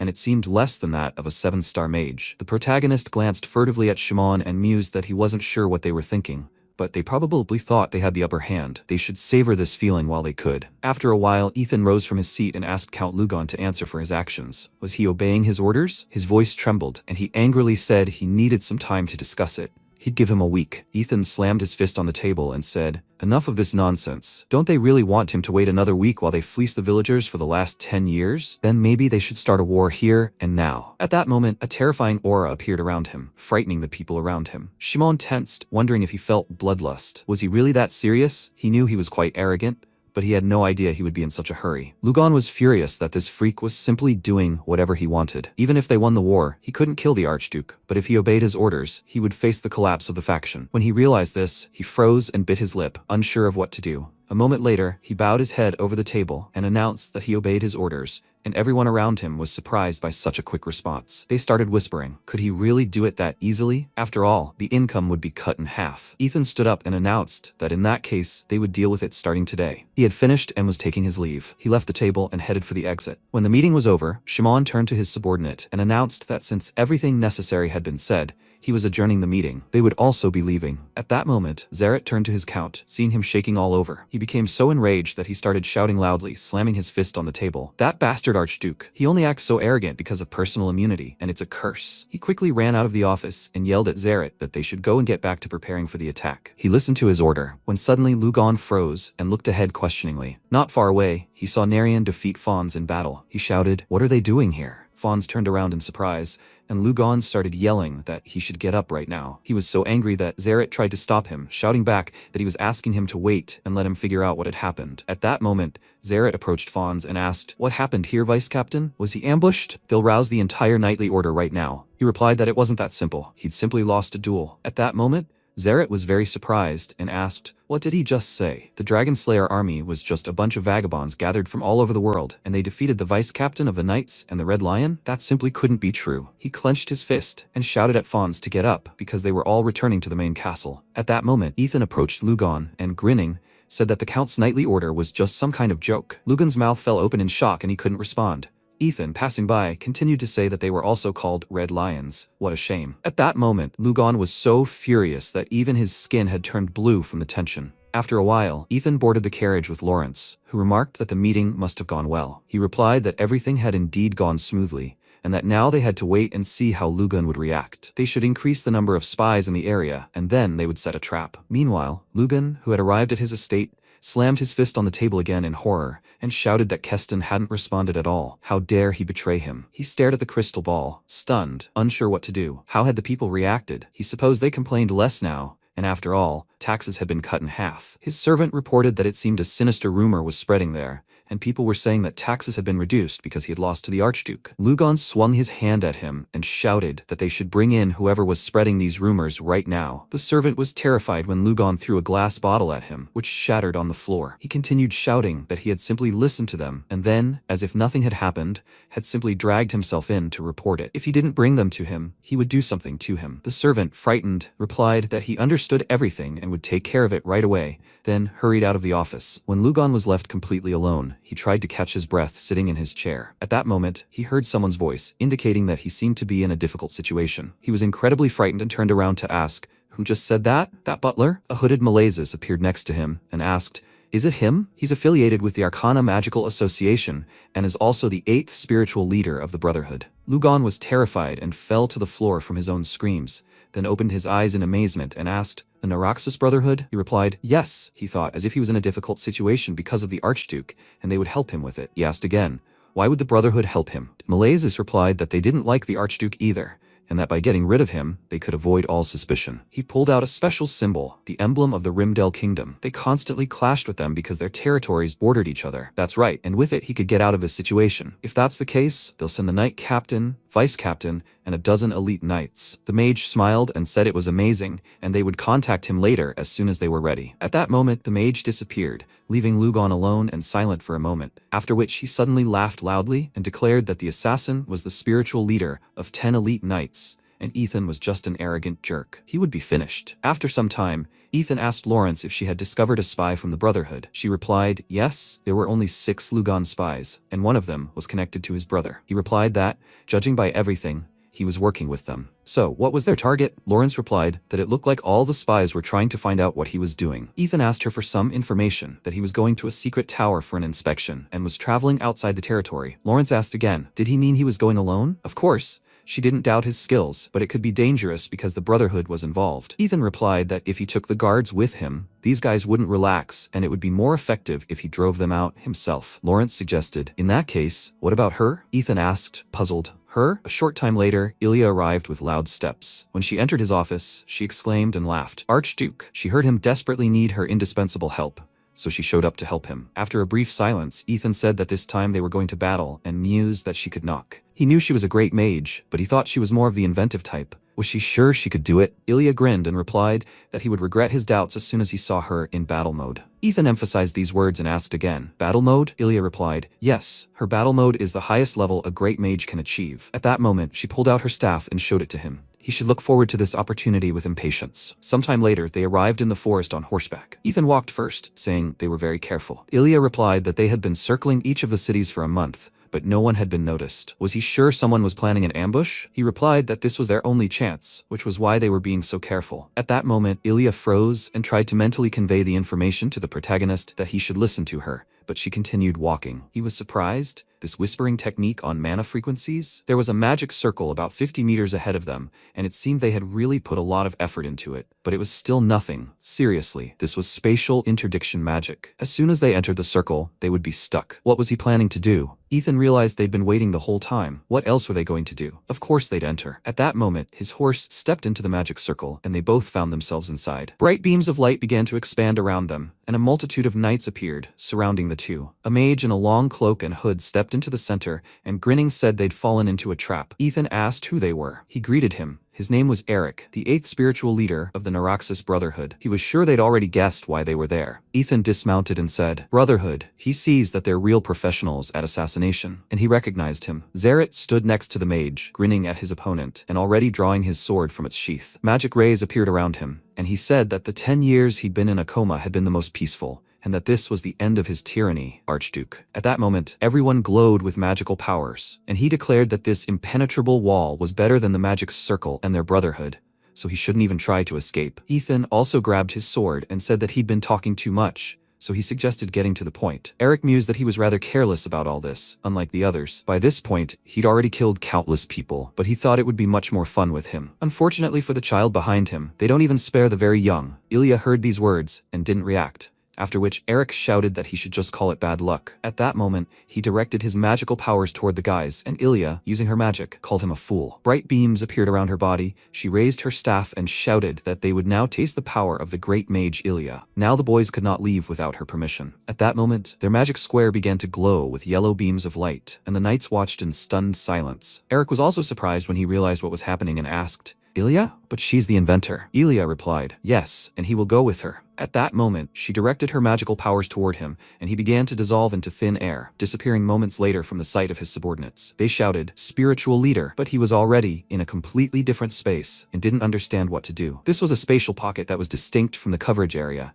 and this merch was created by the mage himself. In this case, he began shouting very loudly to spread light magic from him, as he had decided to create his own coverage area here. He grinned and tried to follow through, when suddenly he perked up and saw Ilya standing next to him, smiling and saying it was all true, because the month they'd been waiting for them would have been wasted if he hadn't done at least this. She continued to laugh at him, sitting upright on her staff in a relaxed position. Eric said, "Let her wait a second." They were everywhere, searching for her across the continent. He was so glad to finally meet her. Perhaps she would want to join their brotherhood? They would adhere to all her stated conditions. Ilya replied that their organization was pure evil. Did he really think she would work with them? He bowed his head and said, "What a pity. In that case, she'd have to die." At that moment, he became so angry that dark magical beams began to emanate from him, and Ilya laughed at them and shouted back that it was very funny. "Boy, let him try it." A fight broke out between them, while the protagonist found himself alone among the 6 knights surrounding him. He reflected on the fact that a renowned knight and 9 6-star knights were here, and for the first time since his return,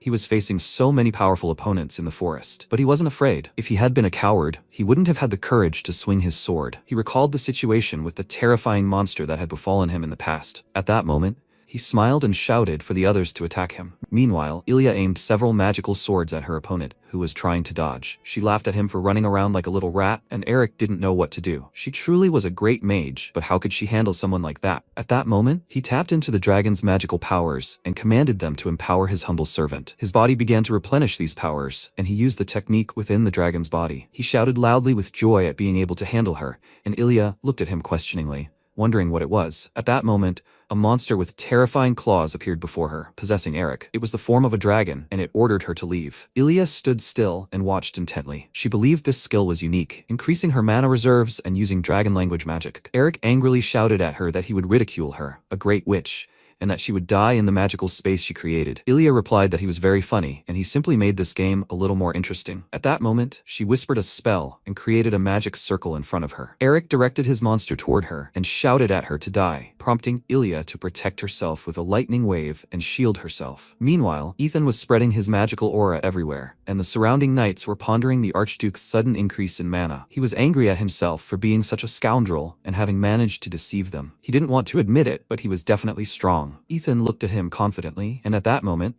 Zeret decided to rush into the attack and shouted for the others to do the same. They completely surrounded him, and he shouted, "Solar Prominence, Technique 4. He used the fire technique while the knights attacked him from all sides and shouted loudly. His eyes filled with a bright red light, and this fiery lightning spread further and further, thereby pushing back the surrounding knights. They were mired in this fire and couldn't move. Zaret shouted that this was flame and they should retreat from here. He didn't know there was a skill that turned the body into fire. How could he kill him now? He shouted for everyone to calm down, because even if he used the secrets of Arden's art, he still couldn't be invulnerable. Let them look at his chest wound. If they tried, they could seriously injure him, even if he used a fire technique. The protagonist blocked his chest with his sword, and Zaret reflected that he even had a wound on his neck from the one he'd inflicted. They wouldn't be able to deflect his best attack, but they had to do as he said and focus all their mana on their swords. Ethan reflected that he was a great knight of the 7th level, and it was no wonder he was so perceptive. His trick wouldn't work on them a second time. Body of Fire is a technique from the Lord's secret art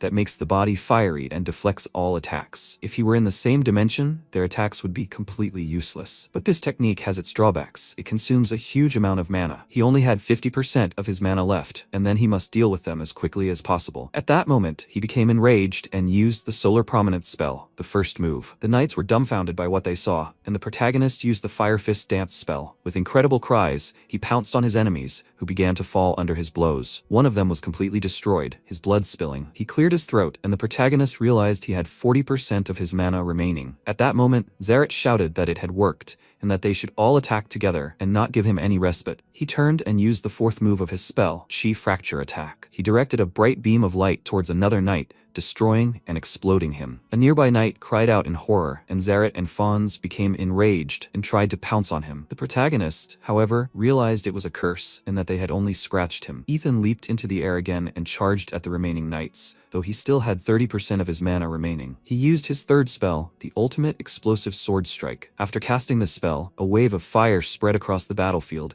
and another knight was attacked. Fawns realized he couldn't even get close enough to strike him. The protagonist stepped on the ground and used his second spell, the Detonator Sword. Confident in his powers, he filled the dimensional cube they were placed in with thick dust. Zaret looked at his hands and screamed that it was a curse, that they couldn't lose him in that smoke. At that moment, he froze and saw the protagonist holding another of their knights by the neck. His mouth dropped open in shock, after which blood spilled, and Zaret had no time to react. All the knights were destroyed except for their 3. Ethan spoke of this, and he had 10% of his mana remaining. Meanwhile, Ilya continued her battle, and her space began to crack slightly. She grabbed Eric by the hood and dragged him along the ground, when she suddenly looked ahead in surprise. She had arrived in Ethan's space and asked if he hadn't dealt with them yet. Everyone turned to her in bewilderment, and Ilya exclaimed that this Eric was simply a weakling. The knights looked in surprise at his immobilized body and realized that their spiritual leader had been defeated. One of the knights exclaimed that this simply couldn't be happening and shook with fear, then shouted loudly for the witch to die right then and there. Ilya smirked and asked, what was he talking about? She pointed a single finger at the knight and obliterated him with an incredibly bright glow. In the end, only 2 remained, Zaret and Fawns, their mouths open in stunned silence and unable to move. Ilya asked, how much longer would he keep the lady waiting? Ethan smirked and told her not to rush him,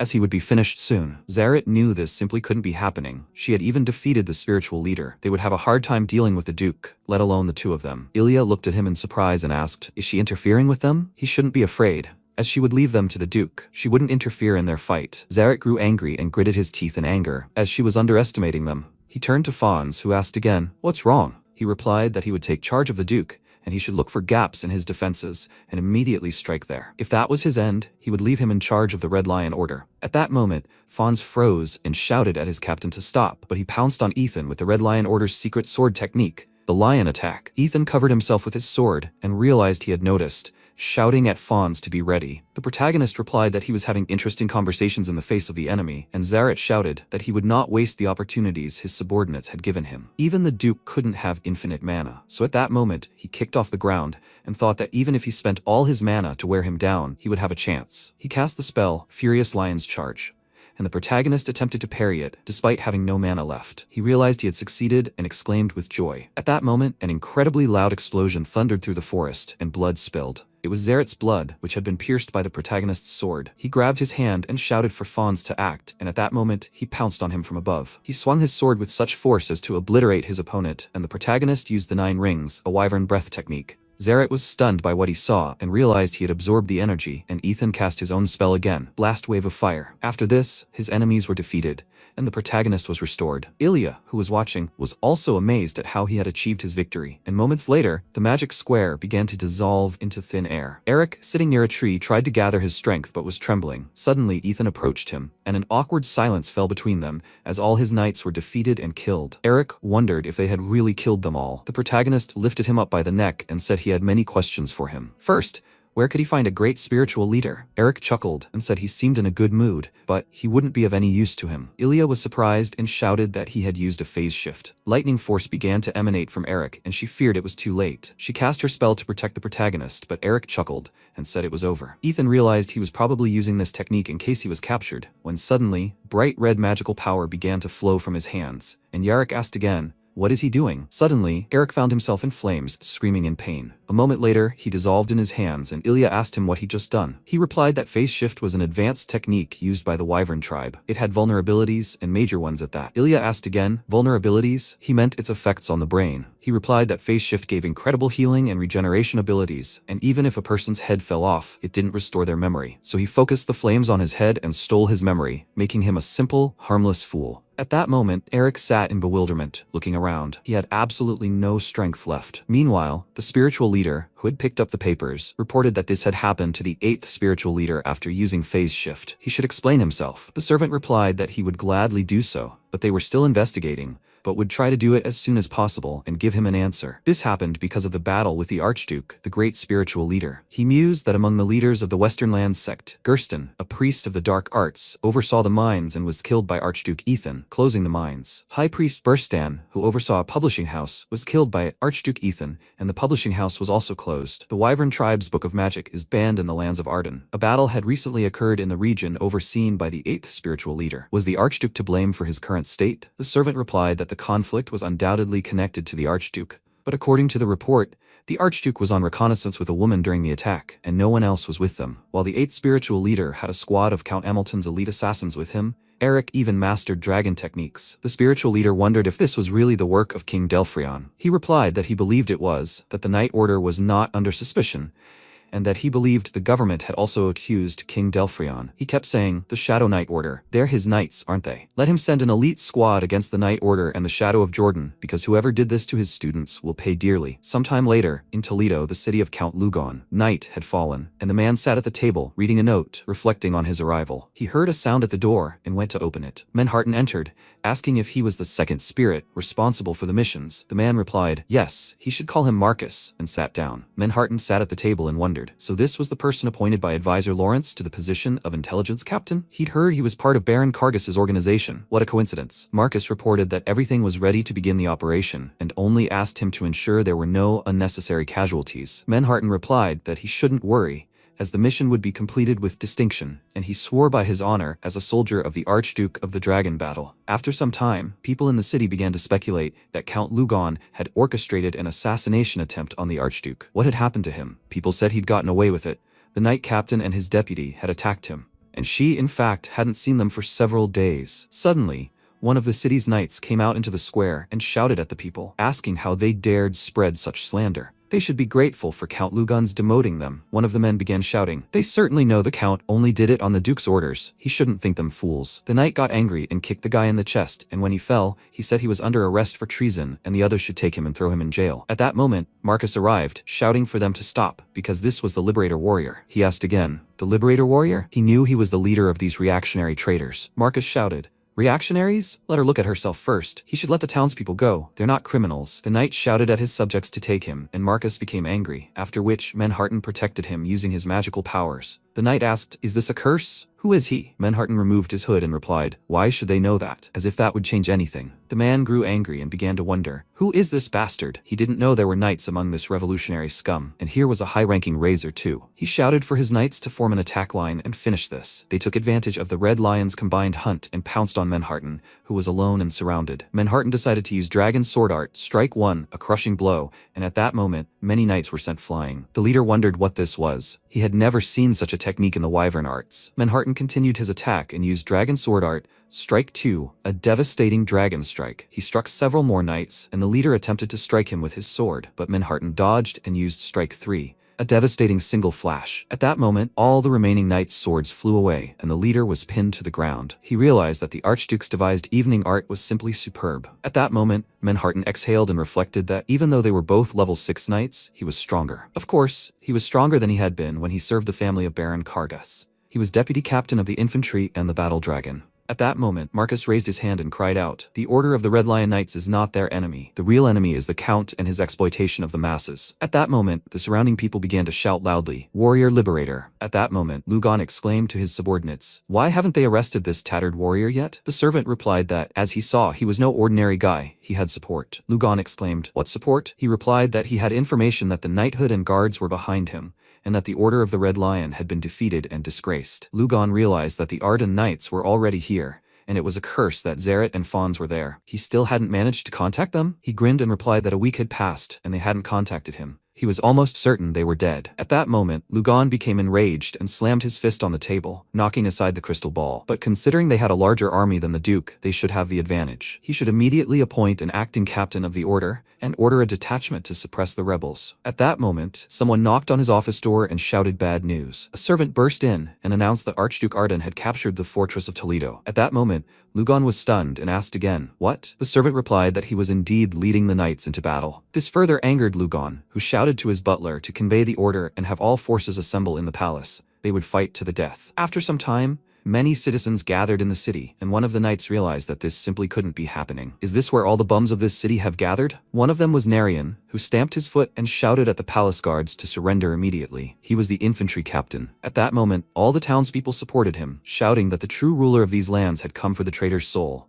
They shouted with joy and raised their hands up, while the captain did not know what to do. A subordinate approached him and asked what was happening, to which the captain replied, "Don't be afraid, they're not as weak as the others." They had a squad of rank 4 mages at the ready. No matter how skilled a commander the Archduke was, he wouldn't survive the assault on their castle. They needed to gather their courage. At that moment, the knights unleashed their magical weapons and aimed them at the people, then fired arrows at them. When the people found themselves in danger, they began to scream. Were they really shooting at civilians? At that moment, the protagonist arrived at the battle and used his magical aura to cast the spell Mana Shrapnel, Wave. He smiled and said, "Forward," then suddenly pushed off the ground and leaped straight onto the fortress itself. When the knight captain saw this, he was frozen in horror, and a magic circle appeared above them. Narian shouted at the soldiers to obey their master's orders, and at that moment, numerous blows struck the fortress itself, causing all the knights to scream loudly in horror and pain. The captain shouted at them to continue immediately, as they must hold out until the count sent reinforcements. Ethan shouted at the captain that as soon as they broke through the gates, he was to gather his best men and find and take the count hostage. Narian replied that he obeyed his orders, and they began the attack. Sometime later, many people in the dungeon were dragging a large load wrapped in cloth. They were in a great hurry, and one of the servants dropped a vase, which hit the ground. Lugon exclaimed that he was a fool. Did he really want them to leave him here? He should pick it up faster, and the servant, his voice trembling, replied that he understood everything. Sometime before this situation, a subordinate had asked the count to the death, but if the rebels break through the defenses, they will storm here in tens of thousands. The Archduke is leading their battle himself, and yet they would be better off surrendering. Lugon exclaimed that he was a fool.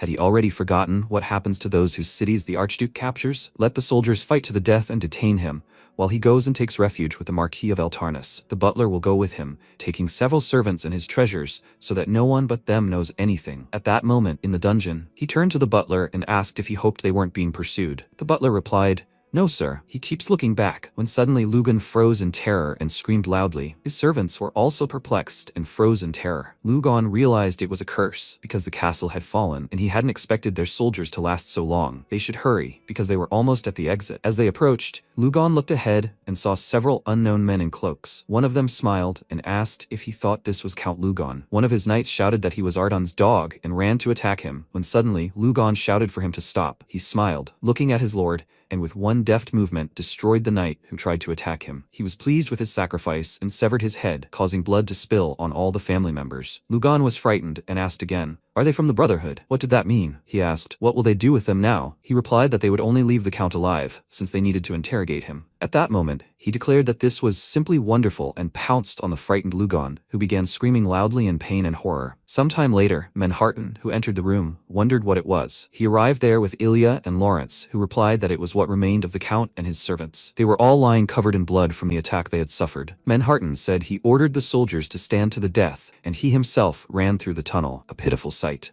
But no one touched his treasure, and he thinks these people simply wanted to kill the Count. Judging by the Count's tracks, he was guarded by 6th-ranked knights, and anyone capable of killing 3 such knights was clearly very powerful. She asked again, "Does he think it was one person?" He replied, "Yes, all 3 were killed in the same way." And what was the cause of their death? It certainly wasn't a melee weapon. Otherwise, there would have been characteristic wounds, so it looked like magic, mixed with wyvern techniques. At that moment, Ilya announced that there were 2 of them. Lawrence looked at her in confusion and asked, "What?" Ilya replied that the only one who didn't die immediately was the Count, and they wanted to get some information from him. Lawrence realized this meant it was the Brotherhood, and at that moment, Ethan approached them and finished his sentence. Lawrence was surprised by his appearance and said that she agreed, as she also thought they were trying to extract information from him about the culprit behind the death of the 8th spiritual leader. Ethan continued that, judging by their level of magical prowess, the attackers were clearly spiritual leaders themselves. Ilya confirmed that she thought so too, And that seemed to be their response, given what he'd done. The Brotherhood sent an assassin to the palace, and probably didn't think the king was turning them against him, but that was fine. Let them follow a false trail. Incidentally, he'd recovered the 9th ring, which was now in his possession. At that moment, Lawrence raised her hand and asked if perhaps they should take advantage of the situation and pit the Brotherhood against the kingdom. Ethan asked again, what was her plan? She replied that they should arrange things so the king had no choice but to act against the Brotherhood. She asked to contact the Marquis of Bloaton and Sir Populence. After a while, they arrived at the Bloaton estate and reported the situation with the Brotherhood. The Marquis was surprised that they killed the Count, but these people would stop at nothing. Ethan said that their confidence is not unfounded. 7 noble houses stand behind them. He asked again, then how could he help him, Your Grace? Ethan replied that he intended to create conditions for the king to intervene in the situation, and asked him to find out everything he could about the former royal blacksmith, William. The Marquis assumed he wanted to expel the Brotherhood's agents from the king's entourage. Ethan confirmed this, and if he found evidence of contacts between members of the noble families of the Wyvern tribe, they would be able to curb their influence on the king. He mused that the Wyvern tribe had already enslaved foreign countries, but if His Grace was to take on this, they should try to fight them. The Marquis asked him to remain calm, as he would obtain irrefutable evidence for him. Sometime later, a skirmish broke out between knights on the battlefield. They tried to use magical powers and attacked each other. One of them protected himself with a shield and cried out in exhaustion, then threw his opponent aside. Myers landed with a loud crack, and his opponent announced that a stronger blow was coming, the 3rd young master. At that moment, he jumped up and pounced on his opponent, who tried to protect himself with a shield. Sometime before this, Hans had come to his room and he asked if he was sure. He answered yes, because if you count the Hamilton house, 5 lands had already been reclaimed. That's not all. At that moment, he turned to the young gentleman and asked what was wrong with him. Was he feeling ill? Myers replied, no, everything was fine. At that moment, he continued to fight his rival, thinking about how he had just learned the art of Black Flame and how his brothers were already capturing the Count's capital, defeating the knightly corps. At that moment, his rival asked, is he really distracted during a duel, sir? He took advantage of the pure diamond's presence and brought his sword to Mayer's chest. Mayers grew angry and thought he was nothing compared to his brother. Suddenly, he became so enraged that a bright red aura appeared around him, and his sword glowed with this magical light. His opponent was dumbfounded by what he saw and slightly frightened, but their battle continued. Mayers decided to attack more furiously and used a decisive blow to win. His opponent was frightened and backed away, but Mayers knew he couldn't let his brother get away. He gritted his teeth and continued the battle, when suddenly his opponent shouted at him to stop. When they stopped, he was terrified and trembling with fear. At that moment, Shimon applauded him and said, that was magnificent, sir. He's mastering the art of the Black Flames more and more. Mayers replied that it was his shame, as he still had so much to learn. Shimon laughed and told him not to say that, because his Black Flame was becoming purer, and he shouldn't be so modest. He should accept this elixir from him. Mayers accepted the box with the elixir and thanked him, saying that he would not forget his kindness. He spoke up, by the way, young sir, how are things with the Archduke? Has he heard anything about him? Mayers replied, yes, they say he overthrew Count Lugon. Shimon reported that he had spies, and that the Archduke never demonstrated the Black Flame during the entire battle, even when he killed Count Lugon. Mayers was very surprised by this, and asked, is that true? Shimon continued saying that he was already thinking about beginning preparations for the Black Flame ceremony, for which he would choose his patriarch. Mayers asked, but would he allow them to do this if he himself did not yet know how to summon the Black Flame? Shimon replied that he would handle that,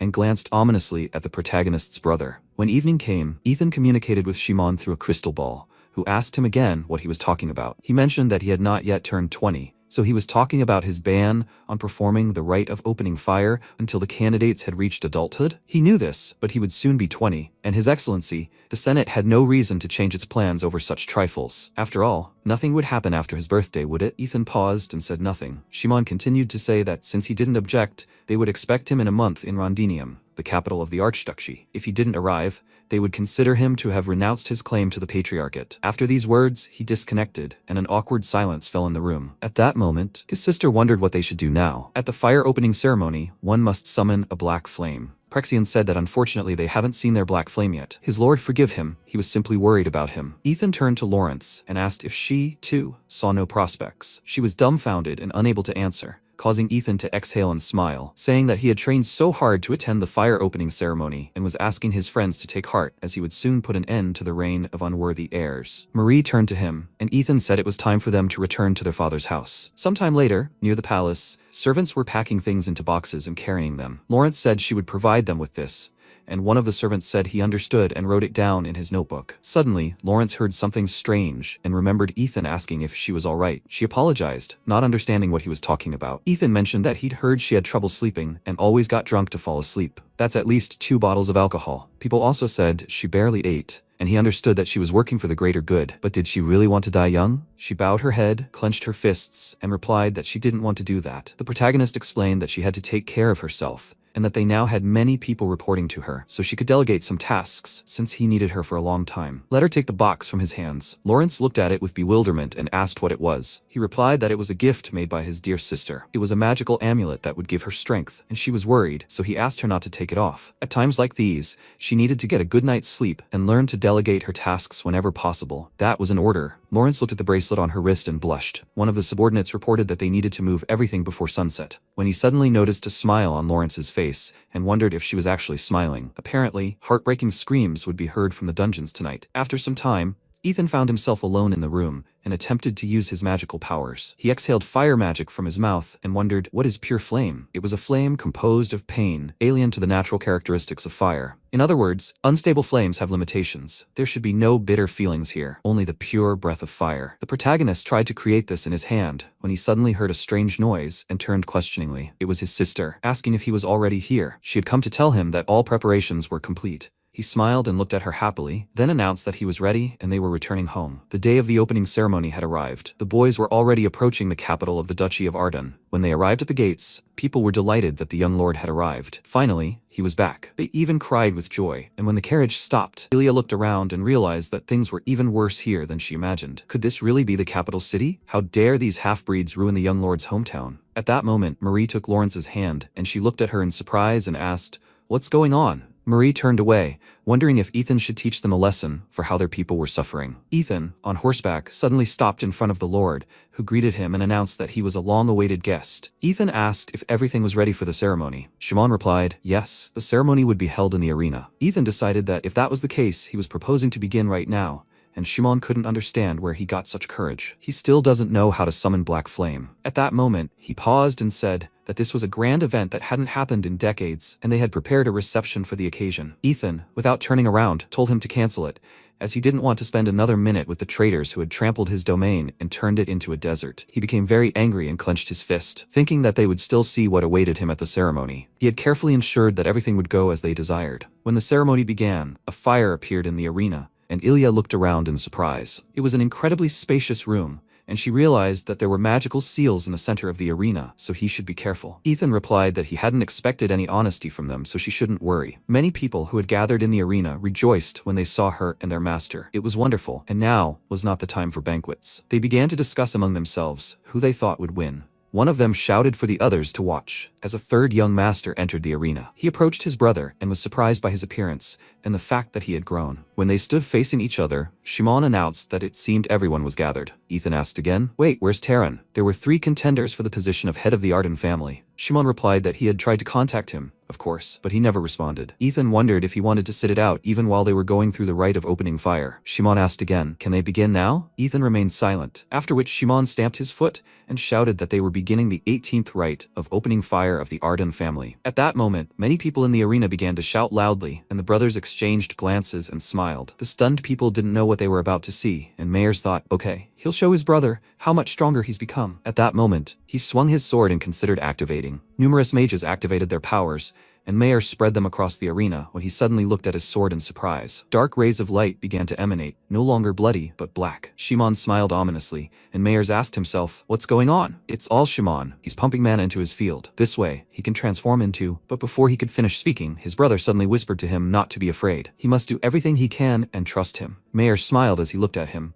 then exclaimed loudly, and the people in the stands cheered. The high-ranking officials discussed how, in their opinion, the boys surpassed even the previous head of the family in strength. Shimon thought that it was all over and this was his complete victory. At that moment, Ethan took a step toward his brother, and Shimon couldn't understand where he got such confidence. He still couldn't see the black flames, so he couldn't win. The protagonist used the spells Eternal Pain and Endless Flame Envelopment. He must be patient. Black flames are born through pain, and he will feel the flames forever. At that moment, he raised his sword, and a dark aura similar to his brother's formed around him. People exclaimed that the eldest heir had also displayed black flames, and they discussed among themselves what it was. They had said the eldest would be disqualified. Shimon was dumbfounded by what he saw and wondered how this could have happened. He hadn't finished yet. The magical seal allowed the younger heir to display much more black flames. The protagonist exhaled and suddenly shouted for the Western nobles to listen to him. Until now, the symbol of House Ardon had been black flames. But black flames were an unstable form of magic, and now he would demonstrate the Arden's future. People began to discuss among themselves. What was he saying? He screamed for them to see their future and gripped his sword even tighter. After which, the secret of pure flame began to flow from him. He groaned loudly from the experience, then exclaimed, and his magic grew brighter. He muttered that this was simply incredible, and Shimon exclaimed in his thoughts, "Is this really a white flame? This is the legendary magic from the founding father of the family." Marie was as surprised by this as everyone else. He shouted that the black flame was the symbol of the Arden family, but it was stifling their potential and preventing them from growing. He had learned the principles of the founding fathers' martial arts and realized that their future lay in the white flame. At that moment, his brother fell to his knees and shouted that he, Mayers, submitted to the law of the Arden family, admitted complete defeat, and swore to serve them faithfully. At that moment, the people around him exclaimed, "How wonderful, the eldest heir! Let them declare him head of the family." Ethan turned and announced that it seemed the results were obvious. Shimon was beside himself, with anger and irritation, shaking with clenched teeth. After he declared the result of the ritual, the head of the Ardon family, someone suddenly entered the arena and shouted for everyone to stop. All the guys turned around, wondering who it was. It was the magician who asked, who dared to choose the head of the family without him. The protagonist wondered who it was. He had a very dark aura. Marie covered her mouth in shock and exclaimed, "Tehran." She immediately started running towards him, and he announced that he was the best candidate for the throne. Ethan also realized that a Terran stood before him, and he declared that he would be the head of the Ardon family. At that moment, he kicked off and pounced on the protagonist, who realized it was a curse and tried to shield himself with his sword. A skirmish broke out between them right in the arena, and they both rushed into the fray. Ethan wondered if his mana was that impure. He was definitely out of his mind. He tried to fend off his attack, but terror continued to attack him. 7 great families, curses upon their heads. What had they done to his brother? At that moment, his power began to evaporate, and Ethan thought it had worked. The black flame was casting a curse of its impure energy on the enemy, destroying them. At the same time, the white flame was supposed to cleanse the darkness covering his mind. He continued to fight his brother, who groaned in terror. People were discussing how the youngest heir was so skilled that he even surpassed his father, and he was so young, and the middle heir was even better. But what was going on here? They were completely baffled, but the middle heir was defeating the eldest. At that moment, Manhattan turned to the captain, who was musing that the white flame's aura was much smaller than the black flame's, but it absorbed the black flame's dark energy. It was as if he always had something surprising to say. At that moment, terror became enraged and attacked his brother again, and Ethan realized he was almost finished. He heard a voice, a rather young gentleman. He was startled, and a moment later, a bright flash of light erupted between them, spreading across the entire arena. Ethan was dumbfounded, and the people around realized it was the commander of the knights and the Count of Ration. This was a transcendent warrior, the Marlek commander. When Shimon saw him, he was dumbfounded. The fate of the Arden family was in question, so the Ration family was currently the strongest swordsman family. Marlek Edwin is the commander of the Ration Knight Regiment. He has reached rank 10. At that moment, Marlek blurted out, "What bloodthirstiness? Was he trying to kill him?" Ethan responded, "As a razor, he should know better than to interfere in someone else's duel." At that moment, he realized he was a bastard and stopped the white flame with just mana, not even some defensive skill. At that moment, Marlek laughed and asked, was he teaching him how a knight should behave? But shouldn't the ritual of opening fire be established during the time of violations? At that moment, everyone's attention turned to what was happening, as the leader of the Black Demon Squad appeared among them. It was the captain of the Duke of Agiliz's battle mages, the rank 8th Great Mage Roger Bergline. Marlek explained that the Ration and Agil's families had received the letter about the ritual only 2 weeks ago, and young Master Terror hadn't been given time to prepare. Ethan exhaled and wondered if he really thought that was a good excuse. And he was also called a transcendental warrior. If he were, he wouldn't even be able to point a weapon at him, and judging by everything, his actual level was no more than 10. However, he did have a lot of mana, almost as much as he had when he became a transcendental warrior. If he had that much mana, then level 11 and 12 knights should have many times more, because they are truly transcendental warriors. At that point, Ethan asked, "So what now?" Marlek repeated. Didn't he understand? The middle heir's condition was unstable, so they needed to perform the ritual again. Ethan was surprised and asked, "Unstable?" They had caused his condition to be like that. Were they really saying they did this to his brother? Marlek asked with a smile. What was he talking about? He was just teaching him. Then he he stamped his foot and declared this ritual of opening fire invalid and that they would prepare a private duel and then notify everyone. At that moment, he turned and headed for the exit when Ethan suddenly called out to him, raising his sword and shouting at him to go into the abyss. Marlik was terrified and tried to dodge the attack, then grew angry and drew his sword. Ethan attacked him again with a sharp movement, and Marlik didn't understand what was happening. Their swords crossed and began to shake. At that moment, a bright black flame appeared behind Marlik, and Mayers, terrified, screamed, "What?" Marie also covered her mouth in horror, and Prexian next to her exclaimed with the same horror that this was a secret technique that was given out by the renegades of the family. He never would have thought a member of another family could use it to such a degree. People began to discuss among themselves that the commander of Count Ratian's knights now also knew how to summon black flames. What on earth was going on here? At that moment, he himself was stunned, and Ethan pounced on him stealthily. Suddenly, with one deft movement, he leaped into the air and attempted to strike him down from the other side, but to no avail. Marlik reflected on how, despite being a rank 7 knight, his strikes were unexpectedly powerful and his sword technique flawless. All he needed was mana. It was as if he were witnessing Count Durand in battle. The protagonist didn't give up and attacked his opponent, while Marlik defended himself with his magical powers. With sharp and agile movements, he moved from place to place and suddenly unleashed a bright red beam to pounce on his opponent. Shimon gaped in astonishment and wondered if it was simply unbelievable what he was seeing. The eldest heir was holding his own against Marlik and undefeated, despite being a transcendental warrior. At that moment, Marlik swung his hand and struck Ethan's sword, who realized he was playing a game of submission, but he was convinced that his black flame was far superior to Terror's, and he was certain they were using him as a test subject to reveal the secret of the black flame. They must have brainwashed him in various ways to instill hatred within him. Otherwise, how could such darkness have come to an 18-year-old boy? They spared no effort in his mind to achieve their goal, which left the protagonist deeply enraged and furious. He considers them damned tormentors, and he will kill them all for his brother.